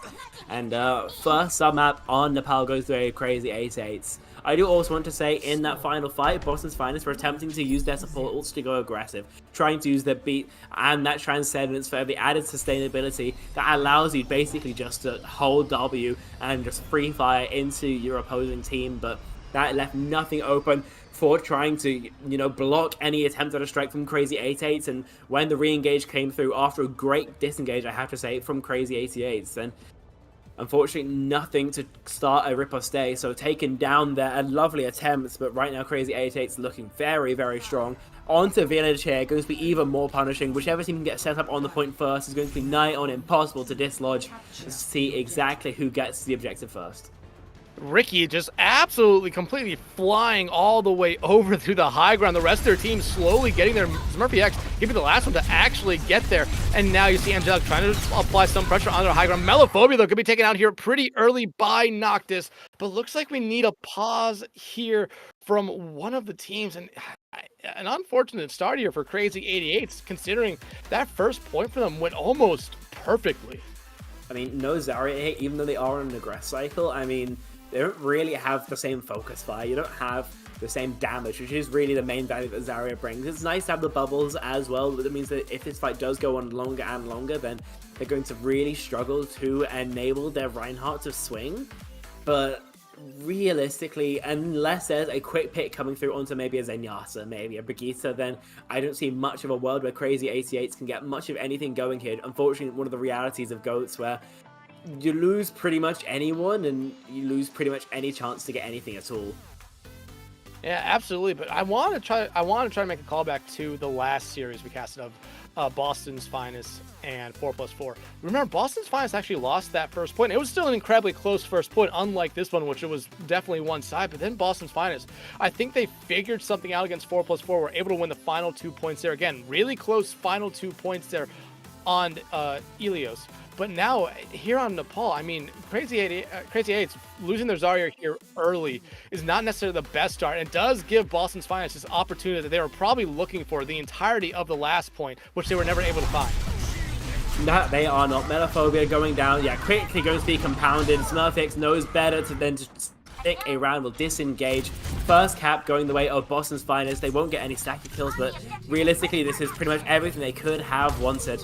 And actually electing not to fully play the point. They want to start high and rotate there when the pressure is on them. But the real loss here, I think, for Crazy 88s is not charging to pretty much any ultimates. They're so far behind. Boston's Finest can do whatever they wish. With Smurfix folding, it's just looking worse and worse here.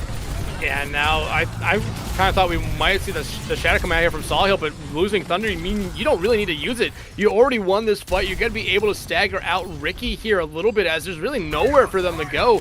Maybe they head back to spawn, try to do a quick swap here just to get back in the mech. I mean, that has to be your best option here. That's exactly what we're seeing. Over to the Monkey and straight back. So Crazy 88s, they're pretty far away from their self-destruct here. Going to be lapped by Kai, at least in this engagement. Really not what you want to see at all, but now just running to the point, trying to force the point presence, force Boston's Finest to come to them. Saul Hill gets low, but then immediately you see all that health come right back to them. Still holding on to their shadow right here, waiting for the perfect moment to try to find as much value as they can with it here. But now Boston's Finest coming up on a whole cohort of ultimates. The shatter comes out, the grab comes out. Now the shatter comes out from Smurfy. It finds 4, but Hame gonna be able to keep them alive with their own Transcendence. Bolton Cake uses that Transcendence there, but say Sayonara there to Noctis as Smurfy EX just able to charge them right off the point here. And Crazy 88 has found their opening anyhow, gonna take them out on their own here. Saw Hill falls as well. You see Kai there just spazzing about on the point, realizing that it was a lost fight for the Melaphobia, though, will end their suffering pretty quickly here as Crazy 88 is gonna finally be able to take the point. And that collapse from Boston's Finest started when Saul Hill just went a little bit too aggressive, forced a maybe suboptimal bubble from anyhow, and without that projected bubble, that kind of enables all your composition's aggressiveness. So without that, they were forced to give up space. Crazy 88s could take any space they wanted, they're able to get the cap. Yeah, now Crazy 88 trying to hold on that high ground again. Bomb coming out there from Ricky will not really find anyone, but it does force everyone from Boston Finest onto that low ground there. Melophobia highly charged. Another shatter from Smurfy X. Another 3-man on the ground there, and 3 being sent back to the spawn. Anyhow, will find 1, but that's going to be the only thing that Boston's Finest is able to get in this team fight, and Kai looking like they're heading for the edge. And you're going to be knocked off the back of it. So not the world's most brutal stagger, but still one that most definitely hurts if you're Boston's Finest. Though this point being flipped back and forth means that in terms of percentage points, then Crazy 88's not too far ahead. Boston's Finest don't have to sweat about the objective just yet, but they will have to sweat about the heat that Crazy 88's can bring to the table, because everything is going to be online in this next fight. The Shatter a little bit further away than most circumstances providing, and they don't really have the tools to rebuff that just yet. Grab coming out, Hanbei got to use that Transcendence there to keep everyone alive through it here. Beat coming out from Ryan Guy to keep this aggressiveness up from Crazy 88. So you do see Kai go up there on the high ground and face off against Ricky. But now as the ultimates go away, Shadow coming out here from Solid will find 2, but not going to be able to find anyone off that knock. He's going to be able to take care of Ryan Guy there, but Thunder will immediately trade out there. And the Shadow coming out from Smurfy X, they're not going to be able to find anyone as the grab comes out here from Anyhow. Anyhow, though, very low on health as a bomb comes out here from Kai. Not going to be able to find anyone on point, but now Angelic using that beat. They want to be able to try to keep this fight alive. This could be final fight, especially with how slow and fast it's being played at the same time. Noctis here falls, and you do see anyone for Boston's Finest trying to find any advantage, but they're having to back out here for a last second touch here. It's 96% and counting. You do see Sawhill get that touch to make sure they force overtime. The grab does come out here from Melophobia, trapping everyone there. Hanbei able to get that Transcendence in time to keep everyone alive through it here. Boston's Finest is looking for any kill they could possibly find here, but Crazy 88 actually allowed them to take the point. I mean, Melophobia on this off angle is doing so much damage, so much pressure that Boston's Finest know they have to go clear him out. Kai's the one to try and do it. So much pressure onto Zara, looking to survive by the looks of things. Crazy 88 dumping both support ults in a desperate attempt to live, and by the looks of things, they're doing it at least for now. Grab comes out there from Anyhow. They will find Smurfy X with Sawhill immediately checking out, so no Ryan on the field for either side. Bolton Cake will fall here, so now no Zenyatta for Crazy 88s. That really hurts them in this fight, but you see the point percentage for Boston Finest slowly ticking up. Crazy 88s will get the touch there. They will be able to force overtime. Bomb coming out here from Kai. The grab coming out from Melophobia will trap 3, but now the bomb from Ricky. Not going to be able to find anyone. It's Anyhow able to find Ricky before they get back in that mech. Melophobia, who's been great on the Zarya, trying to do whatever they can to keep their fight alive. The Shatter, though, from Sawhill finds 2. Smurfy and Melo being sent back to the spawn as Boston's Finest will send us to point 3. I mean, sparks flew all throughout that village, but that final fight was the culmination of something absolutely fantastic. I mean, that took so long. That one long, protracted engagement, it felt like spun 20 also. So I'd have to say I'm going to go back and count at some point. But finally, when the dust settles, Boston's Finest are able to get the win there, and it is off of playing point presence just amazingly. It's also some great plays when getting grabbed. They obviously try and survive that, but turning that Transcendence into a bit of aggression too, using that extra sustain when the Graviton has ended is a great little micro play that they were consistently going for. But when the dust settles, so many tiny decisions went into getting that victory that I could speak about it till I am blue in the face. Onto the Winston actually is Sawhill. Not what I'd expect at all, but gonna have to wait and see if Boston's Finest have something cooked up here. I don't hate the pick here from Sawhill, but again, it's a very hit or miss pick. If it hits, it might win you this map. If it misses, then it might cost you this map as well here. You're seeing Ryan Guy trying to find anyone, but Bolton Cake, with that Discord orb on that Winston, you immediately see what happens to Ricky. Gonna be able to find Angelic, and now the rest of Boston's Finest not gonna be able to escape. You will see 2 members actually escape, but Crazy 88's gonna be able to cap point here first, but they're gonna keep the aggression up. I mean, monkeys are so much harder than Reinhardt, and playing Reinhardt in goats is not an easy task in of itself. You have to be absolutely picture perfect on the balancing act that is playing Winston here, and Sawhill unfortunately going a smidge too aggressive, going to be caught out very quickly early on, and decides to stay, and looking to get some more value here this time. Ryan Guy gonna be able to get back to their team there very luckily.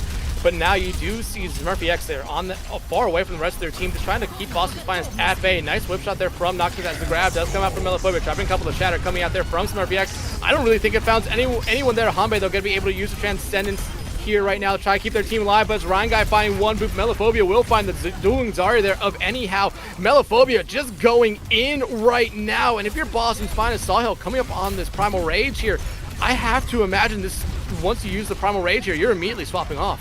I mean, you'd think so, right? I mean, I don't think it's any stretch in the imagination to say that Sawhill has not been finding the same value of the Smurfy X. It's on the main tank. Rally popped early. This is an aggressive push, and Winston instantly into the backline once again. Sawhill holding on that primal range, using it right now.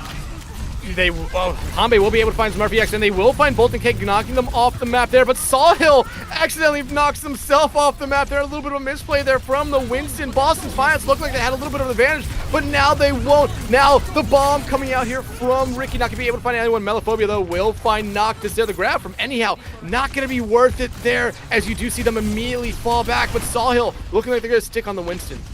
Yeah, I'm not sure I like this change at all. I mean, Boston Finance have really struggled here playing this monkey composition, and last fight they did have at least a chance. Yeah, they would have been behind in all charge, but would have been more than worth it in my opinion. Hanbei and the rest of Boston Finance put up great work there, but unfortunately not enough to get the fight win. And while they will have a touch guaranteed, a fight win seems like a far cry right now. Some ultimates ready for Boston's Finest. They're going to have to use them here, as this is final point. We will go into overtime right now. Ryan Guy, though, going to start off the fight, knocking Anyhow off the map, not getting credit for it again. And Jack, they're going to be able to use the beat here. See the Transcends come out from Bolton Cake. That allows Crazy 88 to just go full on hyper aggressive mode as Melophobia's grab does come out. Not going to be able to find anyone just yet, but they will find Noctis. Kylo going to be able to knock Smurfy's Act off the map. They're trying to give Boston Finance any advantage they can. And Juggo finds Melophobia, as well as the beat comes out here from Ryan Guy. They're keeping the fight alive. It's 4v2 on point right now, but you see Boston's Finance coming back here. That overtime wake almost went all the way down right there, but now Boston's Finance trying to do whatever they can. The bomb coming out here from Ricky will be able to find Anyhow a huge pick there for Crazy 88, and Juggo will be able to find Ryan Guy. So now Boston's Finance does not really have to worry about being booped off the map by the Lucio, but you still have to worry about the Diva and the whip shot there. Ricky, though, going to be able to find Sawhill, and Jug comes right back in, immediately uses that beat. Smurfy X going to be able to pop their own shatter there, but a nice play coming out there from Noctis, making sure Kai's bomb does find Smurfy X. This fight will just not end here. Each team keeping it alive right now. Boston Finance doing whatever they can, looking for the next pick here. But you saw Melophobia very high on charge. Ryan Guy will find one pick. Melophobia finds Jug. Now, we do see the Transcendence come out there from Bolton Cake, but it does go away. Hanbei so close to their own Transcendence here. Someone for Boston Finance just needs to stay on point from here on out. Sawhill immediately falling back down to the grave. It's Smurfy X is able to find them there. Hanbei pops Transcendence to keep them alive, and the rest of their team alive. They're just looking for anything at this moment here. Anyhow, coming back in, will have a grab ready to go here. Kai, though, not going to be able to save themselves. This time is a nice play coming out from Crazy 88. The grab coming out from both sides right now. Not going to find anyone off the back. Angelic falls there. Bolton Cake going to make sure to take care of them. Now Thunder finds Anyhow. Hanbei getting pressured out here by Ricky. They're doing a good job keeping themselves alive, but eventually they will fall. Their Crazy 88s, after what seemed like a forever hold there by Boston's Finest, will eventually take the point and take the map. I'm actually speechless. I mean, that last fight lasted for what felt like an eternity. So many microplays went into getting Crazy 88's their win there. I mean, the self-destruct to force the Primal Rage back to make it so it couldn't get any environmental kills. I mean, the stall coming through from Boston's Finest to keep the point ticked out for so long, but in the end, Crazy 88 is just able to stay alive essentially long enough to maintain their advantage long enough to eventually get the clean up going. But Boston's Finest showing that they can compete, showing that Crazy 88s, while they might be maybe slightly favored in this series, still have to be afraid of them, and it's only made me more excited as we head into the rest of our series. Yeah, and you have to remember, ever since Boston's Finest got knocked down to this lower bracket here, they've been on a great run, not dropped the map until right now. Crazy 88, they got knocked down here in that winner's semis. So, I mean, both these teams are very good. Crazy 88, like you said, maybe a little bit of the favorite here since they just got knocked down. And I fully agree with you. This is going to be a very close series here, but it's not necessarily a shock where we're going to be heading to next year, Spectreon. Kings Row again. 5th time today. I think I'm going insane. Oh, trust me, we're already there. I mean, we talked about a little bit heading into Kings Row last series. It's GOATs. You expect to see it. I don't think at this point in the tournament anyone's going to try to throw a curveball out there, because I think they're just putting themselves at the same disadvantage if they go to any other map besides Kings Row. Oh no, I absolutely agree there. I understand that, the strategics behind it, and I also understand that It's also a map that requires maybe a little bit less coaching time, a little bit less theory crafting, and considering that, of course, this isn't live patch, these players won't be putting, you know, the same amount of practice time that maybe a team in 2019 would have on the comp. So I think very fair to play a comp that's both easy to play and, you know, also has all the opportunities for skill expression that you will want out of your GOATS map. So very reasonable pick from Boston's Finest, and we've seen them perform on it before, but now they're going to have to do it for their tournament live. Starting out on the attack, going to mean that there's a little bit less pressure on them, especially for the early stages. But we've seen how defenses especially can fall. So Crazy 88, so they have been winning out these fights, feels like, you know, 5.5 times out of 10. Then a little bit more pressure onto them to keep that level of performance consistent and to avoid any silly mistake that Boston's Finest could snowball, because a team of this caliber is more than capable of turning that snowball into a boulder. Yeah, absolutely, and that's exactly what Boston's Finest did against 4+4. I mean, they kind of struggled coming out of the gate and lost 2 or 3 fights because they lost the support pretty early, but then after that, they found one pick and basically turned it into a steamroll of 4+4 on their attack phase last time here, and they're looking to do the same thing again, minus losing the supports very early. Yeah, that would be suboptimal, I think it's fair to say, but right now establishing not really even a fight drops in from Boston's Finest. Both teams seem very respectful right now, and an aggressive move comes through from Smurfy, but right now, oh, a lovely back up to Saw. He'll trade it back. Yeah, but I mean, you find Sawhill, Melophobia will fall as well, but down your Rhine, Boston's Finest just gonna fall back away from them. They have those forward spawn or the better spawns right now, and Melophobia has really no quick way to get back to the point other than just kind of boost jumping themselves here. And you're seeing what that's doing here. Boston's Finest is at least gonna be able to get 1 tick here, maybe 2 before we see a contest come out from the 88s. Yeah, 2 comes through. That's already a big loss for the 88s. They'll have the Transcendence online to try and survive. Sawhill focus down is a great kill for the recontest here, and Noctis as well, caught in a gaggle of Crazy 88s, and no escaping that. So great re-engage coming through from Crazy 88s, but Boston's Finest can also pat themselves on the back after a successful attack, because 2-6 in a minute is not too bad at all, and they've got ult online to keep this ball rolling. Only the Transcendence expended, in fact, for any team, so this next fight is going to be chaotic, and an early grab drop trying to get a kill here. Won't catch anything, instead the self-destruct connects them to anyhow. And the Shadow does come out there from Smurfy X, but really not going to be able to find a lot, as Hanbei did use their Transcendence there through all those ultimates right now. If you're Boston's Finest, you're looking to go in fast, and nice stun there by Noctis to make sure that Ricky does not kind of melt down Sawhill there. Sawhill is still trying to build up to a Shatter here, and once they get that online, I imagine that's their Gopa, and they're looking for anything they can here. But anyhow, does have this grab ready to go. You're looking for an opening target right now. The grab does come out. It does capture all of the members of Crazy 88s there. The beat coming out there from Ryan Guy to try to keep everyone alive through it there, but you already see a lot of damage coming in. Anyhow, gonna be able to just melt Ryan Guy there. Bolton Cake builds up to another Transcendence here really quickly now. Angelic using the beat. Now the bomb coming out, or the Shadow coming out here from Sawhill does only get rid of no one there, and now instead it's Noctis falling, and Boston's Finest kind of on the back foot. The Shadow coming out from Smurfy X though, not as good either. Remember, close to spawns here for Boston's Finest, so they're not going for any aggressive moves right now, just trying to stay alive, hold the space. Transcendence going to do exactly that. Pop from Hanbei, and it means Noctis is coming back about now, again into the slow-mos. The server really struggles. Self-destruct pops, and see if these players struggle all the same way, indeed they will. Thunder taken down. Yeah, that's a huge pick off there for Boston's Finest, but they need to find another one. Hey, that's exactly who you're looking for there in Smurfy X. Just keep the ball rolling if you're Boston's Finest. Already 3 members down, but Crazy 8s just holding on to this point as long as they can right now. Ricky will get demeched and probably killed pretty quickly here, as Sawhill not necessarily swinging that hammer there eventually. Will want to make sure they get those far spawns. Melophobia also in a terrible spot right now. Eventually will just be taken out by everyone of Boston's Finest there.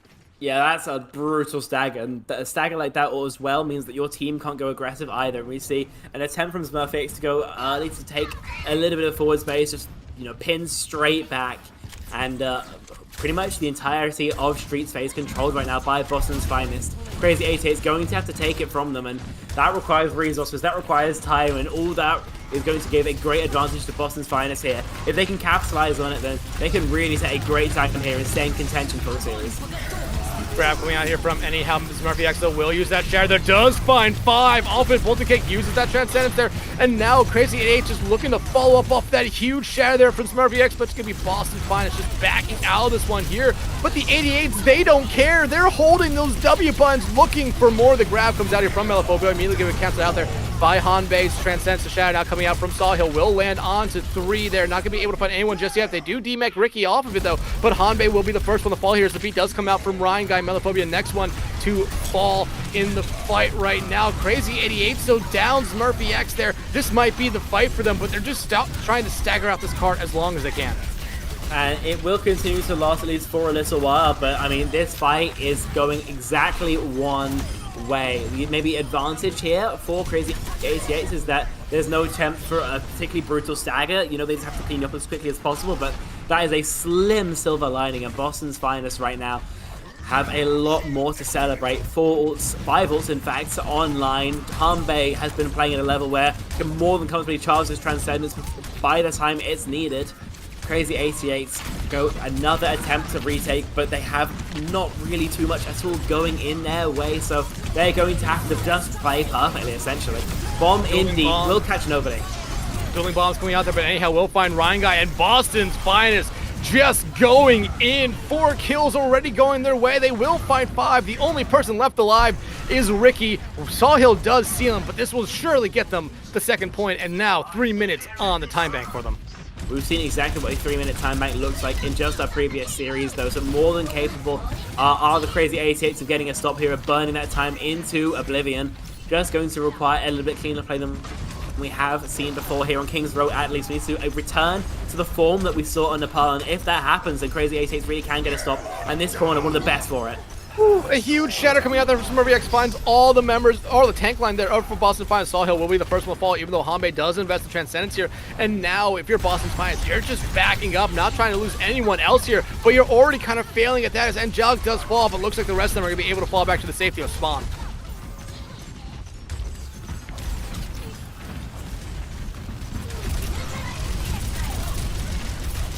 Boston Finest coming back into this fight here. They do have only 1 ultimate ready to go, while Crazy 88's in a great spot right now. 5 ultimates on the board here for them, but the shatter from Sawhill finds 4. They need to be able to find something off it, but you do see the grab come out from Meliphobia to try to stop any, and they will stop all of them there as 2 kills, about to make it 3 kills, go the way of the 88s. They're looking for a team kill here, and they're going to be able to clean it up.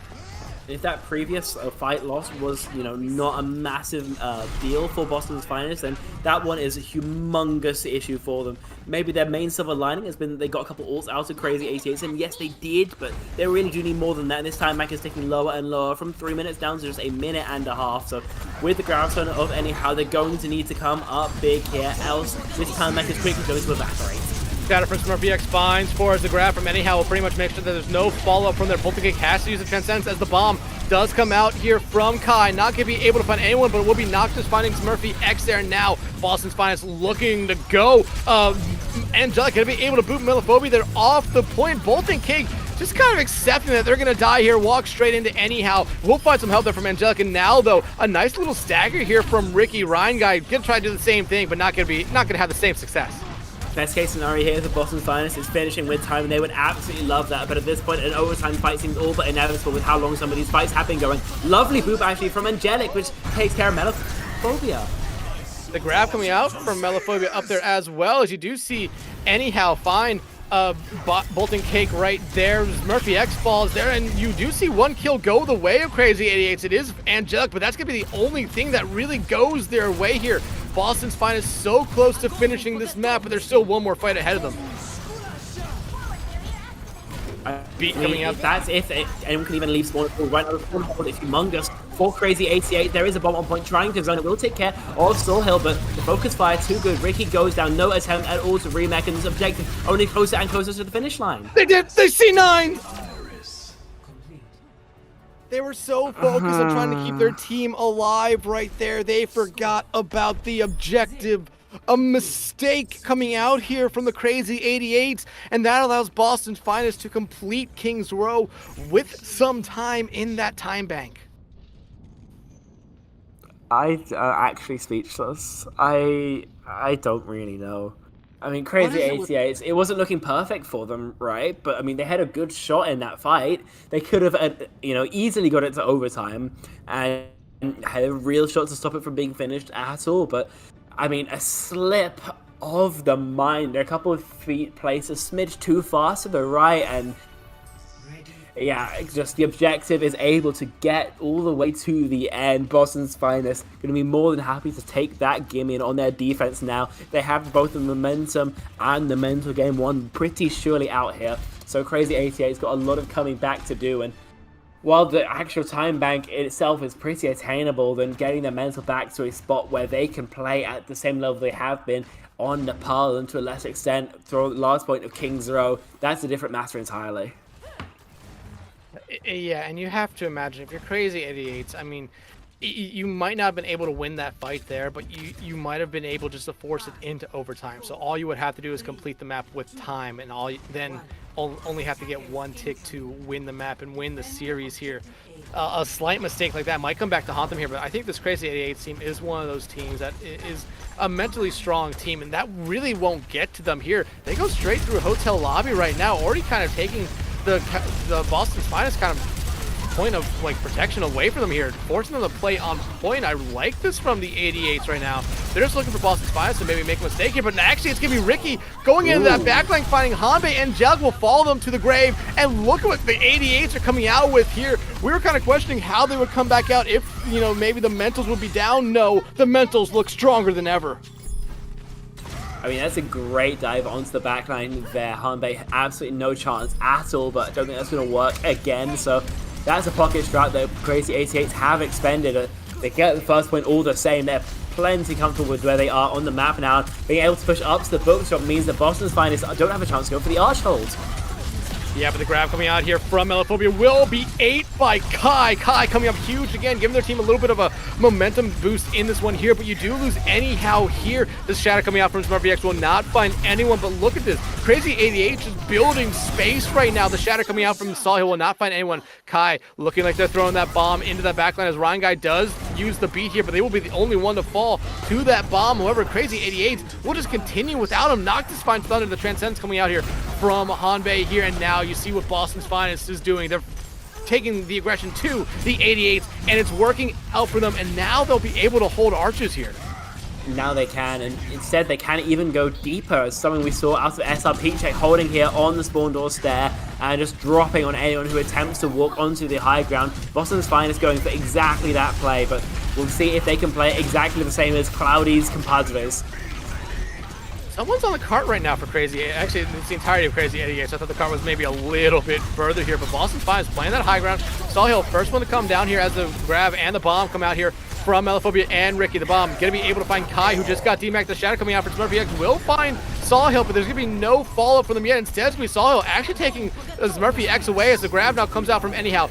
You will see Bolton Cake use that Transcendence, keep everyone alive. The shadow coming out there from Sawhill will find 2, and they will find 1, 2 off of there, and now again, Boston Finest taking that aggression right back to the 88, getting Ricky out of that mech. Looks like that might try to be a stagger kill for them. However, Anyhow has different plans. I mean, realistically, Boston's Finest had no business winning that fight. After the shenanigans they attempted to pull with the spawn holds, I mean, they should have lost that 9 times out of 10, and Crazy 88 did a great job, punishing them dropping, but in the end, it's some respawns, a great shatter, especially, that allows them to get the win, but win they will, and now they can start this payload, just keep it not from moving, and stop Crazy 88 from doing much of anything. And SmartVX can get stunned out there. The beat coming out here from Ryan Guy to try to keep their team alive here. Grab, or no grab coming out there, but you do see the pin come out there onto, I believe, Melophobia, who was bubbled there. Anyhow, though, will find Ryan Guy. A great opening pick there, but it's immediately traded out there with the kill on the Sawhill. Noctis falls as well as the grab comes out here from Anyhow, just trying to keep their team alive. They will get rid of Bolted Cake. The grab now coming out from Melophobia. Traps 2. Those 2 sit back to the spawn, packing. Kai not going to have a bomb ready to go here, so they're going to be D-mech'd and then D-lifed as the Crazy 88s continue their push. That they do. It take them a little while, but in the end, they are able to overcome Boston's Finest, who will have a chance, I believe, to defend the end of the Streets phase before Crazy 8s get that cap for free. And The one advantage the Boston's Finest have, their ults a smidge closer, so those defensive ults especially will be online whenever they need it. That is a huge boon, and Soulhill as well with the Earthshatter could drop that at any time. Murphy X, though, does have the Shatter ready to go. They find a huge one here. It might be the difference between them winning and losing this fight. Sawhill looking for it. They will pop the Shatters both ways, each finding two, but it'll be Melophobia finding Angelic right there. Great opening pick here for the 88s. They find Sawhill as well. Ryan Guy, though, will be the first one falling here for Crazy 88s as the Transcendence comes out here from Hanbei to try to keep their team alive through this non-stop assault that the Crazy 88s are applying right now to them, but they will lose anyhow through all that there. Ricky did throw the bomb into the backline there, not going to be able to find anyone, but they are going to be able to help find Noctis after it, and Bolton Kick going to be able to find Kai, cleaning up Hanbei there. Crazy 88's able to cap it. About a 30-second time bank difference here from what Boston's Finest had. Yeah, a smidge faster, but that can fold pretty quickly considering how long some of these GOATS fights will go. We'll see if they do elect to press their advantage, but right now, pretty respectful, poking from range, just waiting for Boston's Finest to come to them, and very reasonable considering the ult advantage they know for a fact their opponents have. Lastly for high ground right now are the Divas, but seems to be a bit of a stalemate on the top of there. Rally coming out here from Noctis. They want their team to play a little bit more aggressive, and it's working out for them here. The Shatter, though, coming out from Zerfi as Melophobia does throw in their grab there. The beat coming out from Angelic to try to keep everyone alive. Kai's bomb will find Smurfy X. Thunder falls as well. Ryan Guy going to be joining them, and now the rest of the 88s looking like they're in a bad spot. The only one able to escape with their lives is Ricky. At least there's no stagger though. Crazy 88 wiped quick, they respawn quick, and considering how close the spawn is to the objective, all things considered, not the end of the world. They got Boston's Finest strong fight out. There's 3 ultimates burnt there, and then now they can re-engage with some of their own, so they're not feeling pain too much. Instead, that's going to be Boston's Finest here, most likely. Shatter coming out here from Sawhill will land on the 3s. Murphy X going to be the first one to fall. Ricky going to get demeched here as Bolton Cake Thunder fall. Ricky actually, though, not getting demeched here. Great play by them to keep themselves alive, but for the rest of their team, they need to get back to the safety of the spawn. Boston's Finest has successfully ate about a minute and a half off the clock as Ryan Guy uses the beat there to try to get them back in fast. That he does, but will it be enough? It's painful for both sides, but right now just exchanging shots on the front line. It's a bit of an awkward spot, but the rally gives the sustainability needed to survive. Nice attempt at a boot, but won't connect. Grabs coming out from both sides, bombs coming out from both sides as well. Anyhow, we'll find Ryan Guy. Ricky's bomb will find Sawhill. The Shatter now coming out from Smart BX will find Anyhow, and they'll be immediately sent back to the spawn right there. Crazy 88s finally seem to have broken through the Boston's Finest defense here, and now a minute and a half on the clock. They're just looking to complete the map. Still about 30 seconds faster than where Boston Finest were at the same stage of the map, and with these clean ups happening then, we're in pretty much the exact same scenario too. Boston's Finest have a little bit more time to stall, but their advantage going to be the ults. Crazy 88s have nothing. Their coffers are dry, but they have a pick onto Anyhow? And now Ricky, yeah, like you said, the pick on the Anyhow. Hanbei did use the Transcendence there a little bit early. Sawhill will use their Shatter. They're not going to be able to find anyone as Melophobia does use their grab. Going to be able to find Angelic off of that there. Sawhill next one to fall. And if you're Boston's Finest, you're backing up here trying to keep yourself alive for what could be a final fight here. But Smurfy makes sure that Noctis, Anyhow, do not come out of the spawn. The Shatter coming out for them here. We do see a couple touches come out from Boston's Finest, but as fast as they touch is as fast as they die here. And Crazy 88s will complete the complete King's Row and give themselves a minute 36 on the clock. Pretty much identical times through the third point are Crazy 88s and Boston's Finest, but that means that the difference in, the other 2/3 of the map is going to be a huge difference maker. Those 30 seconds, now an almost 50% advantage towards the Crazy 88s. That, in GOATs, may even lead to a second fight if they can take the first one quickly. So yeah, it's rough for both these sides, but Boston's Finest attacking first have plenty to do. Yeah, absolutely. But I mean, again, you remember what happened with Boston's Finest here? They did have a little bit of a slow start last time, but they were able to eventually break through Crazy 88s here. Crazy 88s, I mean, a minute on the clock here, especially with how long these GOATs fights last. I mean, they could end in 5 seconds or they could end in 45 seconds. So there's that big difference in how fast or how slow the fight goes. If you're Boston's Finest, you're hoping the fight goes fast. So if you lose it, you give yourself the time to at least come back in and have another. Oh, definitely. So that's going to be that big difference maker. I think if they lose one, they're not going to just try and stay in the fight, and they're not going to try and clutch it out. I think they're all just going to run back to spawn or stagger themselves out, just try and die as quickly as possible. Has to be their big play. Boston's Finest, I mean, a minute left on the bank. I'm not even sure if they have time for that, so they just need to go as hard as they can, put the pedal to the metal, and hope the crazy 88s can't max the speed.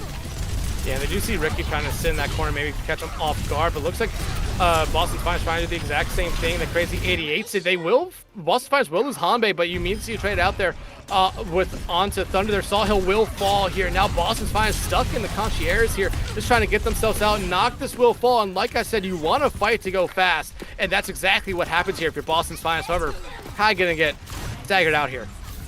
Stagger not too brutal in the grand scheme of things, but still really does hurt. So you're definitely going to be respawning with, 15 seconds on the bank. Really not what you'd love to see. So, I mean, Boston's Finest have to begin at least fighting for control as 5 players waiting for that 6 to regroup. And they're going into the also crazy 88s. The shatter is huge! It finds 3. Hanbei falls to the ground. Same thing with Noctis, but it will be Thunder falling there again. Sawhill, though, going to be taken out there for Boston's Finest. The Transcendence coming out here from Bolton Cake just to put a little bit of icing on the cake here and end this overtime. Smurfy X with the charge there onto Angelic. The bomb coming out as a celebratory bomb. And the crazy 88s, all they have to do to lock themselves into the lower semis is just get a tick. I mean, that seems so doable for them, but stranger things have happened before. Remember, it's still a chance for the draw here for Boston's Finest, as long as they don't concede that self-same tick. But crazy 88s on their first attack got a pretty fast cap as memory serves, so gonna have to see if Boston's Finest have figured out what that was and can adapt their playstyle accordingly, or if crazy 88s can really just walk in and make the exact same play and get the exact same result. A minute 36 on the clock for the 88s here. And yeah, I kind of expected them to, like you said, do the exact same thing they did last time. I mean, it worked out for them great. Ricky peeled at the right moment, found Hanbei out early, and after that, it was pretty much all downhill from Boston's Finest. They're on the first point. They need to kind of shore up their defense here this time. I mean, yeah, that pick onto the Zenyatta of Hanbei, unfortunately, no chance at all for the team comp to continue functioning without that Zen. One of the most pivotal members, I think. Kind of the most important would be the Reinhardt Zarya Zen off the top of my head, but that's very much up for debate, I am aware, but still, no Zenyatta, that's so much damage gone, as well as the chance to charge into that Transcendence as well, just makes it almost impossible. With a minute left on the bank, then there will be ults in the the dying seconds of the round. A minute 36, almost definitely. There's maybe even time for 2 if these players go extra aggressive. Yeah, but Crazy 88s look like they're wanting to do something different this time. Maybe try to take the high ground on the right side of the point right here. And yeah, that's exactly what they're going to do. Boston's Finest looking like they're going to try to meet them here, but I think this is what Crazy 88s kind of wanted. Put them in this small area, see if they can find a lucky pick. Not going to be able to there, as now the 88s go for the high ground. That they do. They can continue this walk, and with the looser speed, they can bridge the gap. It's only Smurfix who elects to drop, and Angelic taken care of. Not the way Boston's Finest wants to start this out. Not at all. The only saving grace here is that Angelic can get back pretty fast once they respawn. Ryan with the next one to fall. Hanbei, though, that's not who you want to see, especially now that Boston Finest has no supports left on the field. It's all up to Sawhill. They will get the shatter kill there, but once Kai gets taken out of that mech and killed there, same thing with Angelic. That will do it for this series here. The crazy 88s make sure they keep their playoff run alive here in the lower bracket by sweeping Boston's Finest. That they do, and they do it in style there. Long rotate through every high ground that they could find to eventually take care of Angelic. Great play. They've clearly put so much time and thought into exactly how they're executing this GOAT comp, and we really did see it in the server. Boston's Finest, though they played well, were just no match, and Crazy 88s, as you mentioned, get to continue in the tournament, heading to those losers semi-finals, and on a berth still to reach those grounds.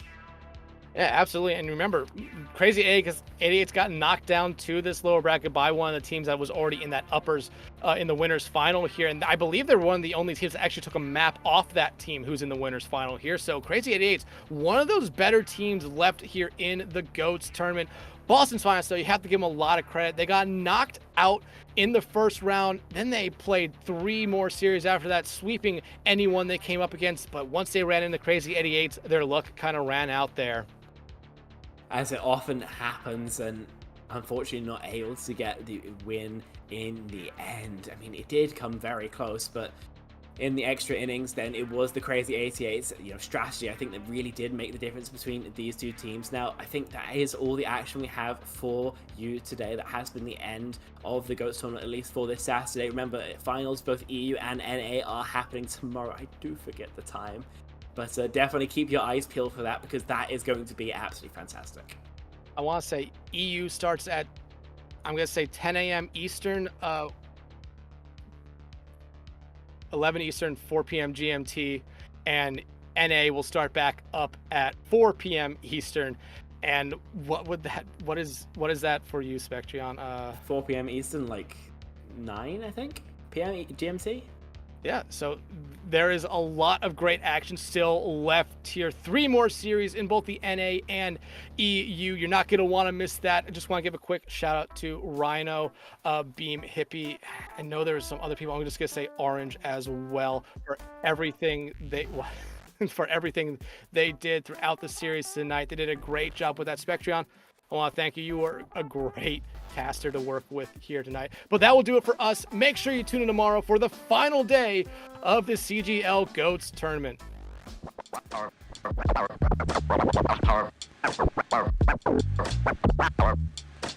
Carpe diem.